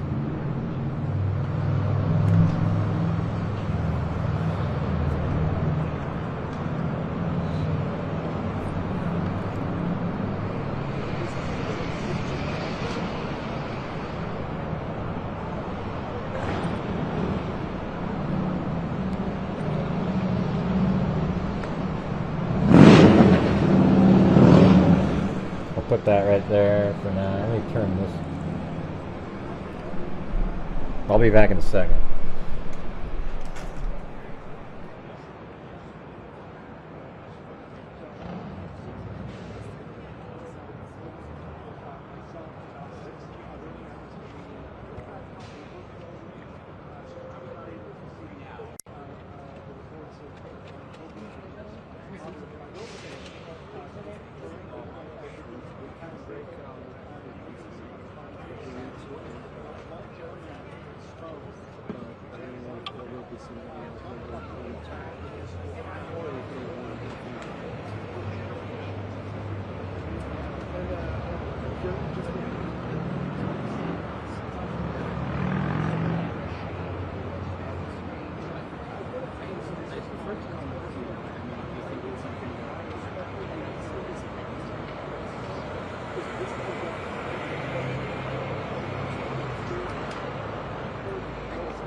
Yeah, so there's one mic that,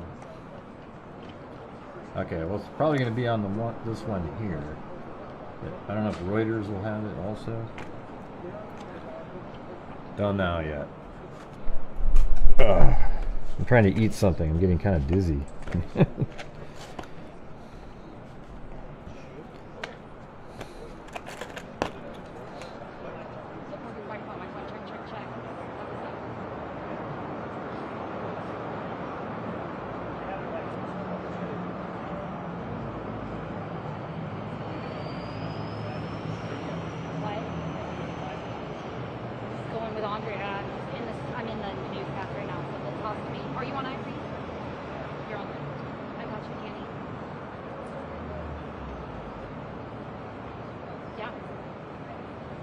Yeah, they mentioned that.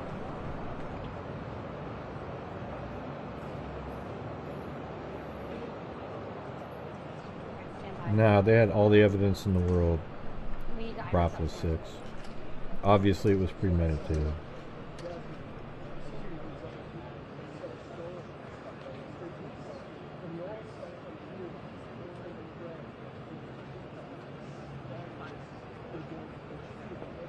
for an injustice was absolutely packed. Members, of course, of the victim's family and their friends, as well as members of the media.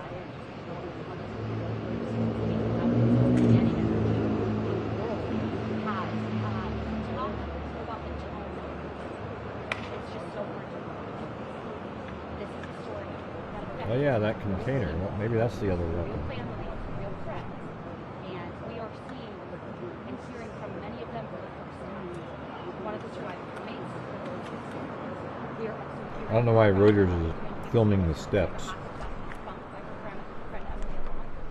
and that's how the hearing started. It was really emotional. Both girls, both Emily and Dylan, very, very choked up, reading the statements, saying they felt this immense amount of That's what I thought. and they deal with this. Had used the blunt side of the knife in her mouth.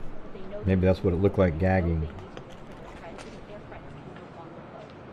Beyond that, we heard from the families of Gonzalez, of Madison Mogen, of Xana Kernodle. As more and more people read the victim impact statements, more and more people started clapping for them. Just goes to show you how powerful those statements were. Some of the comments in the back were clearly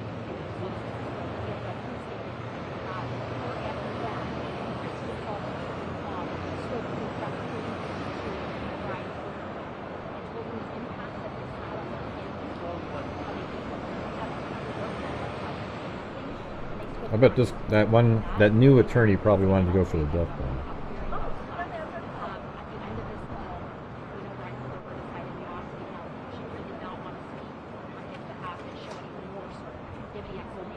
But throughout this entire hearing today, he stared directly at the people that were at the podium talking, whether they were addressing him or whether they were addressing the judge, looking from their nose. He was staring emotionless, really, as sobs could be heard from all over the courtroom. I was sitting behind Hunter Thompson and Emily Long, two friends of the victims. We do know, based on other reporting, that they were to call 911 that day. And Hunter grabbing tissue, stabbing his eyes. And at the end of this hearing, you guys saw Bill Thompson put up photos of each of the victims, ensuring that their individual stories are not hidden, ensuring that we can face to the name. They're not the Idaho court. It's not some story for our consumption. He put up each of their photos. He put up a photo of all of the roommates, and he said, "This is a special family." I'm eating one of those like Lunchables.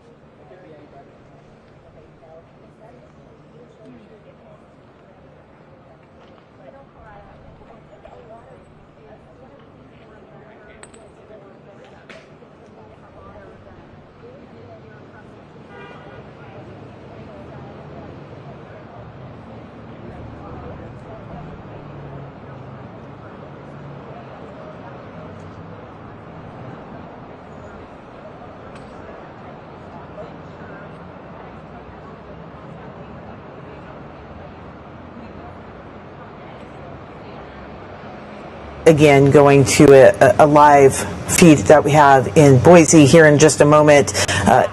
Again, Bryan Kohberger showing really no reaction to anything that was said.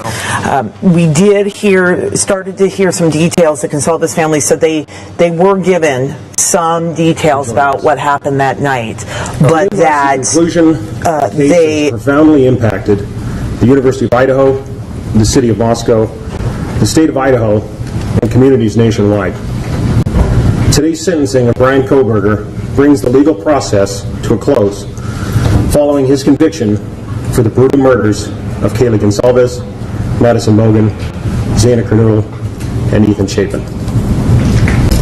While this marks the end of a long and challenging journey through the criminal justice system, we acknowledge that for the families, friends, and loved ones of these four young people, the grief does not end, because the losses are permanent and the pain remains. We want to express our deepest gratitude for their strength and resilience during this challenging time. We will honor their loved ones' memories and reaffirm our commitment to ensuring their lives are not forgotten. This investigation, one of the most complex and high-profile cases in our state's history, was made possible by an extraordinary level of collaboration. From local and state police officers to federal agents and analysts, as well as prosecutors, forensics teams, and technical experts. It also took immense courage, patience, and resilience from a grieving community whose role was invaluable. From the very beginning of this tragedy, Moscow Police Department and our law enforcement partners never lost sight of the mission, which was to bring justice for the victims and their families, and to hold accountable the person who committed these horrible crimes. Despite the complexity of this case, our team never wavered. They never gave up, and we completed the mission. During this investigation, I was fortunate to witness the level of professionalism, expertise, drive, and passion that each member of the investigative team brought to the overall effort. And it was truly awe-inspiring. To all who came to our aid and assisted in this immense undertaking, I cannot express my gratitude enough. We are forever thankful. And I would be remiss if I did not thank the amazing communities of Moscow and the University of Idaho. For weeks on end during this investigation, the support you provided to our team was greatly appreciated. The numerous phone calls, letters, and seemingly endless stream of food helped keep our spirits high and encouraged us to press on. Today, we want to provide an opportunity to hear from the key agencies involved in the investigation, prosecution, and overall response to this case. Each agency played a vital role in pursuit of truth and accountability. Further remarks will be provided by the Latah County Prosecutor's Office, followed by the Idaho State Police, the Federal Bureau of Investigation, and the Office of the Attorney General. Each speaker will provide brief comments, followed by a limited Q&A session. With that, I'd like to introduce Latah County Prosecutor Bill Thompson, representing the Latah County Prosecutor's Office. Thank you, Anthony. Welcome, everybody. It's been a long time since we've been able to stand in the same room together, and you have to listen to me talk. I'm sorry. First off, I want to thank the folks here in Ada County. I can tell you I would much prefer to be in Latah County right now and be able to talk to the people most directly impacted by this. But Ada County has been a phenomenal support and protector for the integrity of this case, and I just want to send that shout out right now. So today, you are all, I think, listening in, either in person or with the live stream. We have reached the conclusion of the judicial process, and we believe we've achieved accountability and finality and certainty for everyone who has suffered from this, so we can try to move on. As you are aware, Mr. Kohberger pleaded guilty to all 5 counts of the indictment. He pleaded guilty as charged. There was no plea bargain to change charges, drop charges. He pleaded guilty straight up, and he admitted under oath to Judge Hippler that the allegations are true. He has also received a life and death sentence, and that he is going into the Department of Corrections custody, and he will remain there until he dies. And our communities are protected from him. Our communities are safe from him, and we have finality and conclusion, not just for the families, but for everyone who suffered because of this. Chief Dollinger talked about the extraordinary team work on this case, and I can tell you that Ashley Jennings, my senior deputy, and I, we were with the investigators from day one. We worked as a team beyond any team that I've seen in my almost 33 years as a Latah County prosecutor and 45 years as an attorney in Idaho. This level of collaboration is indescribably phenomenal. And in this room, we have representatives of the FBI, and you'll hear, of course, Special Agent Grover. We have representatives from the Idaho State Police. We have representatives from the Moscow Police Department. We have representatives from the Office of the Idaho Attorney General. I can tell you, I will be forever grateful for the assistance that Jeff Nye, the head of the criminal division, and his deputy attorneys general, Ingrid and Maddie, standing beside him, offered to us. I don't know that we would have been able to reach the conclusion that we have today as successfully without their brilliant and dedicated work. And they too have lived this case from the get-go.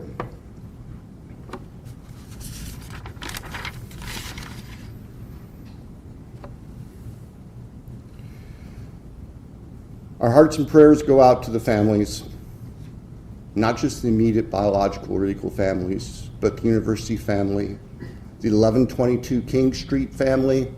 You all saw the group picture, and you've seen that group picture so many times over the past 2.5 years. And now you have real faces to go with those young, vibrant people who, 4 of whom were killed 12 hours, half day after that picture was taken. We respect the families. We realize that we had tough decisions to make, and we made them, but we did not make them in a vacuum. As I said in court today, we reached out to the families. We asked their thoughts. We listened to what they had to say. We accept and recognize that not everybody agrees with the decision we made. But this isn't a popularity contest. And we made what we thought was the most appropriate decision under the law and on the facts to give this case closure in a sense that would never be realized otherwise. Judge Hipler talked today about, I guess, the fallacy of expecting that there would be some miraculous coming clean and disclosure from the defendant. In the first instance, as the judge said, he doesn't have the power to compel that. We, the state, don't have the power to compel that. And as a practical matter, it would not be helpful.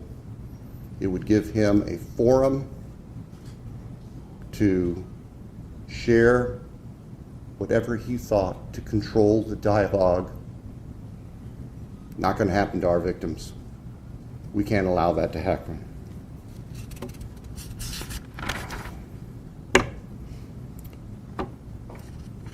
So,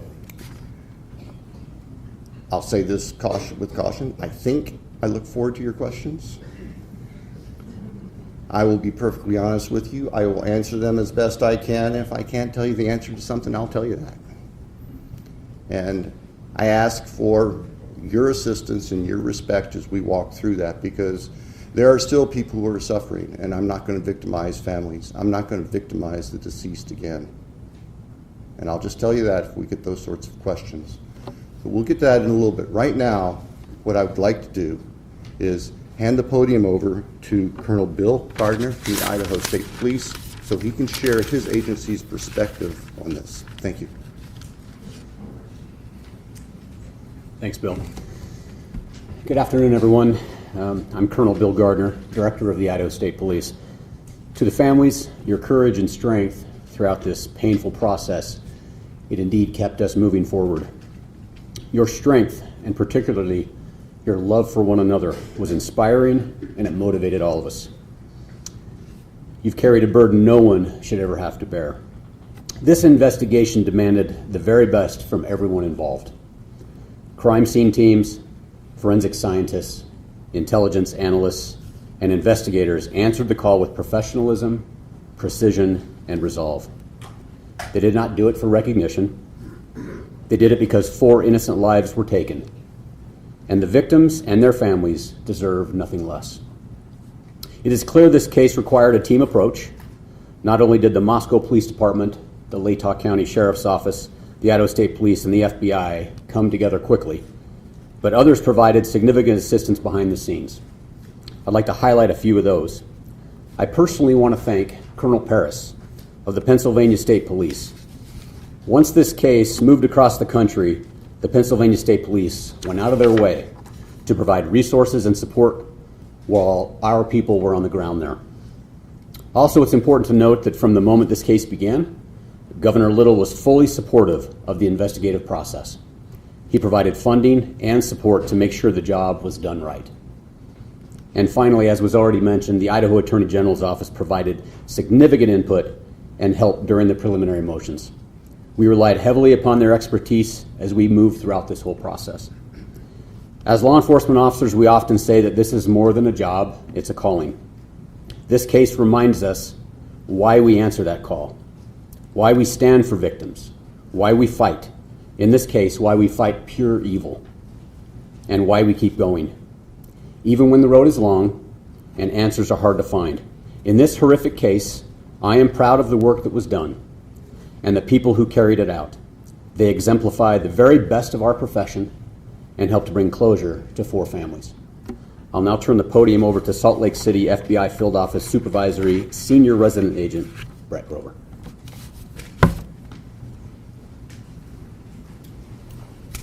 Good afternoon. My name is Brett Grover. I'm the Supervisory Senior Resident Agent in our Coeur d'Alene office of the FBI, which is part of our FBI Salt Lake City division. On behalf of the FBI, we offer our deepest condolences to the families of Madison Mogen, Kaylee Gonzalez, Xana Kernodle, and Ethan Chapin. The culmination of this case was a long time coming, and we hope the victims' families and friends have some sense of peace in knowing that Bryan Kohberger is being held responsible and accountable for his heinous actions. The FBI is proud to have supported the Moscow Police Department in the state of Idaho with the investigation and prosecution of this case. Countless hours have gone into this investigation. The FBI dedicated significant resources to include digital and forensic analysis, intelligence support from our folks at FBI headquarters and field offices around the country, and victim services which continue to this day. Today's sentencing also demonstrates how the responsible use of investigative genetic genealogy, or IGG, can transform a crime scene into accountability and closure. The IGG process involves the use of DNA analysis combined with traditional genealogy research to generate investigative leads for unsolved violent crimes. In late 2022, IGG provided a crucial investigative direction for investigators working this case. But I want to be clear, IGG was just one tool that led us here today. It's a powerful complement to the core investigative work done by both the FBI and our partner agencies.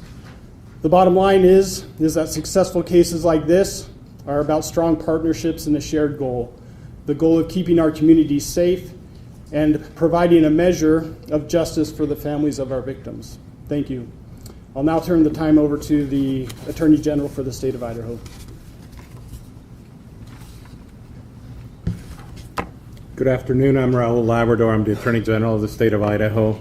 Today's a heavy day for the families who lost their children, for the community of Moscow, and for the entire state of Idaho. With the sentencing today, a painful chapter closes in one of the darkest and most heartbreaking moments in our state's history. We're here because 4 young lives were stolen from us far too soon. They were full of promise, they had dreams and aspirations, people who loved them, and communities that believed in them. Their loss is immeasurable. Their absence is felt every day, not only by their families, but by classmates, friends, neighbors, and all of us who came to know their names and their stories. There is no sentence that can bring true justice for this kind of evil. Nothing we do today can undo the heartache or fill the empty chairs at family tables.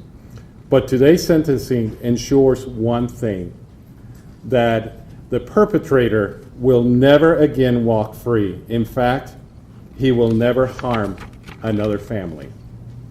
I want to extend my deepest gratitude to Prosecutor Bill Thompson,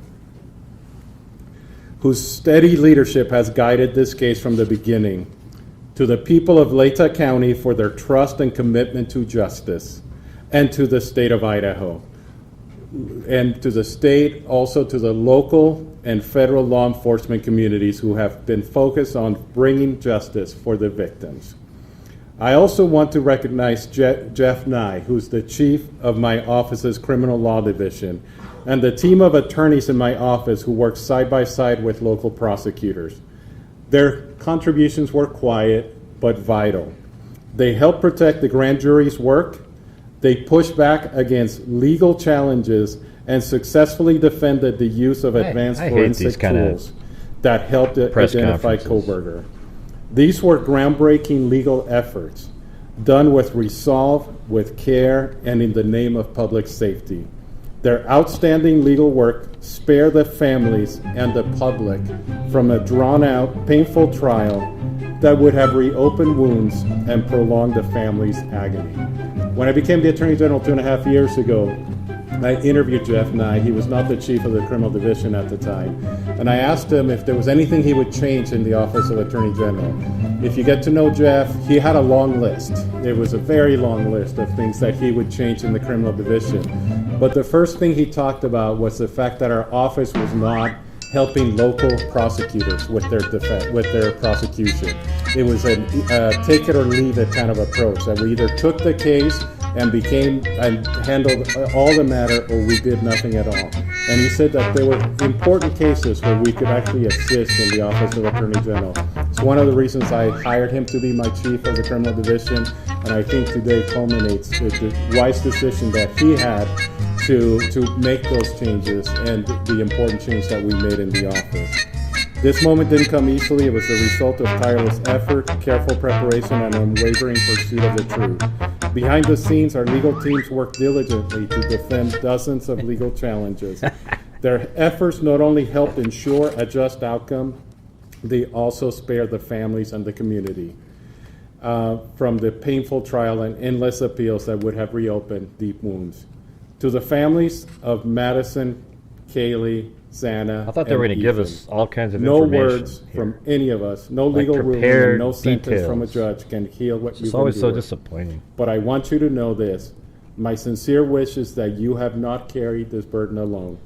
Idaho grieves with you. Idaho stands with you. And your children's names will not be forgotten. We honor them not only with our words today, but with our commitment to protecting others in their memory. I will never stop fighting for the people of Idaho, and I thank every single member of this community who has just reached out to the families and supported them. They're not saying anything. And may God bless the So if you want to go souls of listen the to nothing, victims go ahead. and the families who have suffered. Thank you. Now we will transition into our question and answer phase. Joining me at the podium will be Bill Thompson from the prosecutor's office and the two lead investigators, Brett Payne and Darren Gilbertson. Just a couple of things before we begin. We recognize that everyone has a lot of questions. We're going to try to do our best to get to as many as we possibly can.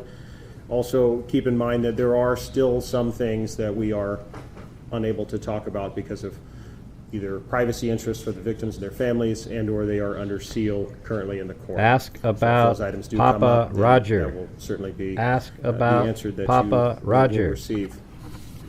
And to keep this sort of orderly, I will try to be the one to point out who's got their hands up. Right there. Yes. What can you tell us about the release documents that the police department is working on putting online, and what can you expect from that? Certainly. As we put out in that press release, I hope everybody can understand the immense amount of information that's in this investigation is going to take a lot of time to prepare. It has to be gone through legally to be redacted or figured out whether or not it can actually be released. So I did get word today. It sounds like our website will be going live hopefully this afternoon. There should be another press release coming out in the next few hours to show that website so that people can start accessing that. Initially, what is going to be on there And certainly this is just for the Moscow Police Department because we're only the holders of our records, but it will be all of our police reports from this investigation. So just the documents there. They'll be redacted, ready to go, again, free of charge for the public. We want to be as transparent as we possibly can, so we wanted to get those out to everyone. Chief, from the very beginning, your department was saying this was a targeted attack. Can you now say who was the target and what's your evidence to show that? I'll turn that question over to the investigators to answer that. Oh, there we go. That's a good question. Well, I think Darren and I have, the evidence suggests that there was a reason that this particular house was chosen. What that reason is, we don't know. We don't know who the target was, and we're not going to speculate on that up here today. But we can tell you that for whatever reason, Mr. Kohberger chose that residence. Perhaps it's the location, layout, we don't know. But that's, to the best of my knowledge, that's what that statement likely led to. During the Kaylee got third page view, there was a social media account that surfaced Here we go. that has long had speculation that it was Bryan Kohberger. Can you talk at Papa all Rogers. about the Papa Roger potential connection, if any? Right, there was no connection. There wasn't at all. We looked into every bit of it. That's we took crazy. a deep dive into it. No we connection. researched it. We utilized. It was not. It was not. Thank you. We can cut that off. That's wild. Is it possible that Man. there was a second murder weapon used, not just the knife? Is it possible? All the evidence shows and tells us that he used a knife, a K-bar knife, and that's the weapon we believe was used to commit all the murders. Here. It sounded like the Gonzalez family said that there was a second weapon that was used on Kaylee Gonzalez. Can you confirm that? Out of respect for the families, that's something that you'll have to get from them. If they wish to share that with you, it'd probably be through them, not through us. And one more question. Yeah, it's just so lame. It seemed like he chose that house. There's no clues as to why he chose that house. You know, after working in Moscow for several years, as See, he was just a Chief smart guy Dollinger, that could figure it out. That area is frequented by many, many people at all hours of the night when college is in session. So what Darren and I have surmised is that perhaps it's the old hiding in plain sight. There's lots of people around. There's lots of vehicles around at all hours. It's not isolated where you'd be noticed. So that's where that comment comes from. It does, and though it doesn't make sense, and it's if you were in that neighborhood at all, it's a very complicated neighborhood. It's very closed in, but at the same time, there's everything from college kids to adults that live there, people that have full-time jobs, part-time jobs. So any one of us could come and go and fit in there. So, Frederick. D.A. Thompson, during the plea hearing and then again today, it seemed like your voice quivered a bit when you were either putting up the photographs or mentioning the victims' names. I'm just wondering about the emotional toll, and I have one other question. Yeah, you're right. My voice was quivering. Y'all were in there. There was a lot of powerful emotion. The losses are almost indescribable. And maybe my filters aren't as good as they might have been 45 years ago when I started in this business. But I think you also saw that even Judge Hippler was affected and impacted by this. There is no easy way to remain stiff-lipped and dry-eyed through this kind of tragedy. There just simply isn't. I'm sure you're not aware of this yet, but there was a photograph where they zoomed in on a picture that Bryan Kohberger had on the defense counsel table, and it was an image of a black heart. I don't know if you've heard this or if you've seen the image. Hearing this, your thoughts? First I've heard of it. There is something I need to say, though, real quick. This is the product of, I'm sure I'm getting old in my failed memory, but there's one other person I need to recognize, and this is very important to us because this was a key person that was going to take us through trial, and that's Josh Hurwitz, the former United States Attorney for the District of Idaho who left office and voluntarily joined our office as a special deputy to help us. My apologies for the oversight as I wasn't reading my notes correctly, but thank you for that little interlude. Chief? Yes. I guess my question is for Mr. Thompson, you're still up there, Angenette Levy with Law and Crime. You said that it was your decision to accept this plea agreement. It brings finality, he will die in prison, but Corporal Payne just said he they don't know who the target was and why he targeted this house. Was there a reason why, as part of the agreement, you didn't require Ann Taylor to have her clients sit down with you all and to answer some of these questions?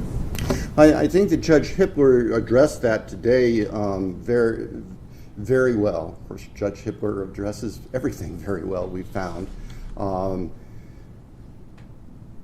The law does not give the court or us the power to require a specific factual allocution. And just let me finish. And we recognize that. We recognize that we could have said, well, in order for us to move forward, we want a factual allocution. But I have to be perfectly candid. I don't believe that there's anything that would come out of his mouth that would be the truth. I don't believe that there's anything that would come out of his mouth that would be anything other than self-serving. And I don't believe there's anything that would come out of his mouth that would not further victimize. Yeah, but why not require it anyways and determine? And so that just simply wasn't a factor. We made our decision based on our assessment of the law and the facts. We made our decision based on being able to obtain accountability and certainty, not just for the victims' families, but for the communities and for the state. And that's where our obligations go. In the end, and the old Harry Truman thing, the buck stops on my desk. Well, that's what I got when I was elected prosecutor 33 years ago. I never dreamed it would involve something like this. But we don't shirk our responsibilities just because it got big and nasty. Thank you. Corporal Kane and Lieutenant Millicent, first of all, I want to say to you, Corporal Kane, that the Chapin family told me that you called them every night during that nearly 7-week manhunt, even though you didn't have to. And I just think that that goes to show the personal capabilities. So, that being said, I'm curious as to where you think or believe the murder weapon is, where you think or believe the clothes Kohberger was wearing that night are, and how do you think he avoided forensics at the scene? Well, I can just tell you, and forgive us if we go back and forth, it's just kind of how we roll. But there is no evidence that we found that would lead us to any specific, even general location as to where the murder weapon or the clothes have been. And we searched. I mean, the FBI, again, to their credit, we had folks doing soil samples and so all sorts of things to try to come up with somewhere to start searching for these things, and we just never found it. As far as the forensics piece, I'll let Darren speak to that. Yeah, and on the weapon, it wasn't a lack of trying. Everywhere that we had evidence of where he went, based upon phone records, based upon the evidence that we had gathered, we searched that. We went there. We did searches on the ground, in the water. We did searches. We sent soil samples to try to figure out maybe where a shovel had been used. So we searched everywhere that we possibly could, but the reality is we're looking for a singular small, it's not that small, but K-bar knife, and that's it. So it's endless of where it could have been, and we just were not able to find it. So what about the clothes and his ability to avoid forensics at the scene, in a murder scene where we now know Kaylee Gonzalez was stabbed 34 times and then another victim was stabbed more than that? Right. So the reality is that somebody can carry this out and still not get covered in Right, blood. that's what I told That's everybody. the reality of it, and this does happen, and there's plenty of studies of that.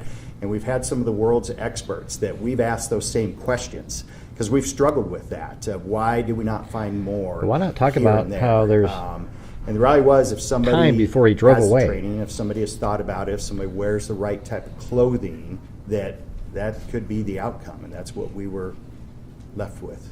Over here. Gene Soros with CNN. Mr. Thompson, did you do psychological testing on Bryan Kohberger? Did that weigh into your decision to have a plea deal? And stabbings, multiple stabbings are very personal. How did you assess that mode of murder? I can tell you that psychological testing was done with Mr. Kohberger.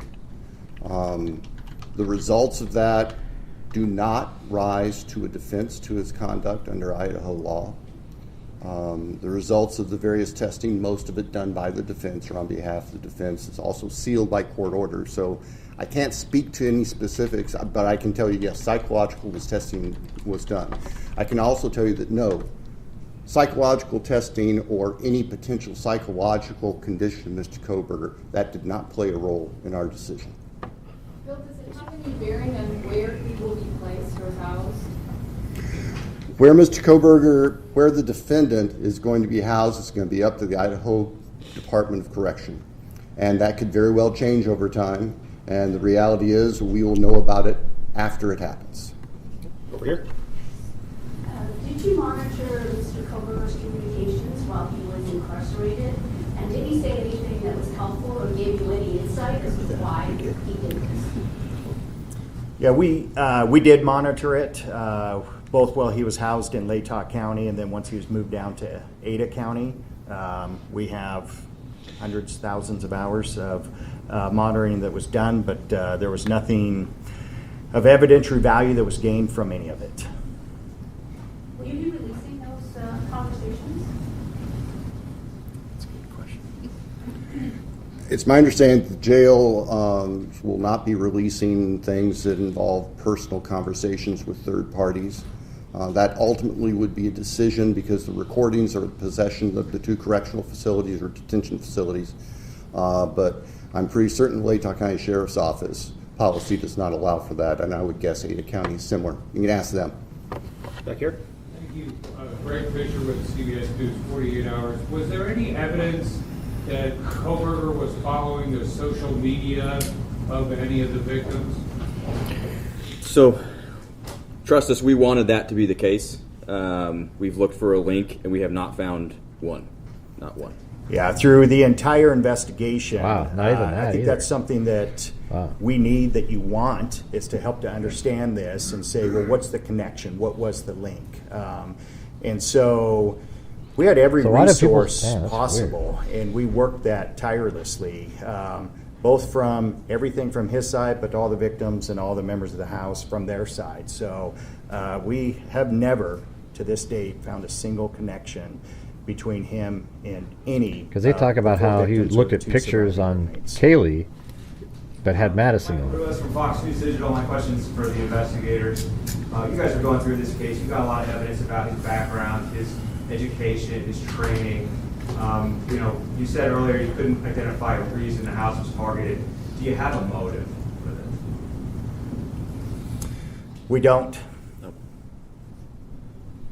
Lauren Patterson, Northwest Public Broadcasting. That makes it more creepy, actually. I remember when Anthony Holy called, shit. signed to talk to us at the very beginning, all of this happened, and now you're running the show. So I wanted to ask, as a community member, has this case shaped and changed? Maybe that's not true, Christi. It's changed everyone involved. How could it not? You know, it was a devastating tragedy to our community, and our police department is a part of that community, and it was very difficult for us as well. So, you know, this is just one of those things that will not define us, but it is certainly a part of our history that we will never forget. Yes. Rebecca Finn, Associated Press. The perhaps unprecedented level of interest in a court case like this in Idaho was matched by an extremely high level of secrecy within the case.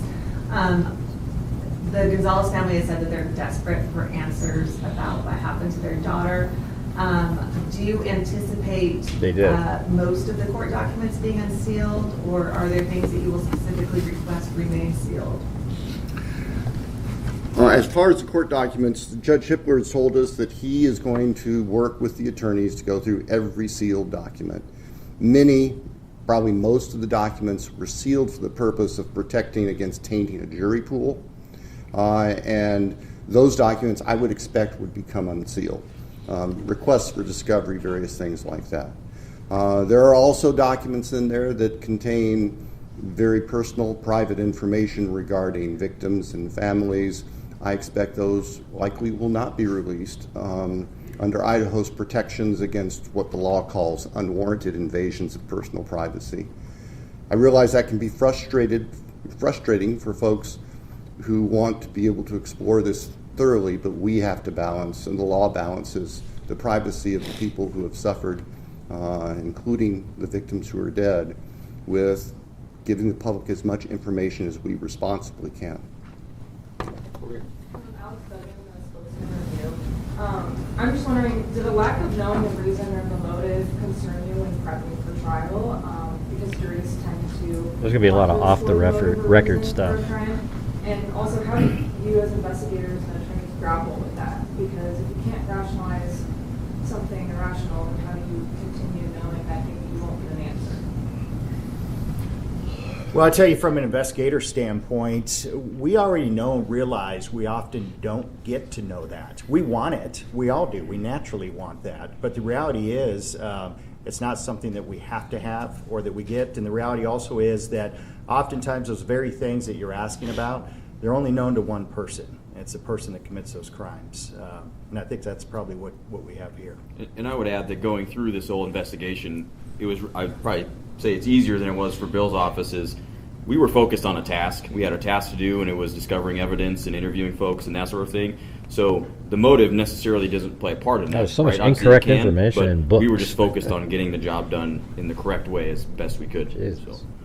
And from the prosecutor's point of view, yeah, certainly lack of a clear motive is something that we think about and consider as we're preparing for trial, because we're going to have a jury of 12, ordinary, honest citizens there who are wanting to figure this thing out.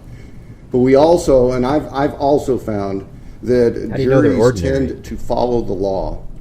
And even jurors who come in with strong feelings, they tend to follow the law that the judge gives. And there is no element of motive in Idaho law for murder. That's right, Trudy. And so we set that aside as something that we were going to dwell on, whether there was clear proof of a specific motive, because we knew it wasn't legally required. And practically speaking, we knew it wasn't something that we possessed that we could give to the jury without speculating. And I'm sure as heck not going to stand in front of a bunch of 12 jurors and start speculating. We're going to give them the evidence. And the evidence in this case, what you heard at the time of his guilty plea back on the 2nd, that evidence was compelling, and it showed his guilt without having to worry about motive in a human sense. Thank you for the question. In the back. Did he say anything when he was arrested? Yeah, so Brett and myself and members of the FBI, we traveled back to Pennsylvania. We were there, and I know they hit on it earlier, but I'd be remiss without talking about the cooperation and the support that we had from them was absolutely incredible.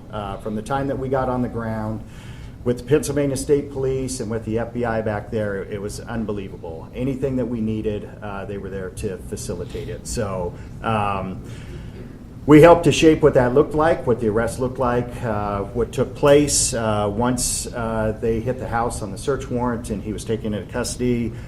Brett and I were at another location, a barracks of the Pennsylvania State Police, and then he was brought to us and we conducted an interview with him that night there in Pennsylvania. So, talk about what he said. So we went into this interview. We used a lot of influence and guidance from the FBI and their behavioral analysis unit. They help us a ton in framing our interview strategy, rather. When we spoke to Mr. Kohberger, we kept it pretty surface level to begin with, the idea being get him to speak and keep him speaking. It was pretty surface level, and then when we tried to get into things a bit more detail, he decided to end the interview. So that's pretty much as soon as we tried to walk into the purpose of why we're there, which obviously he knows we're detectives from Idaho, so that's when we really started to shut down, and they just shut it down. So we calm, relaxed. Say very similar to what you see and whenever you see him in court. Okay, next question. Yes, sir. Yeah, Mike Baker for the New York Times. I'm wondering if you can talk about Mr. Kohberger's family, whether you got much cooperation, tips, input from them along the way. The only thing I'm really able to talk about is that we didn't get any tips or any evidentiary items from the family. So, anything to add to that? No. Yes. Just wondering if you ever had any idea of what made Mr. Kohberger take the plea deal at the end? No.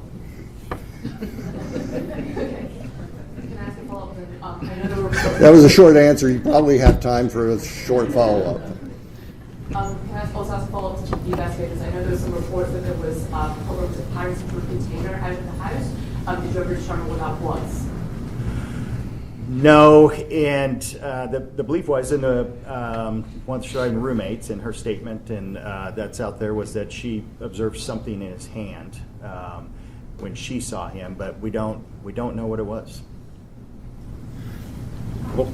You had an expert who was going to testify about cleaning something off of his work computer, some software experts. Was there any evidence that he had tried to wipe anything from his phone, software-wise? The bar cards, I believe, is the name. Yeah, and so this kind of goes into the connection to the victims as well. That's a similar question. We had the world's foremost experts on this look into it, and there was evidence that he had used software to wipe many of his devices relatively effectively, so there wasn't much evidence obtained after that. Including, I think he had did he have two cell phones, or was it just the one cell phone? I think he had one active phone, but I don't remember, so don't quote me if he had more at his home or office or somewhere else. Yeah, he regularly used software to try to wipe, clear things off. He used VPN on his devices also. Okay, back here. Kevin Fisher with Idaho Statesman. I'm hoping you can walk us through the decision to hand off the DNA process on the knife sheet over to Off-Road Labs, who's contracted by ISP, and then ultimately the FBI takes over that IGG process. And then Prosecutor Thompson, I'm curious if you had concerns about constitutional rights issues based on how the FBI conducted themselves in that part. I'll start, and I'll just speak briefly to, when we were notified that we had a DNA from the knife sheet, and it was a single source male DNA, touch DNA, then we knew that we had capabilities to take that further. So you're correct, the Idaho State Police has a contract with Othram Laboratories in Texas. So we flew that over there, and they started the process of working that in what was the beginning of the IGG process. And at some point during it, we were working with the FBI, which we did closely throughout the entire case and every aspect of it. We talked and met with them, and they had further resources and some capabilities that we thought may get us somewhere quicker. And so we made the decision to then shift that to the FBI and continue that process there. And as to your question about legal concerns, my simple answer is no. I didn't have legal concerns about how the FBI conducted their IGG investigation.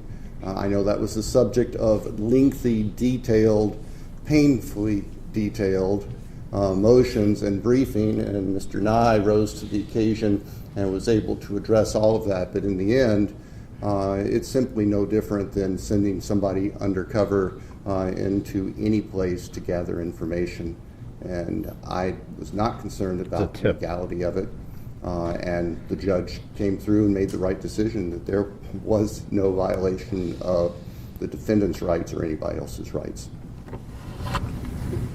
Had he not left the knife sheet behind, would you have been able to track him down? We've talked about this ad nauseum. The answer is yes. Through the car, most likely. We had some amazing people going truly line by line over tens of thousands of white Hyundai Elantras. So we believe we would have got to it through that avenue. The time frame for that is uncertain. It could have been a week later, could have been 2 months later. We just don't know. We would have found him. We would have found him. There's a lot of questions in regards to that initial window. Brett and I made the decision on what that window was, even though the experts were saying there may be more years that match it. But the simple numbers that we began to look at were astronomical, of thousands and thousands, tens of thousands of these vehicles. So we chose to try to narrow it and start smaller, and then as we had to, we were going to open that up. But we both believe we would have gotten him through the car eventually. A question for Mr. Thompson. Amanda Rowling was referring to. I told you guys. That's exactly what I've said. It felt a bit rushed. So the question is, why did it happen so quickly, considering some of the families were against it? And also, the Mogan family at the plea hearing mentioned saying that this is the best possible outcome. I'm just wondering, do you agree with that, or would you like to have seen a different outcome? Well, I think we agree with the Mogan family. Our decision was that this is the best possible outcome, all things considered. And factoring into that, that the defendant was prepared to plead guilty as charged. Now, if that hadn't been a factor, we'd be picking a jury for trial starting right now, or starting this week. What was the first part? Why was this such a quick, it felt rushed, so why did this happen so quickly to the family? No, I hear you. The process moved quickly. There was no doubt about it. And like I outlined for the court earlier today, things changed dynamically the week following the June 18th hearings on the defense motion for a continuance and the alternate perpetrator motion, where Judge Hippler made it very clear that the defense was not going to prevail on either of those.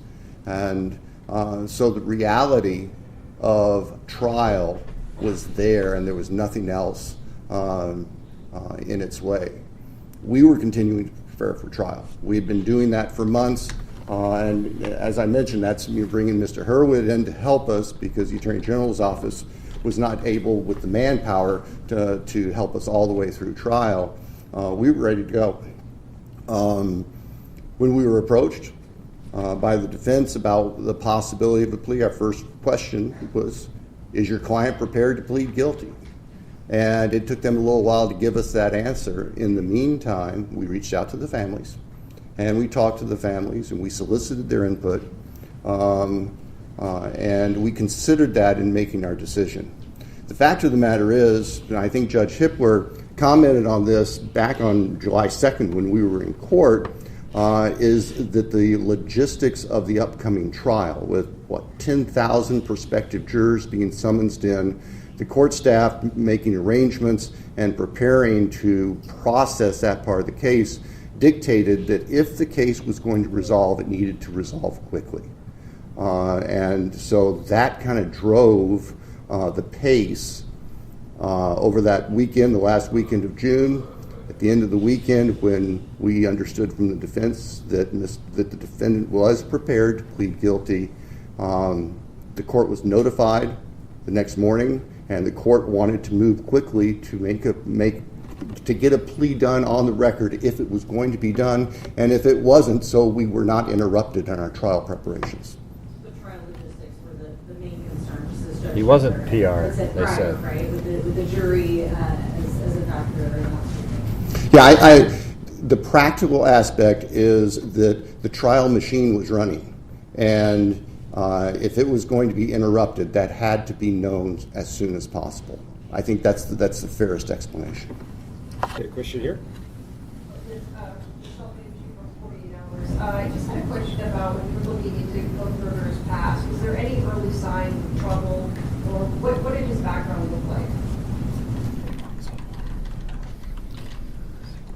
Well, we can't go into his younger years. I believe that's actually still under seal. Correct me if I'm wrong. But what I can tell you is the things we do know about him was that his education led him down a path that was very much focused on forensics, crime scenes, that sort of thing. So that was really what we focused on in his background, is what led him down this path. How may he have prepared for this?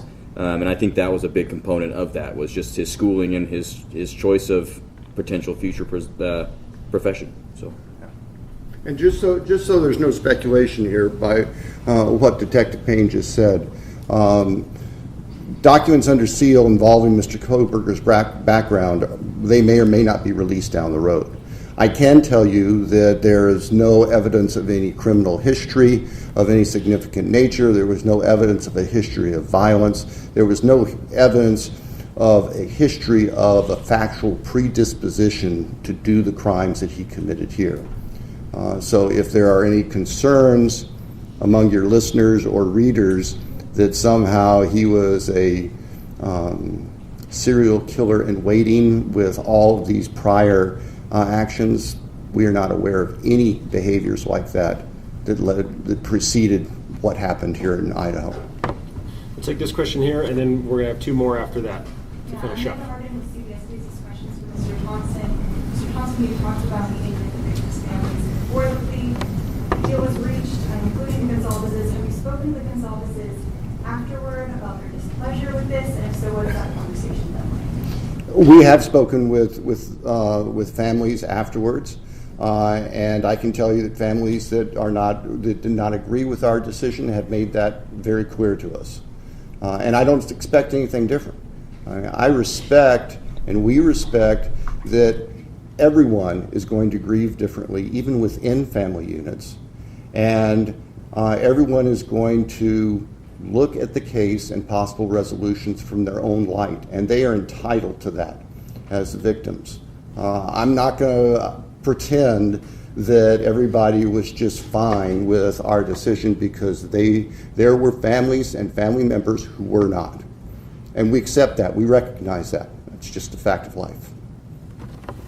2 more questions? We haven't called on you yet. It was stated earlier that the target is unknown. However, it's been speculated that the convicted may have encountered Maddie while she was serving at the Mavic restaurant due to the vegan menu options. When his digital data was analyzed, were there any location pins or any information there that could have connected him to where Maddie worked? No, there wasn't. Like I said earlier, we wanted that. We looked for it in every possible way, digitally, financially, physical location, anything you could think of, anything that we thought, where is the connection, where's the overlap, and we searched tirelessly and never found it. Was at that restaurant. I can't say that he was never there at all, but we never found any evidence at all from interviewing everybody that we possibly could, talking to every person that would have that information to be able to show that he was there or that there was a connection through the restaurant. Okay, last question here. Okay, just 2 follow-ups to earlier questions, if that's okay, so I can make sure we're understanding everybody correctly. First of all, Mike's question about the family. You said that you didn't get any evidence from the family. Was there any hindrance of the investigation from the family? And was there any specific evidence you were hoping to get? Are you talking about his family, Kohberger's? Yes.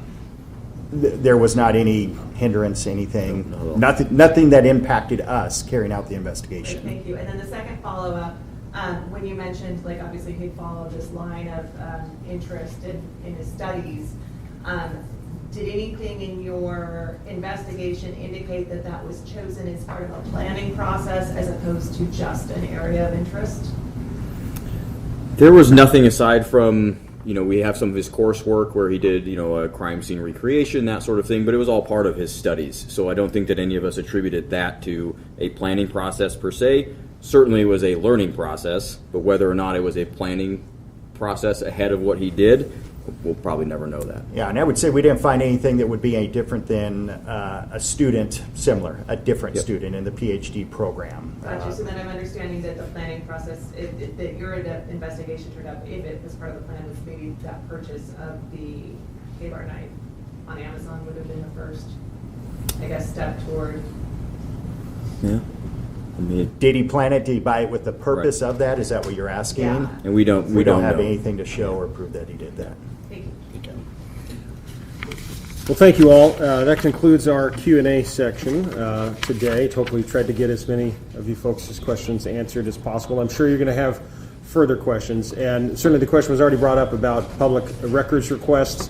Just keep in mind that if you're looking for those in the future, you will need to go to each individual agency or entity that has the keepers of those records. So just to reiterate, the website that the City of Moscow is going to be putting up, hopefully today, that will only be Moscow Police Department records, and those will be our police reports. So we understand that this case has captured the attention of literally the world, and today's news conference was not held to relive the tragedy, but to honor those lives that were lost, to acknowledge the conclusion of this legal process, and to reinforce our wavering commitment to justice, a commitment we share with you. I want to take a moment to thank the members of the media here today. We understand that you do have a vital role in helping the public comprehend the intricacies of this case, and your continued professionalism in covering this emotionally charged and complex case is appreciated. No additional comments from law enforcement will be made today, and if you have further questions, please feel free to submit those through the agency's public information officers. Thank you very much. That was the news.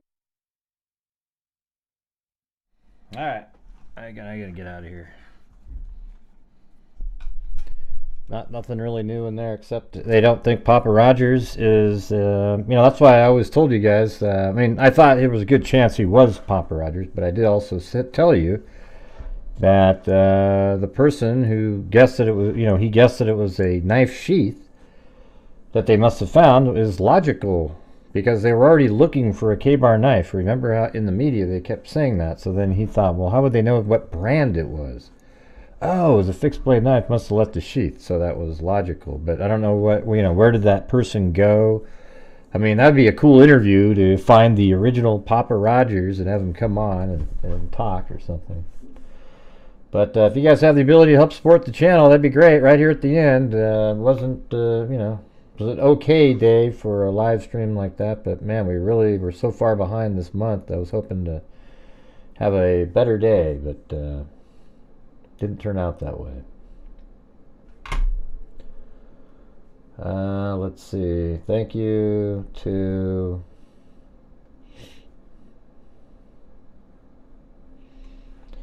Luke Stedman. Yeah, I'm tired. Boss Bruins gifted a membership. Mike and something Demols.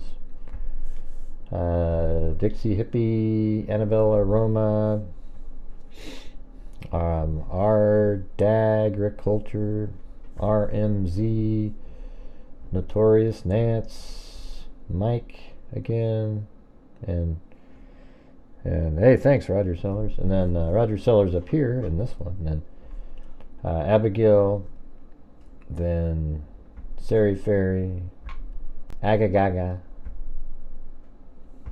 Virgo Alex, KMTX, Lisa Pickle, Roger Sellers, Dixie Hippie, Roger Sellers, Lizzie Rob, H Doc, Bibble Willie,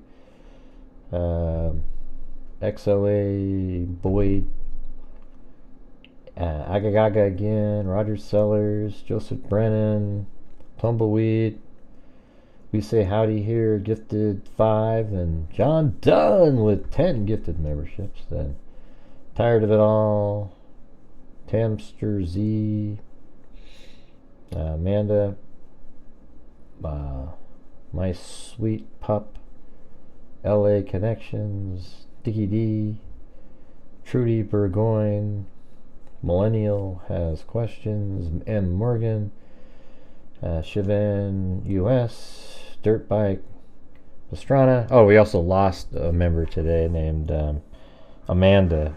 Boy, what a tragic loss that is. Wow.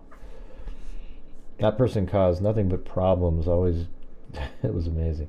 Dirt Bike, Pastrana, then Paul Ayers, gifted 5, Naomi McFarland, gifted 1, Dirt Bike, Pastrana, gifted 1, Ralph, David, and let's see, Amber Lynn, DRPIV,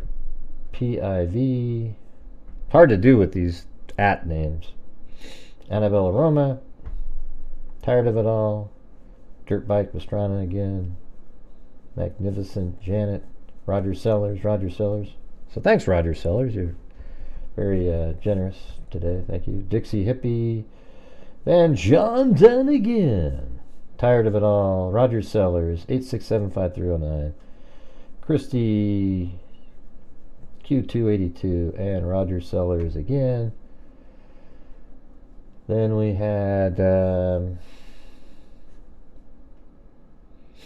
let's see, today. So we had Sarah and Susie Clue on the coffees, Karen on a Venmo, and then it went up here, Julie Cole did a Venmo.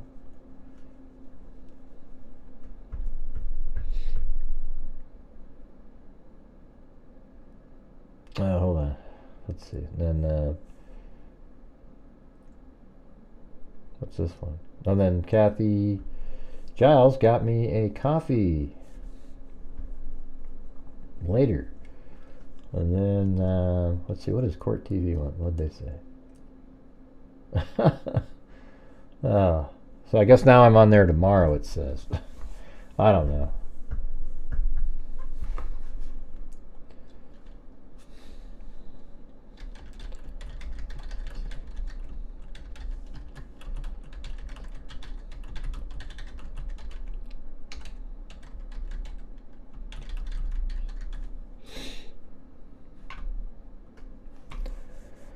I went and checked random channels and the names are not like this.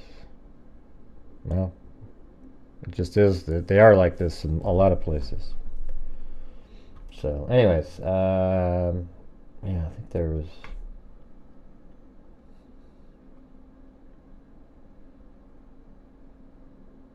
It's actually, there's videos about it, how they're switching everybody over. I mean, ours is switched back at times. And then Julie also on a Venmo again. If I miss anybody, I'm sorry. I can't. It's hard to see. You know, at some point I'm just going to tell Court TV. You know, I'll do it next, well, some other time. Okay. You know, and you sit there and you tell them, oh yeah, come on this day. Okay, well, not tomorrow. Then tomorrow, and then you're just sort of like, okay, I gotta do something else.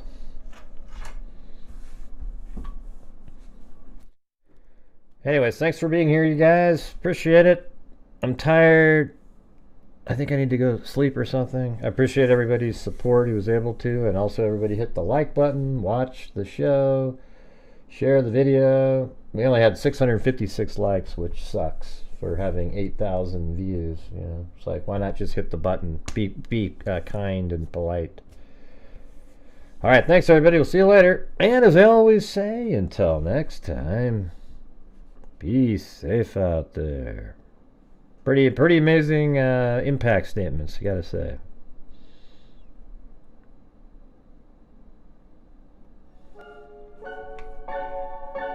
Yeah, I've been doing this true crime thing for quite a while now. And during this whole time, I have not seen one person that is a crime dissector, plug rejector. I'm a certified human lie detector. Gonna get ya on a stretcher if you try and play me like an old projector. Crime sector is my nectar. Professor Grader's gonna give another lecture. Crime collector, freak connector, and I'm always gonna be a pup protector. Fool deflector, interceptor, and I'm meaner than a specter with a vector on his pector. With all respect, y'all, just remember I've a temper fucking check ya.